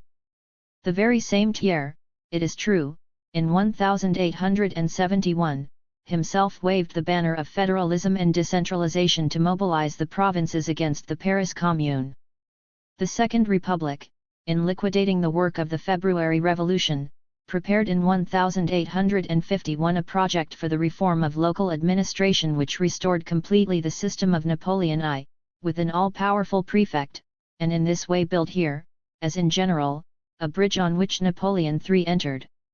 The latter undertook an even more thorough revision of the February achievements, put local administration even further back than the reforms of Napoleon I, and abolished the openness of the meetings of the departmental councils and their right to elect their own cabinet. From then on the government appointed mayors quite arbitrarily, i.e., not from within the communal council. Finally, Napoleon III expanded the power of the prefects, by the laws of 1852 and 1861, to such an extent that he made them completely independent of the government. These omnipresent departmental satraps, dependent directly on Louis Napoleon, became, by virtue of their function of directors of elections to Parliament, the main pillars of the Second Empire. The course of the above history until the beginning of the Second Empire was characterized by Marx in broad strokes in his The 18th Brumaire of Louis Bonaparte in the following way. This executive power with its enormous bureaucratic and military organization, with its ingenious state machinery, embracing wide strata, with a host of officials numbering 500,000, besides an army of another 500,000, this appalling parasitic body, which enmeshes the body of French society like a net and chokes all its pores, sprang up in the days of the absolute monarchy, with the decay of the feudal system, which it helped to hasten. The seigneurial privileges of the landowners and towns became transformed into so many attributes of the state power, the feudal dignitaries into paid officials, and the motley pattern of conflicting medieval plenary powers into the regulated plan of a state authority whose work is divided and centralized as in a factory. The First French Revolution, with its task of breaking all separate local, territorial, urban, and provincial powers in order to create the civil unity of the nation, was bound to develop what the absolute monarchy had begun, centralization, but at the same time the extent, the attributes, and the agents of governmental power. Napoleon perfected this state machinery. The legitimist monarchy and the July monarchy added nothing but a greater division of labor, growing in the same measure as the division of labor within bourgeois society created new groups of interests, and, therefore, new material for state administration. Every common interest was straightway severed from society, counterposed to it as a higher general interest, snatched from the activity of society's members themselves and made an object of governmental activity, from a bridge, a schoolhouse, and the communal property of a village community to the railways, the national wealth, and the National University of France. Finally, in its struggle against the revolution, the parliamentary republic found itself compelled to strengthen, along with the repressive measures, the resources and centralization of governmental power. All revolutions perfected this machine instead of smashing it. The parties that contended in turn for domination regarded the possession of this huge state edifice as the principal spoils of the victor. But under the absolute monarchy, during the First Revolution, under Napoleon, bureaucracy was only the means of preparing the class rule of the bourgeoisie. Under the Restoration, under Louis Philippe, under the parliamentary republic, it was the instrument of the ruling class, however much it strove for power of its own. Only under the Second Bonaparte does the state seem to have made itself completely independent. As against civil society, the state machine has consolidated its position so thoroughly that the chief of the Society of December 10 suffices for its head, an adventurer blown in from abroad, raised on the shield by a drunken soldiery, which he has bought with liquor and sausages, and which he must continually ply with sausage anew. 1. The bureaucratic system of Napoleon III stirred up, especially toward the end of his reign, a strong opposition. This opposition comes through clearly in the statements of certain local administrations. The most striking example was the famous Nancy Manifesto, which demanded extreme decentralization and under whose banner there rallied, in 1865, the whole legitimist clerical opposition of the last phase of the empire. In the name of freedom and order, the manifesto demanded the liberation of the commune from the supervision of the prefect, the appointment of the mayor from among the communal councillors, and the complete elimination of the arrondissement councils. On the other hand, the manifesto demanded establishing cantonal councils and assigning to them the distribution of taxes, and finally, revising the boundaries between departments in the spirit of returning to the historical boundaries of the provinces and making the departments so revised independent concerning budget and the entire administration. This program, which aimed to create preventive measures against revolutions, to save freedom compromised by 3 revolutions, was accepted by all liberal conservatives of the Odilon-Barrett type, and its advocates were headed by all the leaders of legitimism, i.e., the Bourbon party, Béchar, Foliot, Count Montalembert, and finally, the pretender to the crown himself, Count Chambord, who, in his manifesto of 1871 raised administrative decentralization to the role of a leading Programmatic demand on the banner of the White Lilies. The Nancy program provoked sharp resistance from two sides from the empire and from the extreme left, Republicans, Democrats, and Socialists. The latter, condemning the counter-revolutionary tendency of legitimist decentralization, said, in the words of Victor Hugo, "Gentlemen, you are forging a chain and you say, this is freedom. Therefore, they exclaimed, we do not want your departmental councils as a legislative authority, nor your permanent departmental commissions as administrative authority in which a triple feudalism would prevail, the landed interest, the church, and industry, interested in keeping the people in ignorance and misery. 2. Under the pretext of freedom, France was to be handed over as prey to bishops, landed aristocracy, and factory owners. This is the opinion of contemporary democracy and socialists about the 1865 program.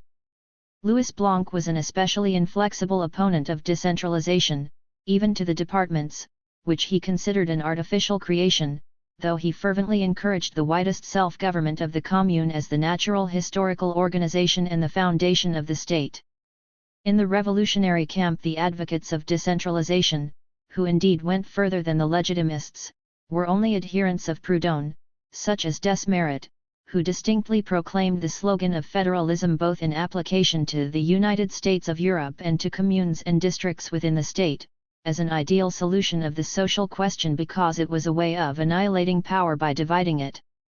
That the adherents of this anarchistic manner of disposing of the bourgeois state have not yet died out in France is proved by the book which appeared in 1899, Le Principe Sauveur par un Girondin, cited by Avalov, p. 228, in which the author sharply polemicizes against the centralism and homogeneity of the modern state, advocating, instead of departmental autonomy, the complete dissolution of the state in the spirit of federation. New voices in the same spirit have been heard even in later years, and enthusiasts for historical decentralization still crop up from the camp of the Royalists, as is demonstrated by the legitimist pamphlet from the time of the Dreyfus affair, La décentralisation et la monarchie nationale.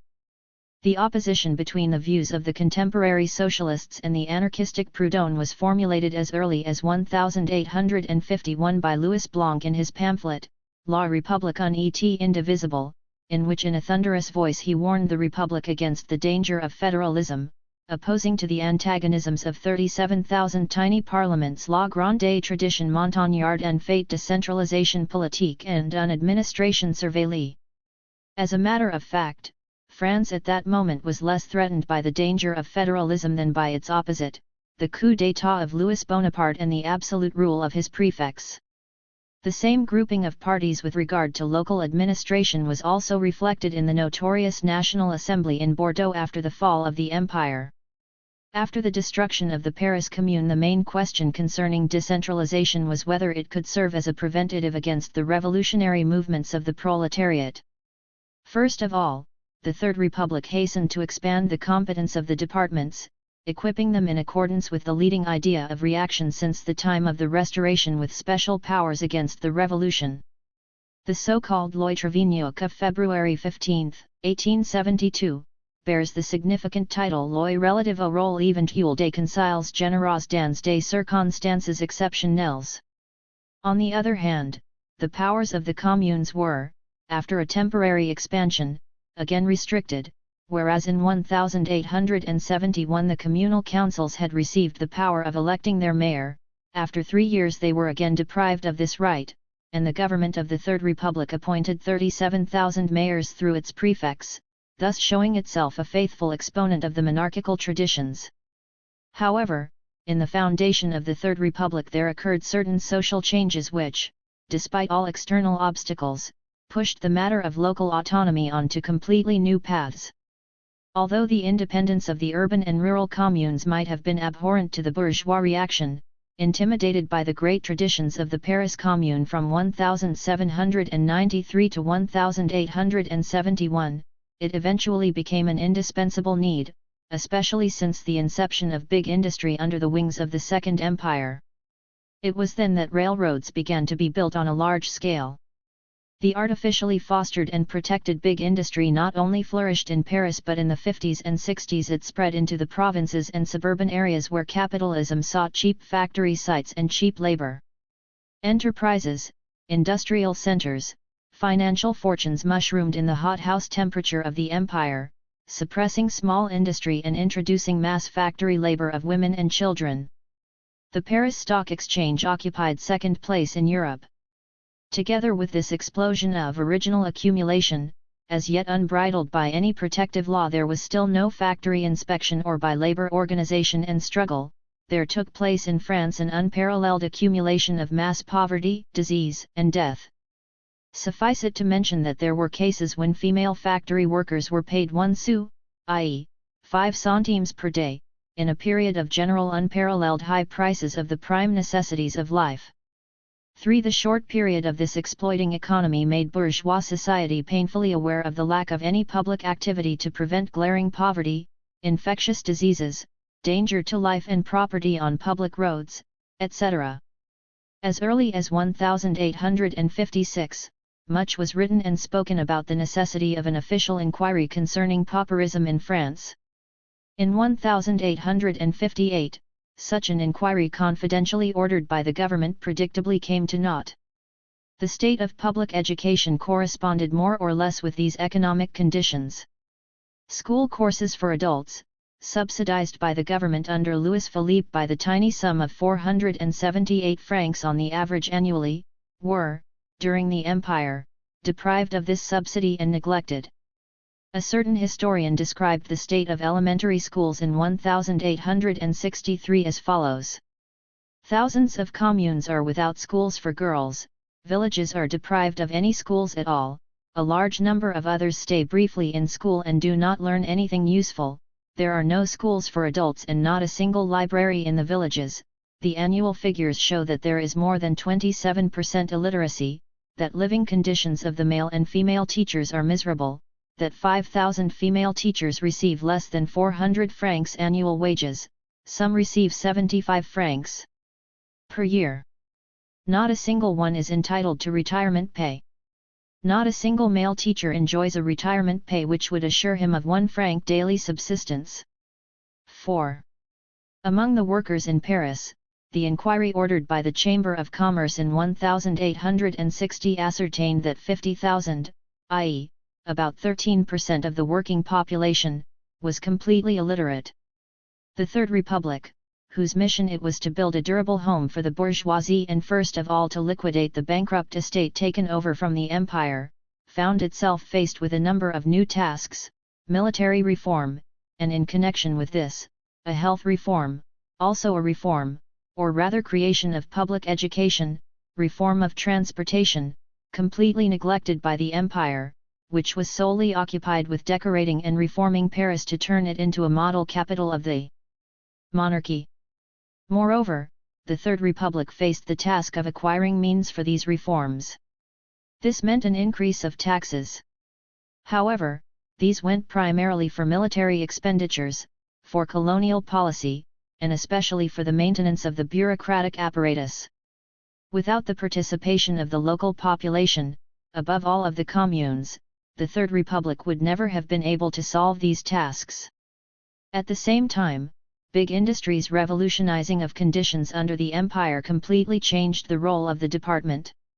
When Louis Blanc, in the National Assembly in 1871, declared that the department is an artificial product of administrative geometry, this was doubtless an anachronistic view. Indeed, in their beginning, emerging from the hands of the Constituent Assembly, the departments were an entirely free improvisation of the genius of the Revolution, a simple network of symmetrical figures on the map of France, and it was exactly in this abolition of all historical boundaries of the provinces that the powerful innovating thought, that great tradition Montagnard consisted, which, on the ruins of the medieval system, created a politically unified modern France.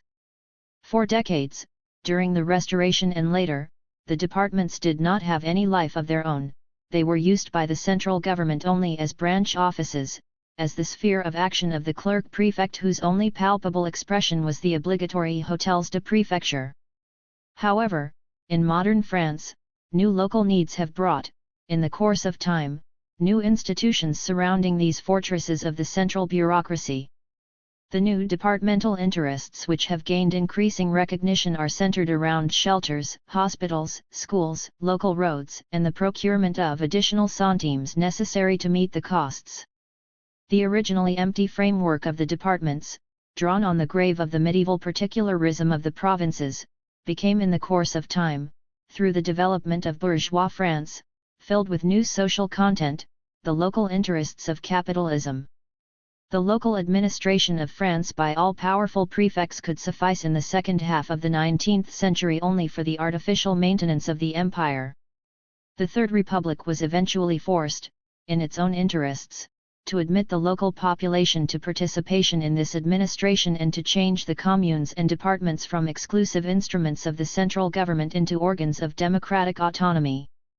However, this shift could be effected only within the Third Republic. In the same way that the republican form of government was consolidated in France ultimately thanks only to circumstances which permitted the social nucleus of this clearly bourgeois political form to be husked from its ideological cocoon, from the illusion of social republic created by 3 revolutions in the course of almost half a century, so the local self-government had first to be liberated from the traditional ideology hostile to it. As late as the 1871 National Assembly, some advocates of liberalism abhorred the reactionary idea of autonomy which they persistently identified with feudal decentralization. The monarchist, de Hassonville, warned his party, reminding it that already during the Great Revolution the appearance of adhering to federalism was sufficient to send people to the guillotine, while Duverger d'Oron declared that France was faced with a dilemma, either uniform administration represented in each department by a prefect, or a federation of autonomous departments. These were the last reverberations of an opinion which weighed on people's minds for 3/4 of a century. Only when, with the fall of the Second Empire and the triumph of the Third Republic, the attempts of the aristocratic clerical reaction were defeated once and for all and the phantom of the federalism of the historic provinces was relegated to the realm of disembodied spirits did the idea of the relative independence of the departments cease to give an impression of federalism which frightened away bourgeois liberalism and democracy. And only when the last flicker of the Paris Commune revolutionary tradition died out in the cinders of the 1871 Commune and under the withered lawn of the Confederates' wall mur des fetters at Père Lachaise, where the corpses and half-dead bodies of the Commune's heroes were dumped, only then did the idea of communal self-government cease to be synonymous with social upheaval in the minds of the bourgeoisie, and the Phrygian cap cease to be the symbol of the city hall. In a word, only when both departmental and communal autonomy were able to demonstrate their proper historical social value as genuinely modern institutions of the bourgeois state, growing out of its own needs and serving its interests, did the progressive development of local autonomy in France become possible. The Organic Statute of 1871, supplemented by the Law of 1899, at last authorized representatives of departments chosen by general elections of the people to participate in the administration with a determining voice, and the Statute of 1884 gave a similar right to the communal councils, returning to them the power of choosing their own mayor. Slowly and reluctantly, and only in recent times, the modern autonomy of France has liberated itself from the iron bonds of bureaucracy. The history of self-government in England followed entirely different paths. Instead of the revolutionary changeover from medieval to modern society, we see here, on the contrary, an early compromise which has preserved to this day the old remnants of feudalism. Not so much by the shattering of old forms as by gradually filling them with new content, bourgeois England has carved out a place for itself in medieval England. And perhaps in no other area is this process so typical and interesting as in the area of local self-government. At first glance, and according to a commonplace expression, England appears as the country with the oldest local self-government, nay, as the cradle, the classical homeland of self-government, on which the liberalism of the continent sought to model itself. In reality, that age-old self-government of England belongs to the realm of myths, and the famous Old English self-government has nothing in common with self-government in the modern sense. Self-government was simply a special system of local administration which originated at the time of the flowering of feudalism and bears all the hallmarks of its origin. The centers of that system are the county, a product of the feudal conditions after the Norman conquest, and the parish, a product of medieval, ecclesiastical conditions, while the main person, the soul of the whole county administration, is the Justice of the Peace, an office created in the 14th century along with the three other county offices, the sheriff, conducting the elections to Parliament, administering judgments in civil lawsuits, etc., the coroner, conducting inquests in cases of violent death, and finally, the commander of the county militia. Among these officials only the secondary figure of the coroner is elective, all other officers are appointed by the crown from among the local landed aristocracy. Only landed proprietors with a specified income could be appointed to the office of Justice of the Peace. All these officers fulfilled their duties without remuneration, and the purely medieval aspect is further indicated by the fact that in their competence they combined judicial and executive power. The Justice of the Peace did everything in the county as well as in the parish, as we shall presently see. He ran the courts, assigned taxes, issued administrative ordinances, in a word, he represented in his person the whole competence of public authority entirely in accordance with the feudal attributions of the landed proprietor. The only difference here was his appointment by the crown. The Justice of the Peace, once appointed, became an omnipotent holder of public power. Justices of the peace were entirely independent of the central government, and in general, not responsible, because the old system of English self-government obviously knows nothing of another basic feature of modern administration, the judicial responsibility of officials and the supervision by the central authority over local offices. Any participation of the local population in this administration was out of the question. If, therefore, the ancient English self-government may be regarded as a kind of autonomy, this can be done only in the sense that it was a system of unrestricted autonomy of the landed aristocracy, who held in their hands the complete public power in the county. The first undermining of this medieval system of administration coincides with the reign of Elizabeth, i.e., the period of that shattering revolution in rural property relations which inaugurated the capitalistic era in England. Violent expropriations of the peasantry by the aristocracy on the broadest scale, the supersession of agriculture by sheep herding, the secularization of church estates which were appropriated by the aristocracy, all this suddenly created an immense rural proletariat, and in consequence, poverty, beggary, and public robbery. The first triumphal steps of capital shook the foundations of the whole society, and England was forced to face a new threat: pauperism. There began a crusade against vagrancy, beggary, and looting, which extends in a blood-stained streak until the middle of the 19th century. Since, however, prisons, branding with hot irons, and even the gallows proved an entirely insufficient medicine against the new plague, summary convictions came into being in England and also public philanthropy. Next to the gallows at the crossroads arose the parish workhouse. The modern phenomenon of mass pauperism was the first problem transcending the powers and means of the medieval system of administration as carried out by the self-government of the aristocracy. The solution adopted was to shift the new burden to new shoulders of the middle classes, the wealthy bourgeoisie. Now the mold-covered church parish was called to a new role: care of the poor. In the peculiar English administration, the parish is not only a rural but also an urban organization, so that to this day the parish system overlaps the modern administrative network in the big cities, creating a great chaos of competences. At the end of the 16th century, a tax for the poor was introduced in the parish, and this tax gradually became the cornerstone of the tax system of the commune. The poor rates grew from £900,000 sterling at the end of the 17th century to £7,870,801 sterling in 1881. The collection and administration of these funds, the organisation of assistants and workhouses, called forth a new organisation of the communal office, and to it there also fell presently another important public function which was likewise caused by the needs of the nascent capitalist economy: supervision of roads. This organization also comprised, from then on, besides the rector who was at the head and two church wardens elected by the commune, 2 overseers of the poor, designated by the justice of the peace, and 1 surveyor of the highways, also designated by the justice of the peace. As we see, this was still the use of the old self-government apparatus for modern purposes. The landed aristocracy in the persons of the justices of the peace preserved power in their hands, only the material burden fell on the bourgeoisie.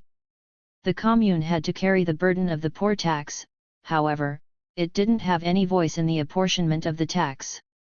The latter function was an attribute of the justice of the peace and of the communal overseers subject to him. In such a state the local administration survived until the 19th century. A few attempts at admitting the population to participation in this administration were undertaken at the beginning of that century but came to nothing. In the meantime, capitalism in England entered new paths.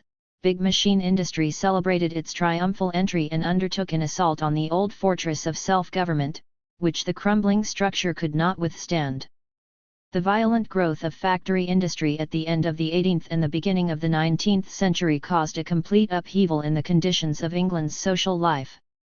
The immense influx of the rural proletariat to the cities soon brought about such a concentration of people and such a housing shortage in the industrial cities that the workers' districts became abhorrent slums, dark, stinking, filthy, plague-ridden.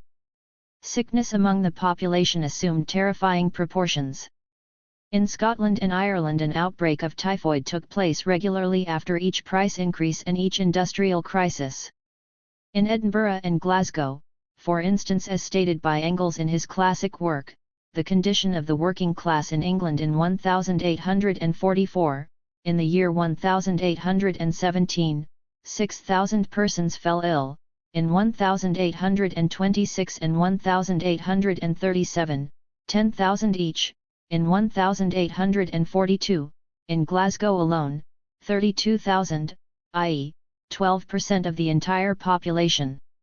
In Ireland, in 1817, 39,000 persons fell ill with typhoid, in 1819, 60,000, in the main industrial cities of counties Cork and Limerick, 1/7 and 1/4 respectively of the entire population fell victim in those years to the epidemic.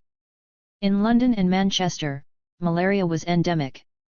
In the latter city, it was officially stated that 3/4 of the population needed medical help every year, and mortality among children up to 5 reached, in the industrial city of Leeds in 1832, the terrifying figure of 5,286 out of a population of 100,000. The lack of hospitals and medical help, housing shortages, and undernourishment of the proletariat became a public threat. In no less a degree, the intellectual neglect of the mass of the people became a public plague when big industry, having concentrated immense crowds of the proletariat under its command, made them a prey of spiritual savages. The textile industry especially, which was the first to introduce mass labor of women and children at the lowest age and which made impossible any home education, however rudimentary, made the filling of this gap, i.e., the creation of elementary schools, a public need. However, the state performed these tasks to a minimal degree. At the beginning of the 4th decade of the century, out of the budget of England amounting to £55 million, public education is allotted the ridiculous sum of £40,000. Education was left mainly to private initiative, especially of the Church, and became mostly an instrument of bigotry and a weapon of sectarian struggle. In Sunday schools, the only ones accessible to working-class children, the latter were often not even taught reading and writing, as occupations unworthy of Sunday, while in the private schools, as was demonstrated by a parliamentary inquiry, the teachers themselves often did not know how to read or write. In general, the picture revealed by the famous Children Employment Commission showed the new capitalistic England as a scene of ruin and destruction, a wreckage of the entire antiquated, traditional, social structure. The great social reform was accomplished for the purpose of establishing tolerable living conditions for the new host, i.e., for the capitalistic bourgeoisie. The elimination of the most threatening symptoms of pauperism, the provision of public hygiene, elementary education, etc. became an urgent task. However, this task could be achieved only when both in state policy and in the entire administration the exclusive rule of the landed aristocracy was abolished and yielded to the rule of the industrial bourgeoisie. The election reform of 1832, which broke the political power of the Tories, is also the date from which begins self-government in England in the modern sense, i.e., self-government based on the participation of the population in the local administration, and on paid, responsible officials in the role of executor of its will under the supervision and control of the central authority. The medieval division of the state into counties and parishes corresponded to the new grouping of the population and local needs and interests as little as the medieval offices of the justice of the peace and parish councils. But while the revolutionary French liberalism swept from the country the historic provinces and in their place erected a homogeneous France with new administrative divisions, the conservative English liberalism created only a new administrative network inside, beside, and through the old divisions, without formally abolishing them. The peculiarity of English self-government consists in the fact that, unable to utilize the completely inadequate framework of traditional self-government, it created a new kind of base, special communal associations of the population for each of the basic functions of self-government. Thus, the law of 1834 establishes new poor law unions, comprising several parishes whose population jointly elects, on the basis of a six-class electoral law, in accordance with the taxes paid, a separate board of guardians for each union. This body decides the whole matter of welfare, building of workhouses, issuing doles, etc. It also hires and pays the officials who carry out its decisions. The old office of the parish overseer of the poor changed from an honorary to a paid one, and was reduced to the function of imposing and collecting taxes assigned by the board. According to the same model, but quite independently, the law of 1847 created a new, broad organization to take care of public health and supervision of buildings, cleanliness of streets and houses, water supply, and food marketing. Also for this purpose new associations of the local population with representatives elected by it were established. On the basis of the Public Health Act of 1875, England with the exception of the capital is divided into urban and rural sanitary districts. The organ of representation is, in the urban districts, the city council, in the boroughs, special local boards of health, and in the rural districts health is supervised by the Board of Guardians. All these boards decide all matters pertaining to health and hire salaried officers who carry out the resolutions of the board. The administration of local transportation also followed the same lines but independently of the two bodies mentioned above. For this purpose, highway districts were created, composed of several parishes whose population elects separate highway boards. In many rural districts, transportation is the concern of the local Board of Health, or the Board of Guardians which administers both transportation and poor relief. The highway boards or the boards of guardians decide about transportation enterprises and hire a paid district surveyor as the official carrying out their orders. And so the office of the former honorary highway surveyor vanished. Finally, education was also entrusted to a special self-governing organization. Individual parishes, cities, and the capital form as many school districts. However, the Board of Education of the Council of State has the right to combine several urban parishes into one district. Every district elects a school board entrusted with supervision of elementary education. It makes decisions concerning tuition-free schooling and the hiring of officials and teachers. In this way there came into being, quite independently from the old organization of self-government, new, multiple, autonomous organizations which, precisely because they originated not by way of a bold revolutionary reform but as discrete patchwork, formed an extremely complex and involved system of often overlapping areas of competence. However, it is characteristic for the classic country of capitalist economy that the axis around which this modern self-government was crystallized so far clearly on the lowest level in the rural commune was the organization of public welfare, the organization for combating pauperism. The poor was, in England, to the middle of the 19th century, the official synonym for the worker, just as in a later time of orderly and modernized conditions, the sober expression hands became such a synonym. Beside this new organization of self-government, the old counties with their justices of the peace became a relic.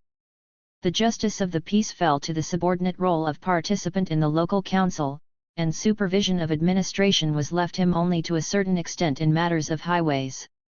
When, however, the local administration passed from the hands of the justice appointed by the Crown to the elected representatives of the local population, the administrative decentralization by no means increased, but on the contrary, was eliminated. If, in the old days, the justice of the peace was an all-powerful master in the council, entirely independent of the central government, at present, the local government is subject on the one hand to the uniform parliamentary legislation, and on the other to strict control by the central administrative authorities. The local government board specially created for this purpose controls the activity of the local boards of guardians and boards of health through visiting inspectors, while the school boards are subject to the Board of Education of the State Council. Also, urban self-government in England is a product of most recent times. Only slight traces survived to modern times of the communal independence of the medieval city. The modern city, an outcome of the capitalist economy of the 19th century, made a new urban organization indispensable. Initiated by the law of 1835, it was not finally established until 1882. The history of self-government in Germany and Austria lacks such distinctive features as that of France or England, however, it generally followed the same lines. In both countries, the division into cities and rural communes resulting from the medieval development brought about a highly developed self-government of the cities and their political independence, and also created the political split, perhaps the greatest in Europe, of the state territory into independent feudal areas. After the 16th century, and especially in the 18th century, during the time of enlightened absolutism, the cities completely lost their independence and fell under the authority of the state. At the same time, the rural communes lost their traditional self-governing institutions, having completely fallen, through the growth of serfdom, under the authority of landowners. Although much later than in France, absolutism nevertheless, as the creator of a unified state authority and territory, triumphed in Germany in the 18th century. At the beginning of the 19th century, bureaucratic centralism is everywhere victorious. However, before long, in connection with the rising big industrial production and the aspiration of the bourgeoisie to introduce modern conditions into the state, the development of local self-government on new principles begins. The first general law of this kind originated in Austria during the March Revolution. Actually, however, the foundations of the present self-government were laid in Austria by the Statute of 1862, in the respective crownlands. Particular communal laws came into being later through legislation of the Diet. In Germany, there prevails French law, partly derived from Napoleonic times, which does not distinguish between the urban and rural commune, for instance, in the Rhineland, in the Bavarian Palatinate, Hesse, Thuringia, etc. On the other hand, the Prussian model prevailing in western and eastern Germany is an independent product. Although the Prussian urban law dates already from 1808, the actual period of the development of the present self-government in Prussia fell in the 60s and the main reforms in the 70s and 80s. Among the main areas of urban administration province, district, Kreis, and commune only the last has well developed, self-governing institutions, i.e., extensive power of the representatives elected by the population. In the remaining ones, representative bodies, Kreistag, Provinziallandtag, exist but they are rather modernized. Medieval class diets and their competence is extremely limited by the competence of officials appointed by the Crown, such as Regierungspräsident in the province and Landrat in the district. Local self-government in Russia constitutes one of the most outstanding attempts of absolutism which, in the famous liberal reforms after the Sebastopol catastrophe, aimed at adjusting the institutions of Oriental despotism to the social needs of modern capitalist economy. Between the peasant reform and the reform of the courts at the threshold of the renewed Russia of Alexander II, stands the law which created the territorial institutions. Modeled on the newly established self-governing institutions of Prussia, the system of the Russian Zemstvo is a parody of English self-government, it entrusts the entire local administration to the wealthy nobility, and at the same time subjects this self-government of the nobility to strict police supervision and the decisive authority of czarist bureaucracy. The law governing elections to the county and gubernial territorial councils happily combines, in the tricurial system and indirect elections, the class principle with the census principle. It makes the county marshal of the nobility the ex officio chairman in the district council, and securing in it to the nobility curia half of the seats suspends over all resolutions of the council, like a Damocles sword, the threatening veto of the governor. As a result of this peculiarity of Russia's social development, which, in the period before 1905 made not the urban bourgeoisie, but certain strata of the nobility the advocates of liberal dreams however pale, even this parity of self-governing institutions represented by the Russian Zemstvos has become, in the hands of the nobility, a framework for serious social and cultural activity. However, the sharp clash that immediately arose between liberalism, nestling in the territorial administration, on the one hand, and the bureaucracy and government on the other, glaringly illuminated the genuine contradiction between modern self-government and the medieval state apparatus of absolutism.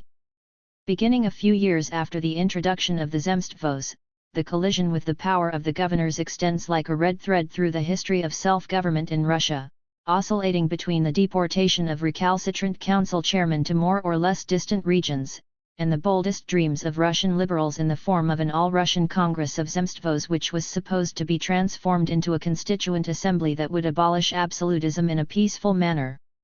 The few years of the action of the 1905 revolution solved this historical collision, violently moving the Russian nobility to the side of reaction and depriving the parity of territorial self-government of any mystifying resemblances to liberalism.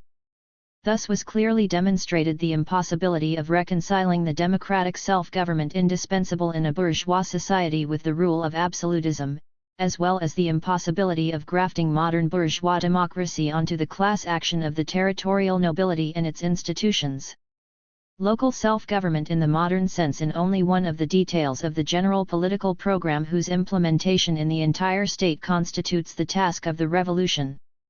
In particular, the Kingdom of Poland and Lithuania must participate in this political reform. This kingdom is at present a unique example of a country with a highly developed bourgeois economy which, however, is deprived of any traces of local self-government. In ancient Poland, a country of natural economy and gentry rule, there obviously was no local self-government. Polish district and provincial councils possessed only functions connected with elections to the same.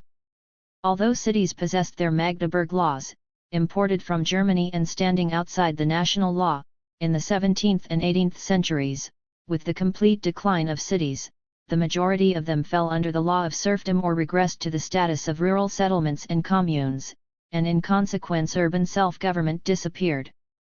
The Duchy of Warsaw, which was an experiment of Napoleon, was endowed with a system of self-government bodily transferred from France, not the one which was the product of revolution, but a self-government squeezed in the clamps of the Statute of Plavoy 28.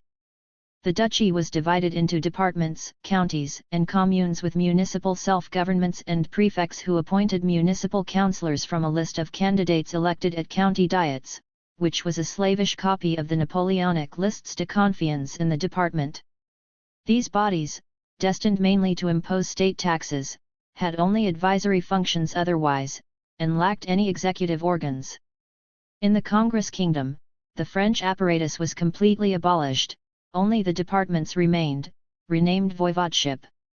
However, they still had no self-governing functions, only a certain influence on the election of judges and administrative officials. After the November insurrection 1830, even this remnant of self-governing forms was abolished, and with the exception of the short period of Wielopolski's experiment in 1861, when provincial and county as well as urban councils were created on the basis of indirect, multilevel elections and without any executive organs, the country to this day remains without any form of self-government. A weak class commune crippled by the government is the only relic in this field. Consequently, the Kingdom of Poland represents at present, after 100 years of the operation of Russian absolutism, some analogy to that tabula rasa which the Great Revolution created in France in order to erect on this ground a radical and democratic reform of self-government unrestricted by any historical survivals. 3. Karl Kautsky characterizes the basic attitude of social democracy to the question of autonomy as follows. The centralization of the legislative process did not by any means involve the complete centralization of administration. On the contrary, the same classes which needed unification of the laws were obliged thereafter to bring the state power under their control. However, this took place only incompletely under the parliamentary form of government, in which the government is dependent on the legislature. The administration, with the whole bureaucratic apparatus at its disposal, was nominally subordinate to the central legislature, but the executive often turned out to be stronger in practice. The administration influences the voters in the legislature through its bureaucracy and through its power in local matters. It corrupts the legislators through its power to do them favors. However, the strongly centralized bureaucracy shows itself less and less able to cope with the increasing tasks of the state administration. It is overcome by them. The results are fumbling, delays, postponing the most important matters, complete misunderstanding of the rapidly changing needs of practical life, massive waste of time and labor in superfluous pencil work. These are the rapidly increasing shortcomings of bureaucratic centralism. Thus there arises, along with the striving for uniformity of legislation, after the several provincial legislatures have been superseded by a central parliament, a striving for decentralization of administration, for local administration of the provinces and communes. The one and the other are characteristic of the modern state. This self-government does not mean the restoration of medieval particularism. The commune gemeinde and likewise the province, does not become a self-sufficient entity as it once was. It remains a component part of the great whole, the nation, here used as synonymous with state. Kautsky and has to work for it and within the limits that it sets. The rights and duties of the individual communes as against the state are not laid down in special treaties. They are a product of the general system of laws, determined for all by the central power of the state. They are determined by the interests of the whole state or the nation, not by those of the several communes. K. Kautsky, Der Parlamentarismus, Die Volksgesetzgebung und die Sozialdemokratie, p.48. If Comrade Stampfer will keep separate the centralization of administration and the centralization of the legislative process, he will find that the paths being followed by German and Austrian social democracy respectively are not diverging at all, but are going in the same direction as the whole of modern democracy. Opposition to all special privileges in the country, strengthening of the central legislature at the expense of the provincial parliaments as well as of the government administration, weakening of the central administration both through the strengthening of the central legislature and through the devolution of self-administration to the communes and provinces, this latter process taking, in Austria, in accordance with its own local conditions, the form of self-administration of the nationalities but a self-administration regulated for the whole country by the central legislature along uniform lines, that is, in spite of all historical and other social differences. In Germany and Austria the position of social democracy on the question of centralism and particularism. 5. We have quoted the above extensive argument of Kautsky on the question we are examining but not because we unreservedly share his views. The leading idea of this argument, the division of modern state centralism into administrative and legislative, the rejection of the former and the absolute recognition of the latter, appears to us somewhat too formalistic and not quite precise. Local autonomy, provincial, municipal, and communal, does not at all do away with administrative centralism. Autonomy covers only strictly local matters, while the administration of the state as a whole remains in the hands of the central authority, which, even in such democratic states as Switzerland, shows a constant tendency to extend its competence.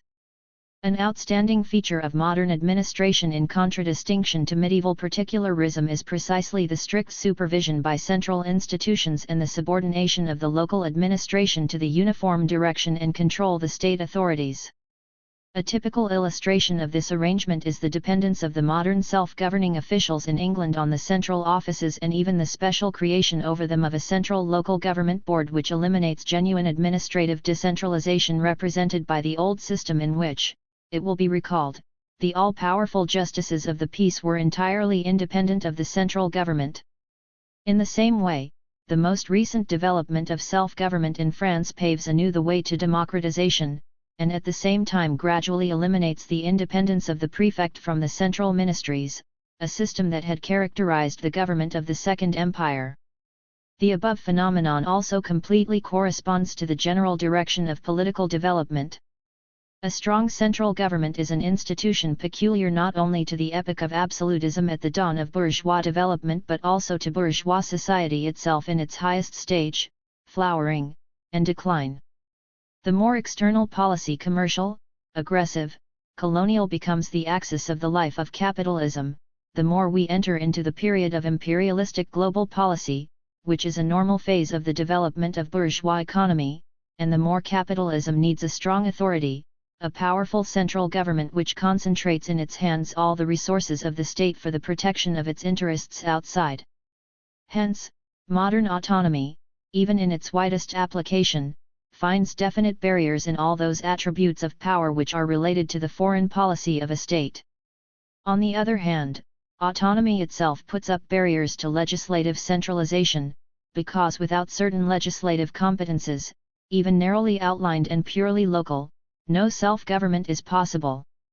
The power of issuing within a certain sphere, on its own initiative, laws binding for the population, and not merely supervising the execution of laws issued by the central legislative body, constitutes precisely the soul and core of self-government in the modern democratic sense. It forms the basic function of municipal and communal councils as well as of provincial diets or departmental councils. Only when the latter in France acquired the right of deciding in the last instance about their problems instead of submitting their opinions in a consultative capacity, and particularly when they acquired the right of drafting their independent budget, only from that time dates the real beginning of the autonomy of the departments.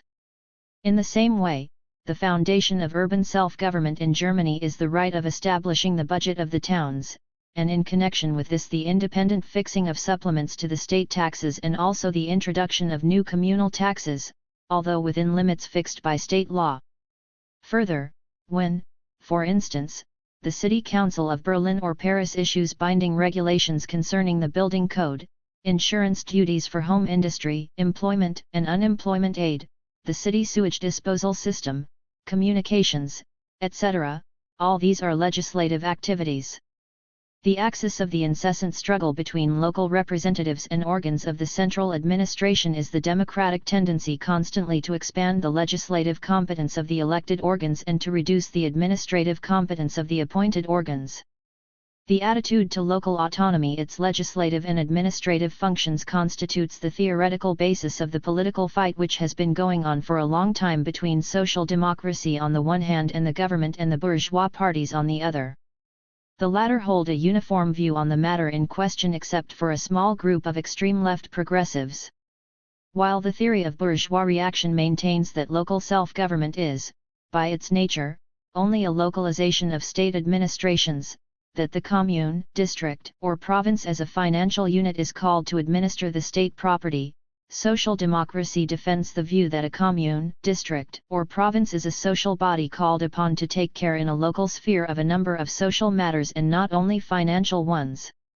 The practical conclusion of these two theories is that the bourgeois parties insist that electoral rights to self-governing bodies should be limited by a property qualification, while social democracy calls for a universal and equal electoral right for the whole population. Generally speaking, the progress of modern self-government toward democracy can be measured by the expansion of the groups of population which participate in self-government by way of elections, as well as by the degree to which their representative bodies extend their competence. The transfer of some activities from the administration to the legislative, representative bodies is a measure extending the latter's competence.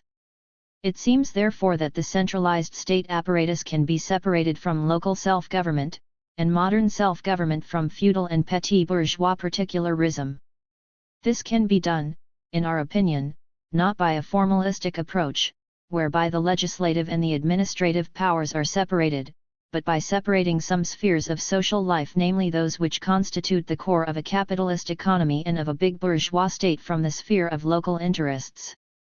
In particular, Kautsky's formula including national autonomy under the general heading of local self-government would, in view of his theory about legislative centralization, lead social democracy to refuse to recognize regional diets on the ground that they were a manifestation of legislative decentralization, i.e., medieval particularism. Kautsky's arguments are in their essence extremely valuable as an indication concerning the general tendency in social democratic policy, concerning its basic standpoint toward centralism and big power policy on the one hand and particularistic tendencies on the other. But precisely from the same foundations from which, in all capitalistic states, grows local self-government, there also grows in certain conditions national autonomy, with local legislation as an independent manifestation of modern social development, which has as little in common with medieval particularism as the present-day city council has with a parliament of the ancient Hanseatic Republic. 5. The national question and autonomy. Capitalism transforms social life from the material foundations up to the top, the cultural aspects. It has produced a whole series of entirely new economic phenomena: big industry, machine production, proletarization, concentration of property, industrial crises, capitalist monopolies, modern industry, labor of women and children, etc. Capitalism has produced a new center of social life, the big city, as well as a new social class, the professional intelligentsia. Capitalist economy, with its highly developed division of labor and constant progress of technology, needs a large specialized staff of employees with technical training, engineers, chemists, architects, electricians, etc. Capitalist industry and commerce need a whole army of lawyers, attorneys, notaries, judges, etc. Bourgeois management, especially in big cities, has made health a public matter and developed for its service large numbers of physicians, pharmacists, midwives, dentists, as well as public hospitals with appropriate staffs. Capitalist production requires not only specially trained production managers but universal, elementary, popular education, both to raise the general cultural level of the people, which creates ever-growing needs, and consequently demand for mass articles, and to develop a properly educated and intelligent worker capable of operating large-scale industry. Hence, bourgeois society everywhere, popular education and vocational training are indispensable. Consequently, we see public schools and numerous elementary, secondary, and college teachers, libraries, reading rooms, etc. Capitalistic production and participation in the world market are impossible without appropriately extensive, speedy, and constant communication, both material and cultural. Bourgeois society has thus created on the one hand railroads and modern postal and telegraph services, and on the other, based on these material foundations, a periodical press, a social phenomenon which before was entirely unknown. To work for the press there has come into being in bourgeois society a numerous category of professional journalists and publicists. Capitalism has made any manifestation of human energy, including artistic creativity, an object of commerce, while on the other hand, by making art objects accessible to the broad masses of the people through mass production, it has made art an everyday need of at least urban society. Theatre, music, painting, sculpture, which, in the period of natural economy had been a monopoly and private luxury of individual, powerful sponsors, are in bourgeois society a public institution and part and parcel of the normal daily life of the urban population. The worker's cultural needs are met in the taverns or beer gardens and by cheap book illustrations and junky ornaments. He adorns his person and his lodging with artistic tawdriness, while the bourgeoisie has at its disposal philharmonics, first-rate theatres, works of genius, and objects of elegance. However, the one and the other kind of consumption calls forth a numerous class of artists and artistic producers. In this way capitalism creates a whole new culture, public education, development of science, the flowering of learning, journalism, a specifically geared art. However, these are not just mechanical appendages to the bare process of production or mechanically separated lifeless parts. The culture of bourgeois society itself constitutes a living and to some extent autonomous entity. In order to exist or develop, this society not only needs certain relationships of production, exchange, and communication, but it also creates a certain set of intellectual relations within the framework of contradictory class interests. If the class struggle is a natural product of the capitalist economy, then its natural needs are the conditions that make this class struggle possible, hence not only modern political forms, democracy, parliamentarianism, but also open public life, with an open exchange of views and conflicting convictions, an intense intellectual life, which alone makes the struggle of classes and parties possible. Popular education, journalism, science, art growing at first within the framework of capitalist production become in themselves an indispensable need and condition of existence of modern society. Schools, libraries, newspapers, theaters, public lectures, public discussions grow into the normal conditions of life, into the indispensable intellectual atmosphere of each member of the modern, particularly urban society, even outside the connection of these phenomena with economic conditions. In a word, the vulgar material process of capitalism creates a whole new ideological superstructure within existence and development which are to some extent autonomous. However, capitalism does not create that intellectual spirit in the air or in the theoretical void of abstraction, but in a definite territory, a definite social environment, a definite language, within the framework of certain traditions, in a word, within definite national forms. Consequently, by that very culture it sets apart a certain territory and a certain population as a cultural national entity in which it creates a special, closer cohesion and connection of intellectual interests. Any ideology is basically only a superstructure of the material and class conditions of a given epoch. However, at the same time, the ideology of each epoch harks back to the ideological results of the preceding epochs, while on the other hand it has its own logical development in a certain area. This is illustrated by the sciences as well as by religion, philosophy, and art. The cultural and aesthetic values created by capitalism in a given environment not only assume a certain national quality through the main organ of cultural production, i.e., the language, but merge with the traditional culture of society, whose history becomes saturated with its distinct cultural characteristics. In a word, this culture turns into a national culture with an existence and development of its own. The basic features and foundations of modern culture in all bourgeois countries are common, international, and the tendency of contemporary development is doubtless toward an ever greater community of international culture. However, within the framework of this highly cosmopolitan, bourgeois culture, French is clearly distinguished from English culture, German from Dutch, Polish from Russian, as so many separate types. The border lines of historical stages and the historical seams are least detectable in the development of an ideology. 1. Because the modern capitalist culture is an heir to and continuator of earlier cultures, what develops is the continuity and monolithic quality of a national culture which, on the surface, shows no connection with the period of capitalist economy and bourgeois rule. For the phrasemonger of the national democracy, or mindless sociologist of social patriotism, the culture of present-day Poland is, in its core, the same unchanged culture of the Polish nation as at the time of Batory or Stanislas Augustus, while Straziwicz, Świętochowski, and Sienkiewicz are direct-line spiritual heirs of Ray of Nogtowice, Pasek, and Mickiewicz. In fact, however, the literature and the press in modern, bourgeois Poland are appallingly trivial, Polish science and the entire Polish culture are appallingly poor. They belong in a new historical stage completely alien in spirit and content to the old culture of feudal Poland, mirrored in its last monumental work, Pan Tadeusz. Present-day Polish culture, in all its destitution, is a modern product of the same capitalist development that chained Poland to Russia and placed at the head of society, in the role of ruling class, a rabble of heterogeneous moneymakers without a past, without a revolutionary tradition, and professional traitors to the national cause.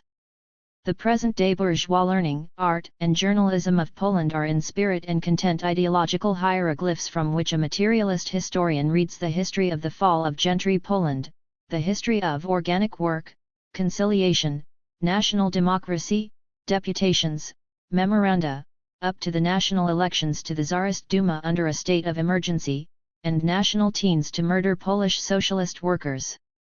Capitalism created modern Polish national culture, annihilating in the same process Polish national independence. Capitalism annihilated Polish national independence but at the same time created modern Polish national culture. This national culture is a product indispensable within the framework of bourgeois Poland. Its existence and development are a historical necessity, connected with the capitalistic development itself. The development of capitalism, which chained Poland to Russia by socio-economic ties, undermined Russian absolutism, united and revolutionized the Russian and Polish proletariat as a class called upon to overthrow absolutism, and in this way created, under the Tsars, the indispensable preconditions for achieving political freedom. But within the framework and against the background of this general tendency toward the democratization of the state, capitalism at the same time knit more closely the socio-economic and cultural national life of the Polish kingdom, thus preparing the objective conditions for the realization of Polish national autonomy. As we have seen, the requirements of the capitalist system lead with historic necessity in all modern states to the development of local self-government through the participation of the people in carrying out socio-political functions on all levels, from the commune to the district and province. Where, however, inside a modern state there exist distinct nationality districts constituting at the same time territories with certain economic and social distinctions, the same requirements of the bourgeois economy make self-government on the highest, countrywide level, indispensable. On this level, local self-government is also transformed, as a result of a new factor, national cultural distinctness, into a special type of democratic institution applicable only in quite specific conditions.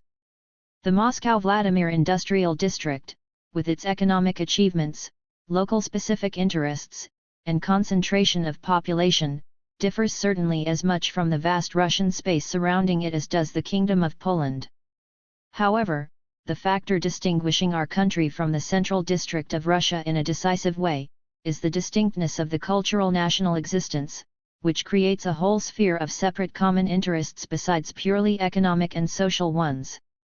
Just as an urban or village commune, district, department or gubernia, province or region must possess, in keeping with the spirit of modern self-government, a certain range of local legislation contained within the framework of state laws, national self-government, in the spirit of democracy, must be based on the representation of the people and their power of local legislation within the framework of state laws, to satisfy the national socio-economic and cultural national needs. The entire modern culture is, above all, a class, bourgeois culture. Learning and art, school and theatre, professional intelligentsia, the press all primarily serve the bourgeois society, are imbued with its principles, its spirit, its tendency. But the institutions of the bourgeois system, like the capitalist development itself, are, in the spirit of the historical dialectic, twofold, double-edged phenomena. The means of class development and rule are at the same time so many means for the rise of the proletariat as a class to the struggle for emancipation, for the abolition of bourgeois rule. Political freedom, parliamentarianism are, in all present-day states, tools for building up capitalism and the interests of the bourgeoisie as the ruling class. However, the same democratic institutions and bourgeois parliamentarianism are, at a certain level, an indispensable school of the proletariat's political and class maturity, a condition of organizing it into a social democratic party, of training it in open class struggle. The same applies to the sphere of the intellect. The basic school, elementary education, is necessary for bourgeois society in order to create appropriate mass consumption as well as an appropriate contingent of able working hands. But the same school and education become the basic tools of the proletariat as a revolutionary class. The social, historical, philosophical, and natural sciences are today the ideological products of the bourgeoisie and expressions of its needs and class tendencies. But on a certain level of its development the working class recognizes that for it also knowledge is power, not in the tasteless sense of bourgeois individualism and its preachings of industriousness and diligence as a means of achieving happiness, but in the sense of knowledge as a lever of class struggle, as the revolutionary consciousness of the working masses. Finally, socialism, which links the interest of the workers as a class with the development and future of mankind as a great cultural brotherhood, produces a particular affinity of the proletarian struggle with the interests of culture as a whole, and causes the seemingly contradictory and paradoxical phenomenon that the conscious proletariat is today in all countries the most ardent and idealistic advocate of the interests of learning and art, the same bourgeois culture of which it is today the disinherited stepchild. The national autonomy of the Kingdom of Poland is primarily necessary for the Polish bourgeoisie to strengthen its class rule and to develop its institutions in order to exploit and oppress with no restrictions whatsoever. In the same way as the modern state political parliamentary institutions, and, as their corollary, the institutions of local self-government are on a certain level an indispensable tool of bourgeois rule and a close harmonization of all state and social functions with the interests of the bourgeoisie. In a narrower sense, national autonomy is an indispensable tool of the strict application of the social functions in a certain territory to the special bourgeois interests of that territory. Absolutism, which safeguarded the crudest although the most important vital interest of the ruling classes, viz., the limitless exploitation of the working strata, naturally, at the same time, sacrificed to its own interests and working methods all subtle interests and forms of bourgeois rule, i.e., treated them with Asiatic ruthlessness. Political liberty and self-government will eventually give the Polish bourgeoisie the possibility of utilizing a number of presently neglected social functions, schools, religious worship, and the entire cultural spiritual life of the country for its own class interests. By manning all offices of the administration, judiciary, and politics, the bourgeoisie will be able to assimilate genuinely these natural organs of class rule with the spirit and home needs of bourgeois society, and so turn them into flexible, accurate, and subtle tools of the Polish ruling classes.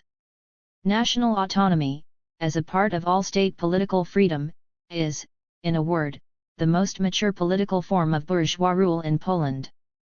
However, precisely for this reason, autonomy is an indispensable class need of the Polish proletariat. The riper the bourgeois institutions grow, the deeper they penetrate the social functions, the more ground they cover within the variegated intellectual and aesthetic sphere, the broader grows the battlefield and the bigger the number of firing lines wherefrom the proletariat conducts the class struggle.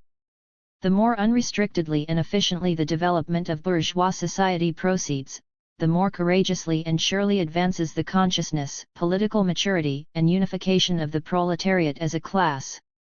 The Polish proletariat needs for its class struggle all the components of which a spiritual culture is made, primarily, its interests, essentially based on the solidarity of nations and striving toward it, require the elimination of national oppression, and guarantees against such oppression worked out in the course of social development.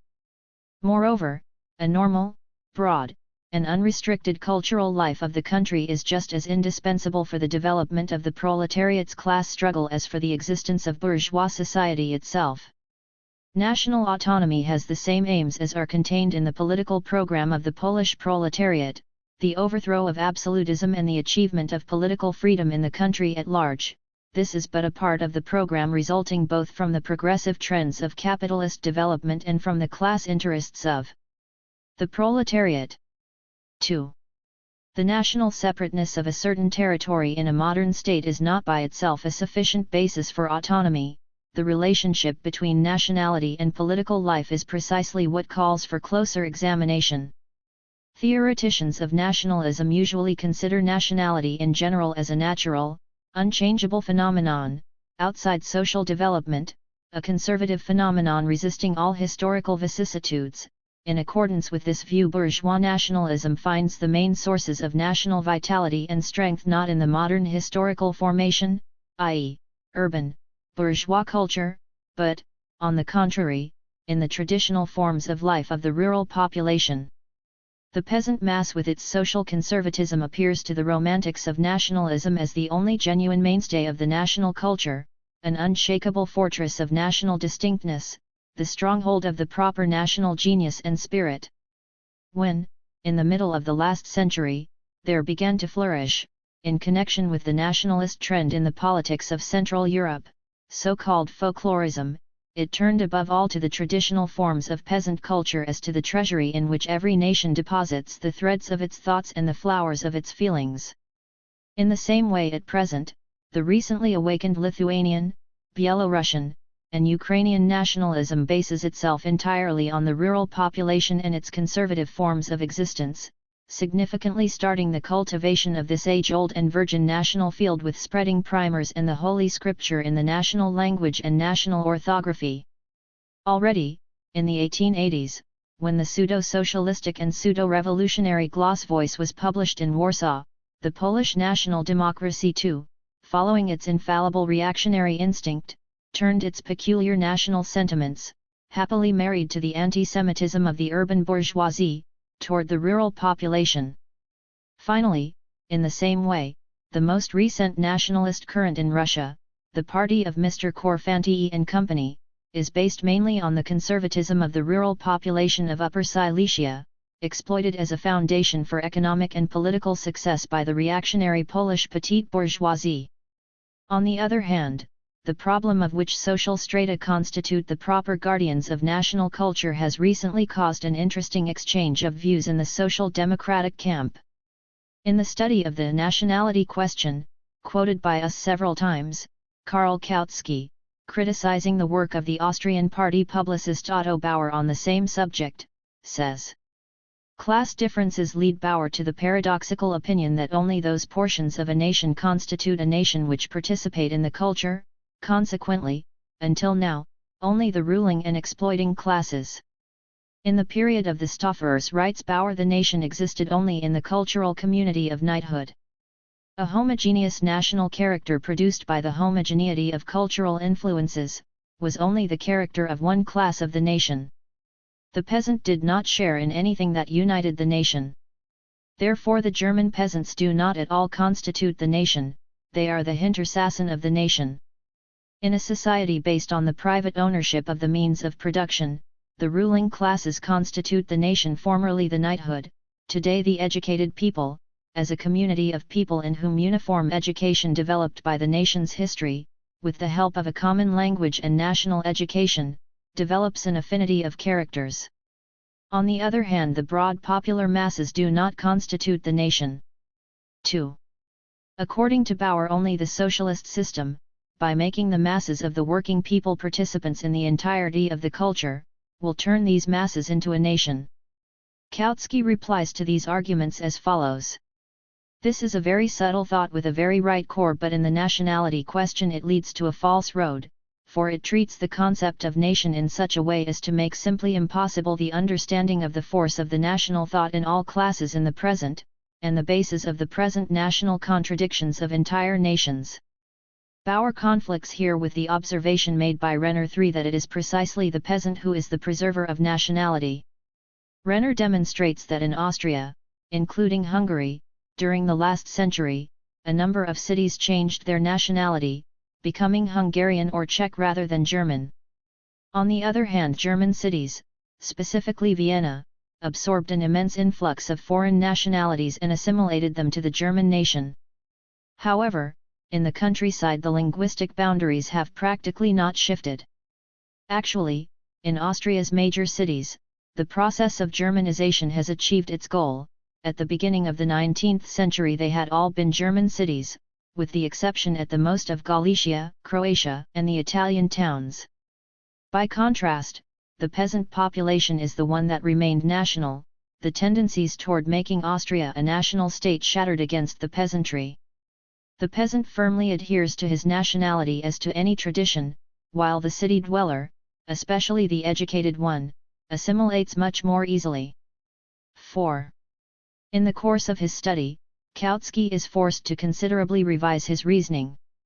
Examining more closely the foundations of modern national movements, he points out that precisely the bourgeois development calling into existence a new social class, the professional intelligentsia, creates in this form the main fact of the contemporary national idea and a pillar of national life. It is true that the same development simultaneously leads the social and cultural life of present-day nationalities, and particularly of the intelligentsia, to international paths, and from this standpoint Kautsky rightly reverses the perspective outlined by Bauer, by explaining that the task of the great socialist reform in the future will not be the nationalization, i.e., the national separation of the working masses, but, on the contrary, blazing the trail for one universal, international culture in which distinct nationalities will disappear. However, in present-day conditions, the role of the urban, or strictly speaking, bourgeois element, is decisive for the fate of nationalities. If Kautsky, in agreement with Renner, points to a whole series of Slavic critics Germanized at the beginning of the 19th century in the Habsburg monarchy as an example of the national non-resistance of the urban element, these facts may actually serve only as an illustration of the petit bourgeois conditions of the pre-capitalist era, by which doubtless the urban life in the Slavic lands of Austria was characterized at the beginning of the 19th century. The further development of events, a definite swing of the same type of critics to their own nationality in the last few decades, which is confirmed by Kautsky and Renner, is, on the other hand, a striking example of how far the rise of its own bourgeois development in a country, its own industry, its own big city life, its own national bourgeoisie and intelligentsia, as it occurred for example in Bohemia, can form the basis for a resistant national policy and for an active political life. Connected with it, the emphasis on the peasant element in connection with the fate of nationality is correct so far as the quite passive preservation of national peculiarities in the ethnic group is concerned, speech, mores, dress, and also, usually in close connection with this, a certain religion.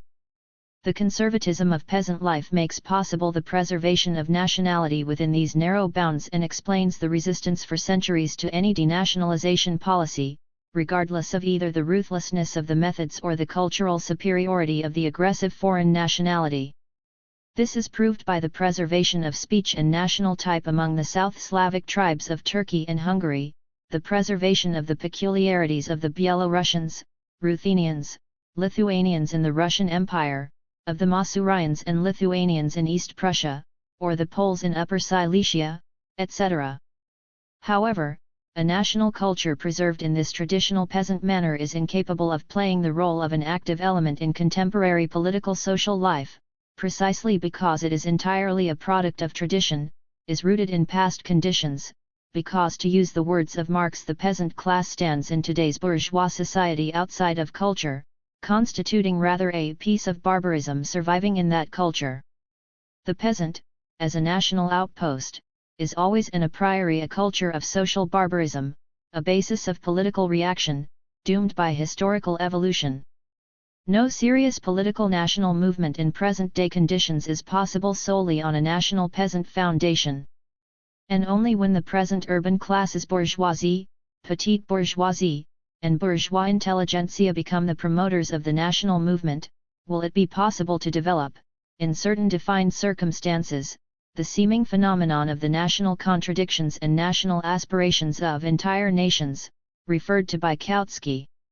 Thus, local autonomy in the sense of the self-government of a certain nationality territory is only possible where the respective nationality possesses its own bourgeois development, urban life, intelligentsia, its own literary and scholarly life. The Congress Kingdom demonstrates all these conditions. Its population is nationally homogeneous because the Polish element has a decisive preponderance over other nationalities in the country's whole area, with the exception of the Suwalki gubernia in which the Lithuanians prevail. Out of the overall population of 9,402,253, the Poles constitute 6,755,503, while of the remaining nationalities the Jews and Germans are mainly concentrated in the cities where, however, they do not represent a foreign bourgeois intelligentsia, but, on the contrary, are considerably assimilated by Polish cultural life, while the Russians, except in the Lublin and Siedlce regions, represent mainly the influx of bureaucratic elements alien to Polish society. The percentage of total population of these nationalities in the respective provinces, with the exception of Suwalki, appears, according to the census of 1897, as follows. Gubernia Poles Jews Germans Russians. Kalish 83.9% 7.67.31.1. Kielce 87.6 10.91.2. Lublin 61.3 12.70.2 21.0. Lomza 77.4 15.80.85.5. Piotrkow 71.9 15.2 10.61.6. Plock 80.49.66.73.3. Radom 83.8 13.81.11.4. Seedville 66.1 15.51.4 16.5. Warsaw 73.6 16.44.05.4. Thus, in all the gubernias except 2, and in the country as a whole, the Polish element constitutes more than 70% of the population. It is, moreover, the decisive element in the socio-cultural development of the country. However, the situation looks different when we turn to the Jewish nationality. Jewish national autonomy, not in the sense of freedom of school, religion, place of residence, and equal civic rights, but in the sense of the political self-government of the Jewish population with its own legislation and administration, as it were parallel to the autonomy of the Congress Kingdom, is an entirely utopian idea. Strangely, this conviction prevails also in the camp of extreme Polish nationalists, e.g., in the so-called revolutionary faction of the PPS, where it is based on the simple circumstance that the Jewish nationality does not possess a territory of its own within the Russian Empire.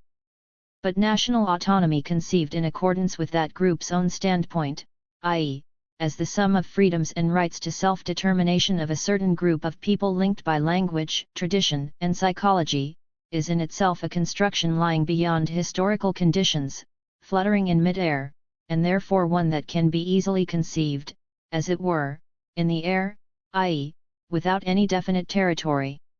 On the other hand, an autonomy that grows historically together with local self-government, on the basis of modern bourgeois democratic development, is actually as inseparable from a certain territory as the bourgeois state itself, and cannot be imagined without it to the same extent as non-territorial communal or urban self-government.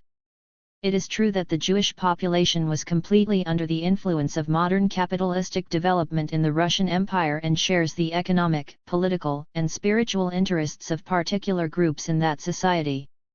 But on the one hand, these interests were never territorially separated so as to become specifically Jewish capitalist interests, rather, they are common interests of the Jewish and other people in the country at large. On the other hand, this capitalist development does not lead to a separation of bourgeois Jewish culture, but acts in an exactly opposite direction, leading to the assimilation of the Jewish bourgeois, urban intelligentsia, to their absorption by the Polish or Russian people. If the national distinctness of the Lithuanians or Byelorussians is based on the backward peasant people, the Jewish national distinctness in Russia and Poland is based on the socially backward petite bourgeoisie, on small production, small trade, small town life, and let us add parenthetically on the close relation of the nationality in question to religion. In view of the above, the national distinctness of the Jews, which is supposed to be the basis of non-territorial Jewish autonomy, is manifested not in the form of metropolitan bourgeois culture, but in the form of small-town lack of culture. Obviously, any efforts toward developing Jewish culture at the initiative of a handful of Yiddish publicists and translators cannot be taken seriously. The only manifestation of genuine modern culture in the Russian framework is the social democratic movement of the Russian proletariat which, because of its nature, can best replace the historical lack of bourgeois national culture of the Jews, since it is itself a phase of genuinely international and proletarian culture. Different, though no less complicated, is the question of autonomy in Lithuania. For nationalist utopians, obviously the existence of a certain territory inhabited by a population of distinct nationality is a sufficient reason to demand for the nationality in question, in the name of the right of all nationalities to self-determination, either an independent republic, or one federated with Russia, or the broadest autonomy.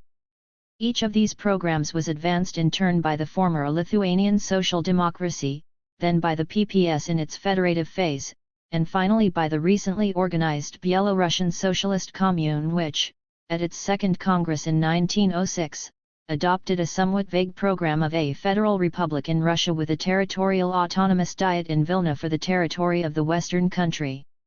5. Whether the Belarusian Commune demands the proclamation of the Western country as one of the republics into which the Russian Empire is to be split, or a territorial autonomy for that Western country is difficult to figure out.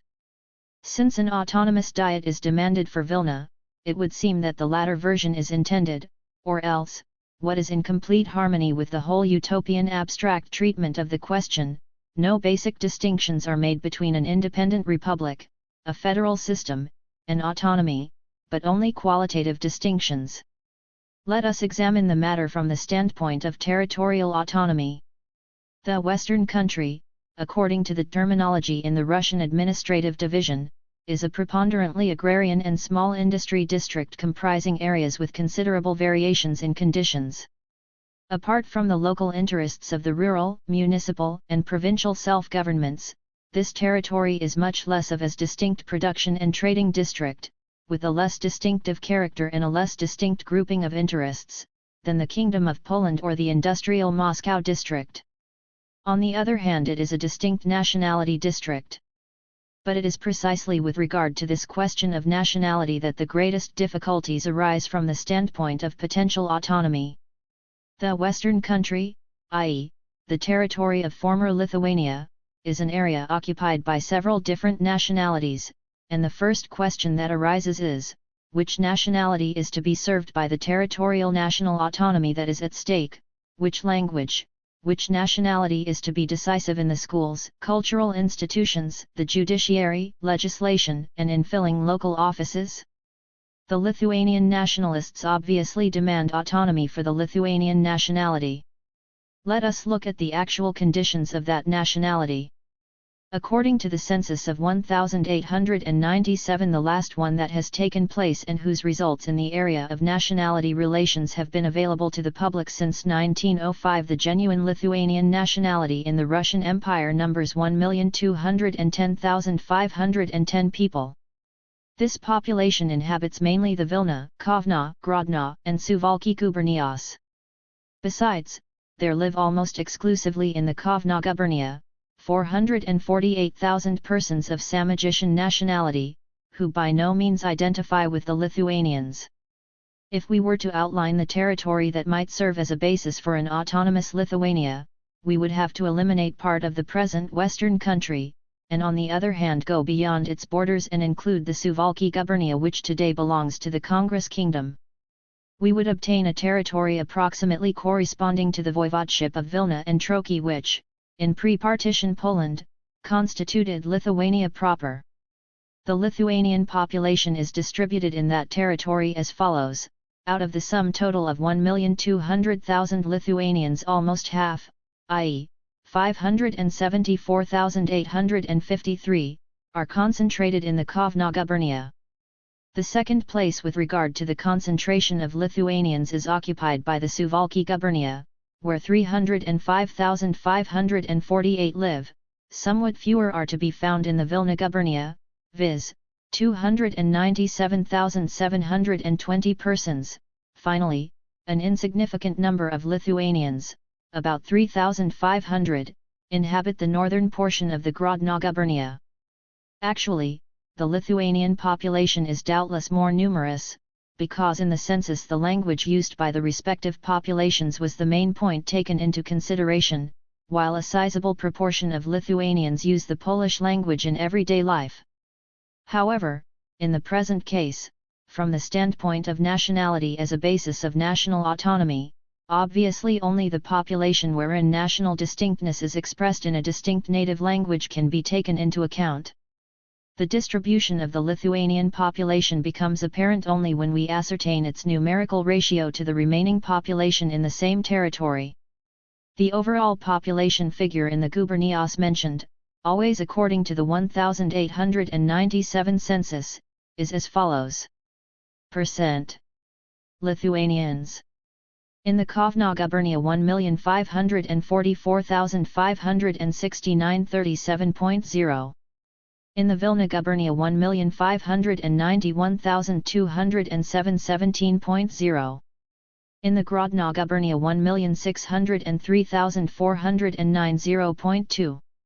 In the Suwalki gubernia 582,913 52.0.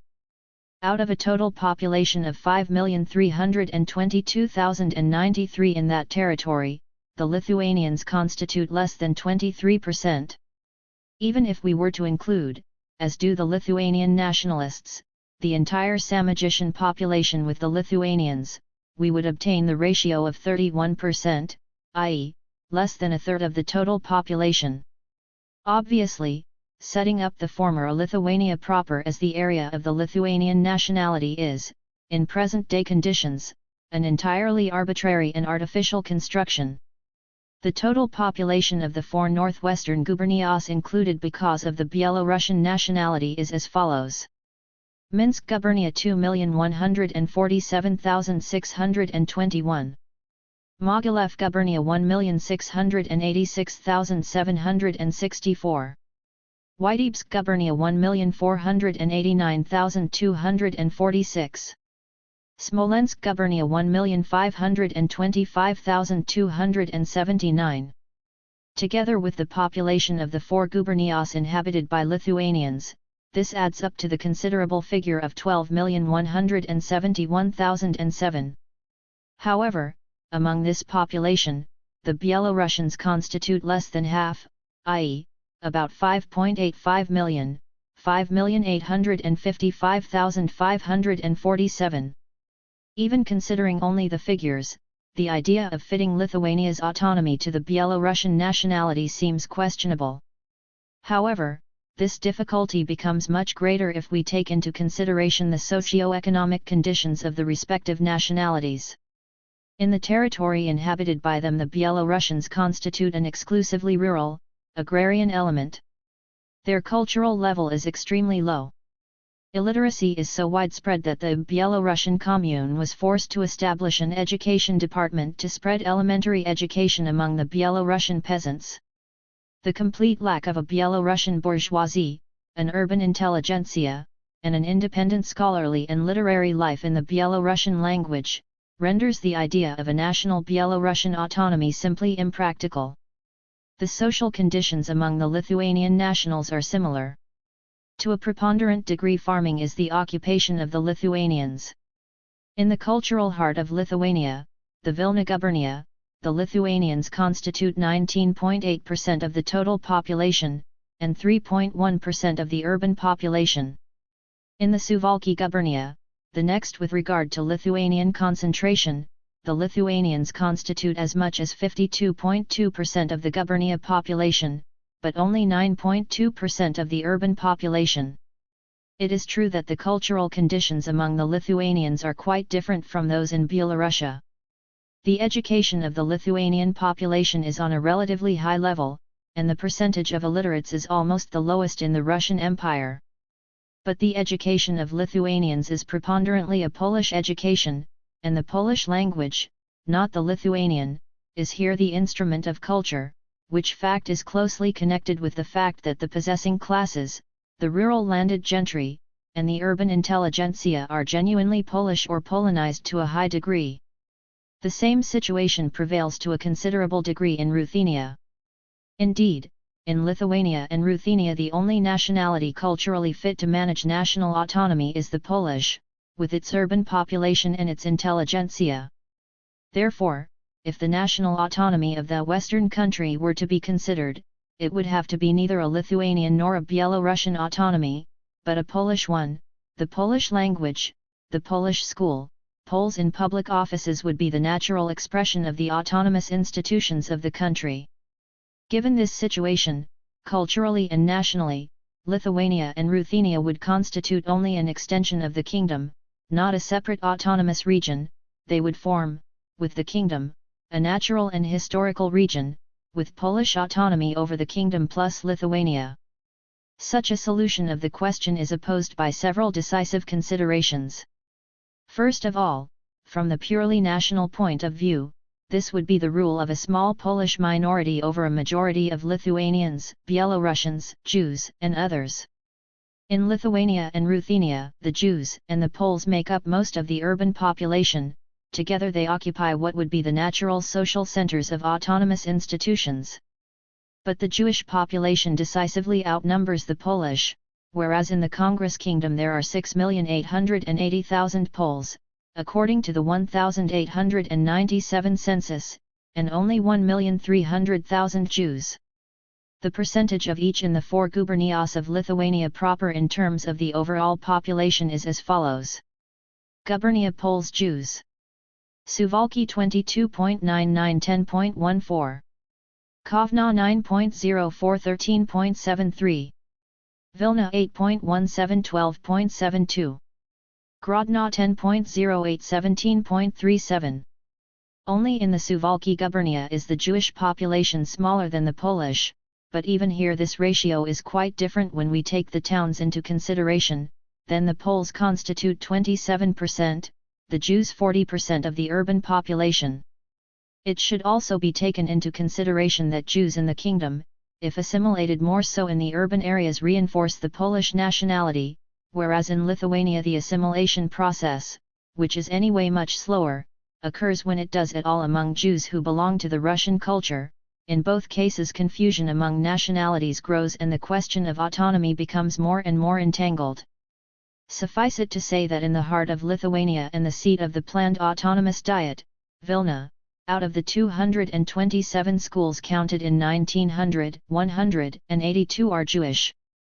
Another consideration no less important is the circumstance that the Polish nationality is in Lithuania and Ruthenia precisely the nationality of the ruling strata, the gentry landowners and the bourgeoisie, while the Lithuanian and particularly the Byelorussian nationality is represented mostly by landless peasantry. Therefore, the nationality relationship is here generally speaking a relationship of social classes. Handing over the country's autonomous institutions to the Polish nationality would here mean the creation of a new powerful instrument of class domination without a corresponding strengthening of the position of the exploited classes, and would cause conditions of the kind that would be brought about by the proposed autonomy of Galicia for the Ruthenians. Consequently, both for nationality and for social reasons, the joining of Lithuania to the autonomous territory of the kingdom or the separation of Lithuania and Ruthenia into an autonomous region with an unavoidable preponderance of the Polish element is a project which social democracy must combat in principle. In this form, the project of Lithuania's national autonomy altogether falls through as utopian, in view of the numerical and social relations of the nationalities involved. 3. Another outstanding example of the difficulties encountered by the problem of nationality autonomy in practice is to be found in the Caucasus. No corner of the earth presents such a picture of nationality intermixture in one territory as the Caucasus, the ancient historical trail of the great migrations of peoples between Asia and Europe, strewn with fragments and splinters of those peoples. That territory's population of over 9 million is composed, according to the 1897 census, of the following racial and nationality groups. In thousands: Russians 2,192.3, Germans 21.5, Greeks 57.3, Armenians 975.0, Ossetians 157.1, Kurds 100.0, Chechens 243.4, Circassians 111.5, Abkhaz 72.4, Lezgians 613.8, Georgians, Imeridans, Mingrels, etc. Kartvelian 1201.2, Jews 43.4, Tatars 1139.6, Kumyks 100.8, Turks Turco-Tatars 70.2, Nogays 55.4, Karacs 22.0, Kalmucks 11.8, Estonians, Mordvinians 1.4. The territorial distribution of the largest nationalities involved is as follows: the Russians, who constitute the most numerous group in the whole Caucasus, are concentrated in the north, in the Kuban and Black Sea districts and in the northwest part of Tursk. Moving southward, in the western part of the Caucasus the Kartvalians are located. They occupy the Kutai and the southeastern part of the Tiflis gubernias. Still further south, the central territory is occupied by the Armenians in the southern portion of the Tiflis, the eastern portion of the Kars and the northern portion of the Yerevan gubernias, squeezed between the Georgians in the north, the Turks in the west and the Tatars in the east and south, in the Baku, Elizabetpol and Yerevan gubernias. In the east and in the mountains are located mountain tribes, while other minor groups such as Jews and Germans live, intermingled with the autochthonous population, mainly in the cities. The complexity of the nationality problem appears particularly in the linguistic conditions because in the Caucasus there exist, besides Russian, Ossetian, and Armenian, about a half-dozen languages, 4 Lezgian dialects, several Chechen, several Circassian, Mingrel, Georgian, Sudanese, and a number of others. And these are by no means dialects, but mostly independent languages incomprehensible to the rest of the population. From the standpoint of the problem of autonomy, obviously only 3 nationalities enter into consideration: Georgians, Armenians, and Tatars, because the Russians inhabiting the northern part of the Caucasus constitute, with regard to nationality, a continuation of the state territory of the purely Russian population. The relatively most numerous nationality group besides the Russians are the Georgians, if we include among them all varieties of Kartvalians. The historical territory of the Georgians is represented by the gubernias of Tiflis and Kutai and the districts of Sukhum and Sakatali, with a population of 2,110,490. However, the Georgian nationality constitutes only slightly more than half of that number, i.e., 1,200,000.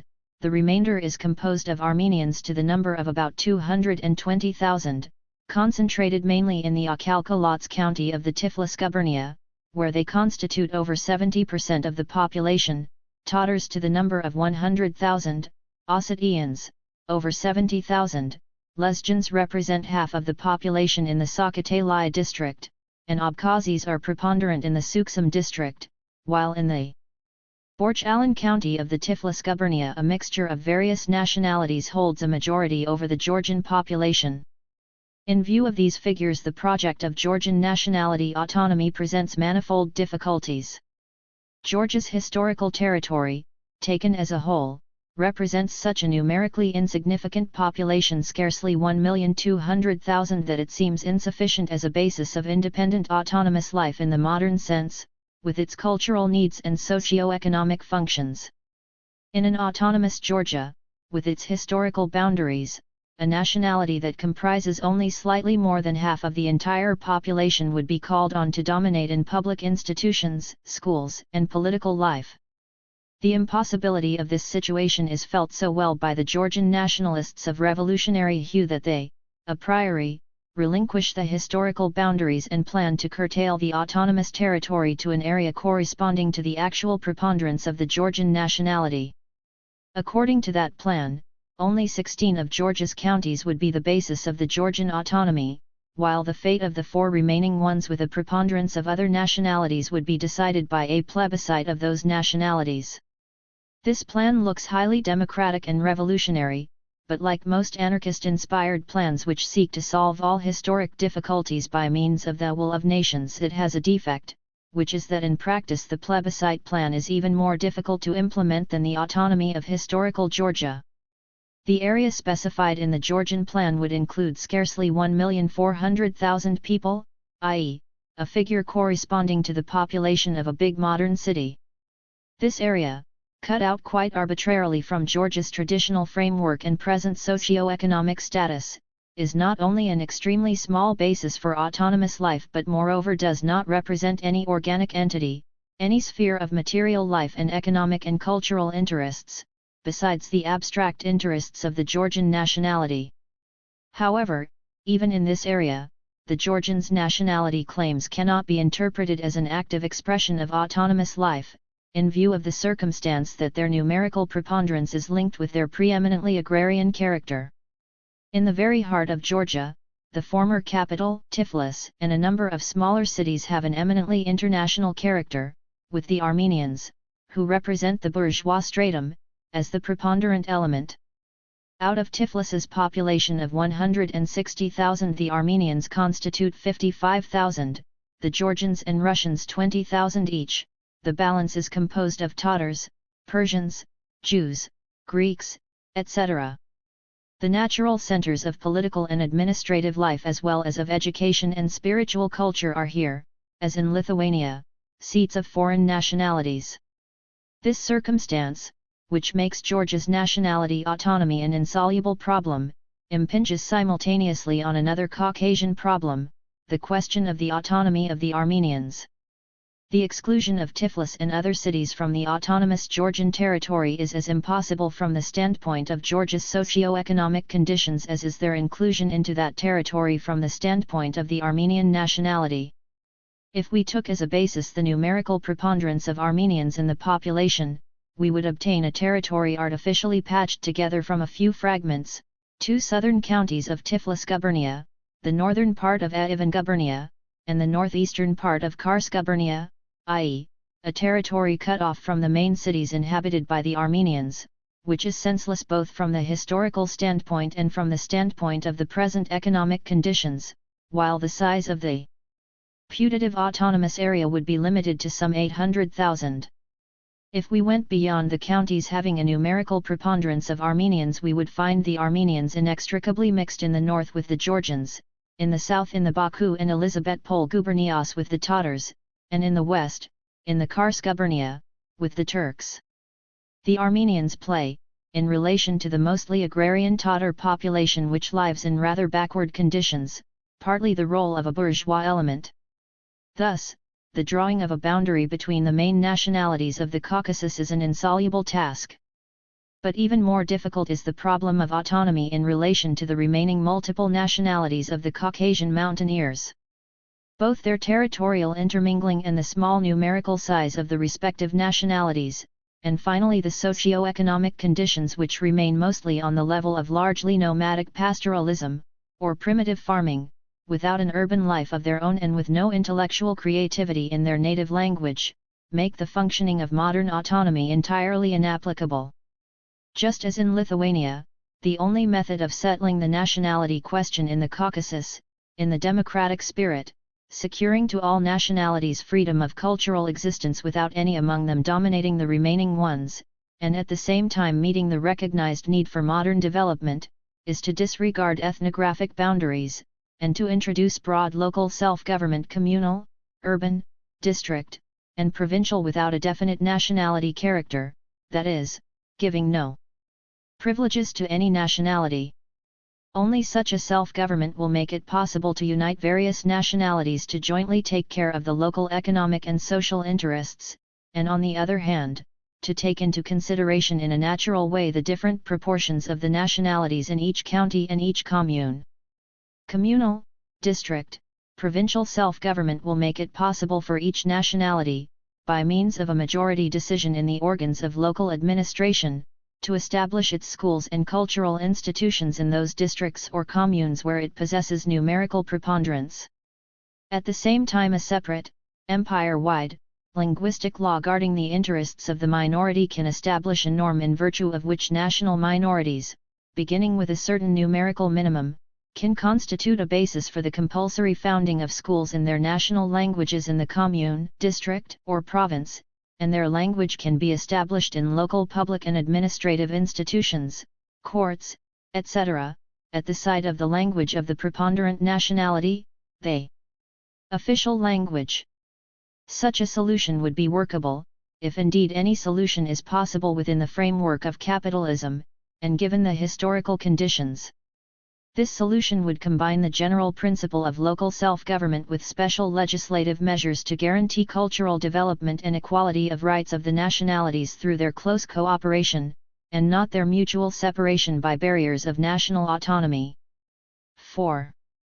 An interesting example of a purely formalistic settlement of the nationality question for the entire Russian Empire is provided by the project of a certain K. Fortunatov published by the group Trud I Borba Work and Struggle, an attempt at a practical solution of the problem in accordance with the principles of the Russian Revolutionary Socialists. 6. On the basis of the census, the author first arranges a map of the empire according to nationalities, taking as a basis the numerical preponderance of each nationality in the respective gubernias and counties. The numerically strongest nationality is the Great Russians, who are preponderant in 30 gubernias of European Russia. They are followed by the Little Russians, who have a majority in the Ukraine in the gubernias of Poltava, Podolaya, Kharkov, Kiev, and Volhynia, and are represented also in the gubernias of Ekaterinoslav, Chernigov, Kherson, Kuban, and Taurida, while in Bessarabia the Moldavians and in the Crimea the Tatars are preponderant. Apart from the Poles, the third nationality is the Byelorussians, who have a majority in 5 gubernias, Mogilev, Minsk, Vilna, Vitebsk, and Grodno, with the exception of 8 counties, Białystok, inhabited mainly by Poles, Bielsk, Vertusk, and Kobrin, in which the Little Russians are preponderant, the Dzwinsk, Rezika, and Lusin counties, where the Latvians are in the majority, and finally Troki, in which the Lithuanians prevail. On the other hand, the Krasny county of Smolensk gubernia has to be included in Byelorussia because of the preponderance of that nationality. The Lithuanians and Samogitians prevail in the Kovna and Suwalki gubernias, with the exception of the Suwalki and Augusto counties, in which the Poles are in the majority. The Latvians in Courland and the Estonians in Estonia have a decisive majority, and between them they divide Livonia into practically 2 equal parts, southern and northern. Including the Congress Kingdom, with the exception of the Suwalki gubernia, we obtain, in 62 gubernias of European Russia, the following picture of nationality relations. Great Russians preponderant in 30 gubernias. Little Russians 10 gubernias. Byelorussians 5 gubernias. Poles 9 gubernias. Lithuanians 2 gubernias. Latvians 2 gubernias. Estonians 1 gubernia. Moldavians 1 gubernia. Tatars 2 gubernias. Having examined the territorial distribution of nationalities in the Caucasus according to gubernias and counties, the author in turn moves to Asiatic Russia. In Siberia, the Russian element is in a decisive majority, forming 80.9% of the population besides the Buryats, 5%, Yakuts, 4%, Tatars, 3.6%, other nationalities, 6.5%. Only in the Yakut gubernia do the Russians constitute a minority of 11.5%, while the Yakuts form 82.2% of the whole. In Central Asia, the most numerous nationalities are the Kyrgyz, who are in a majority in all gubernias with the exception of the 3 southern ones, Transcaspia, in which the Turkomans number 65%, Samarkand, inhabited by the Uzbeks, 58.8%, and Tadshiks, 26.9%, and the Fergan Valley, in which the Sarts form half, the Uzbeks 9.7%, the Kyrgyz 12.8% of the population. Thus, taking as a basis the gubernias and counties with a preponderance of one nationality or another, Mr. Fortunatov ranges the following scheme of nationality districts in the whole empire, as shown in the appendix below. In this scheme we are struck by great numerical differences, e.g., between the tremendous Great Russian and Little Russian districts and such tiny ones as the Lithuanian, Estonian, or individual Caucasian, let alone the Yakut. This circumstance apparently offends the sense of symmetry of the admirers of the principle of federation.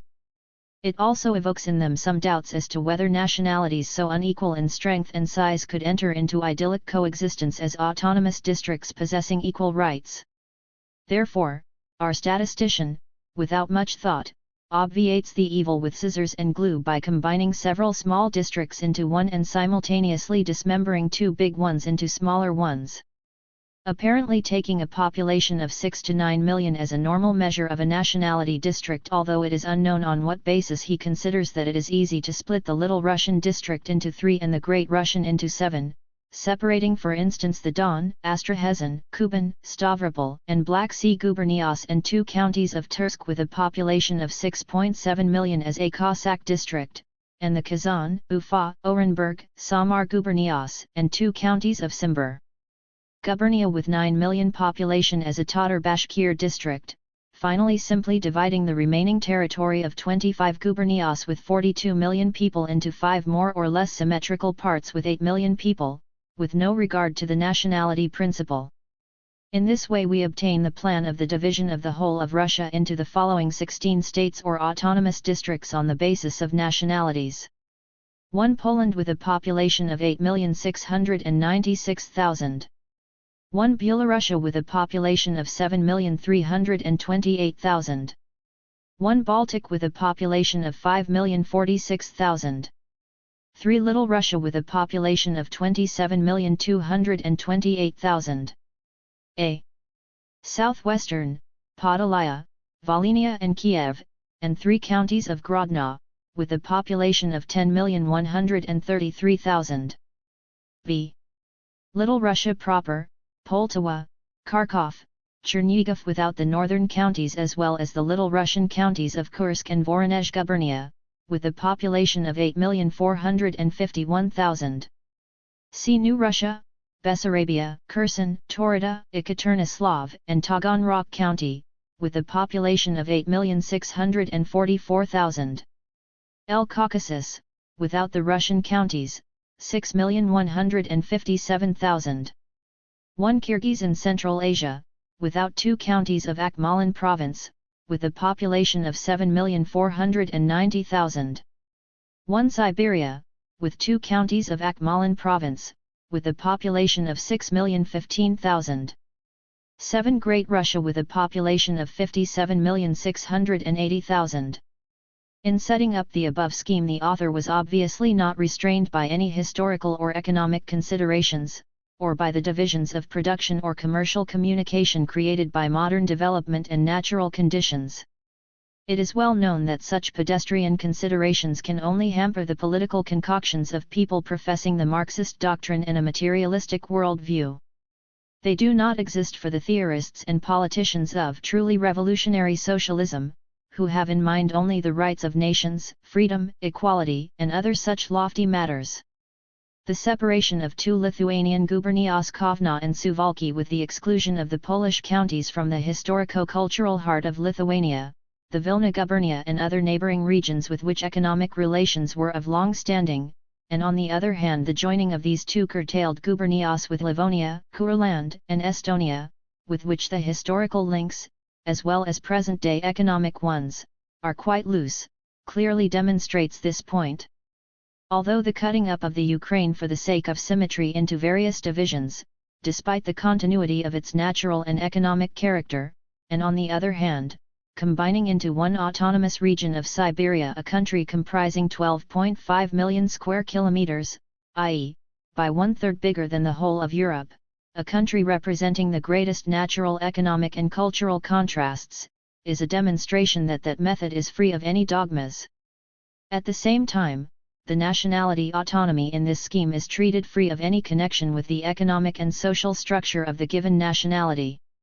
From this standpoint, other peoples are equally prepared for regional autonomy, that is, they evince a certain permanent territory and administration, legislation, and cultural life centralized in that territory. There are, on the one hand, the Poles, and on the other the Kyrgyz, the Yakuts, and the Buryats, who are still partly nomadic and are still living according to the traditions of tribal organization, thwarting to this very day the efforts of the territorial administration of Russian absolutism. The autonomous regional construction, in accordance with the socialist revolutionary views, is thus entirely free, unconnected with any real bases in time and space, and all the existing historical, economic, and cultural conditions play only the role of material out of which, by means of revolutionary scissors, artful nationality plots are to be cut out.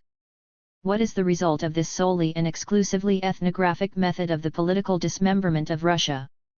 Mr. Fortunatov's scheme reduces the principle of nationality to an absurdity. Although the Lithuanians are cut off from the Polish nationality with which they coalesce culturally, still they are linked on the basis of ethnographic affinity into one Baltic nationality with the Latvians and the Estonians, with whom they identify as little as with the Poles. Thus they gravitate toward the completely Germanized cultural centers of Livonia and Estonia.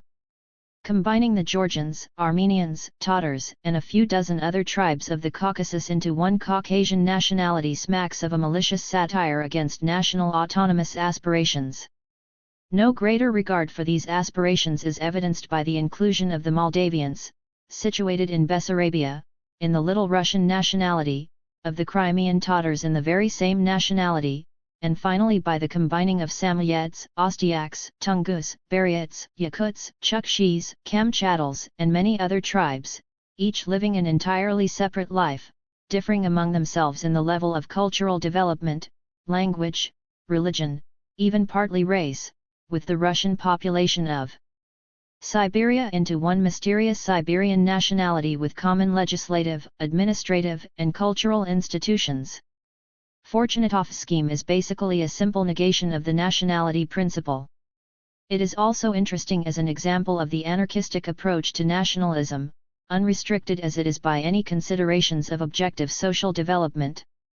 Having thrown its weight around in that valley of tears, it eventually returns to the results, very much resembling the same ugly history of reality which it had undertaken to correct, i.e., the systematic violations of the nationality rights and their equality. The whole difference consists in the fact that the trampling of the rights of nationalities imagined by the ideology of liberalism and anarchism is, in reality, the result of the process of historical development which has its inner sense and what is more important its revolutionary dialectic, while revolutionary nationalistic bungling tends, in its zealous cutting up of what had grown together socially, and in its gluing of what socially cannot be glued together, to trample eventually the nationality rights celebrated by it, merely for the sake of schematic pedantry deprived of any sense and blown up with political buffoonery.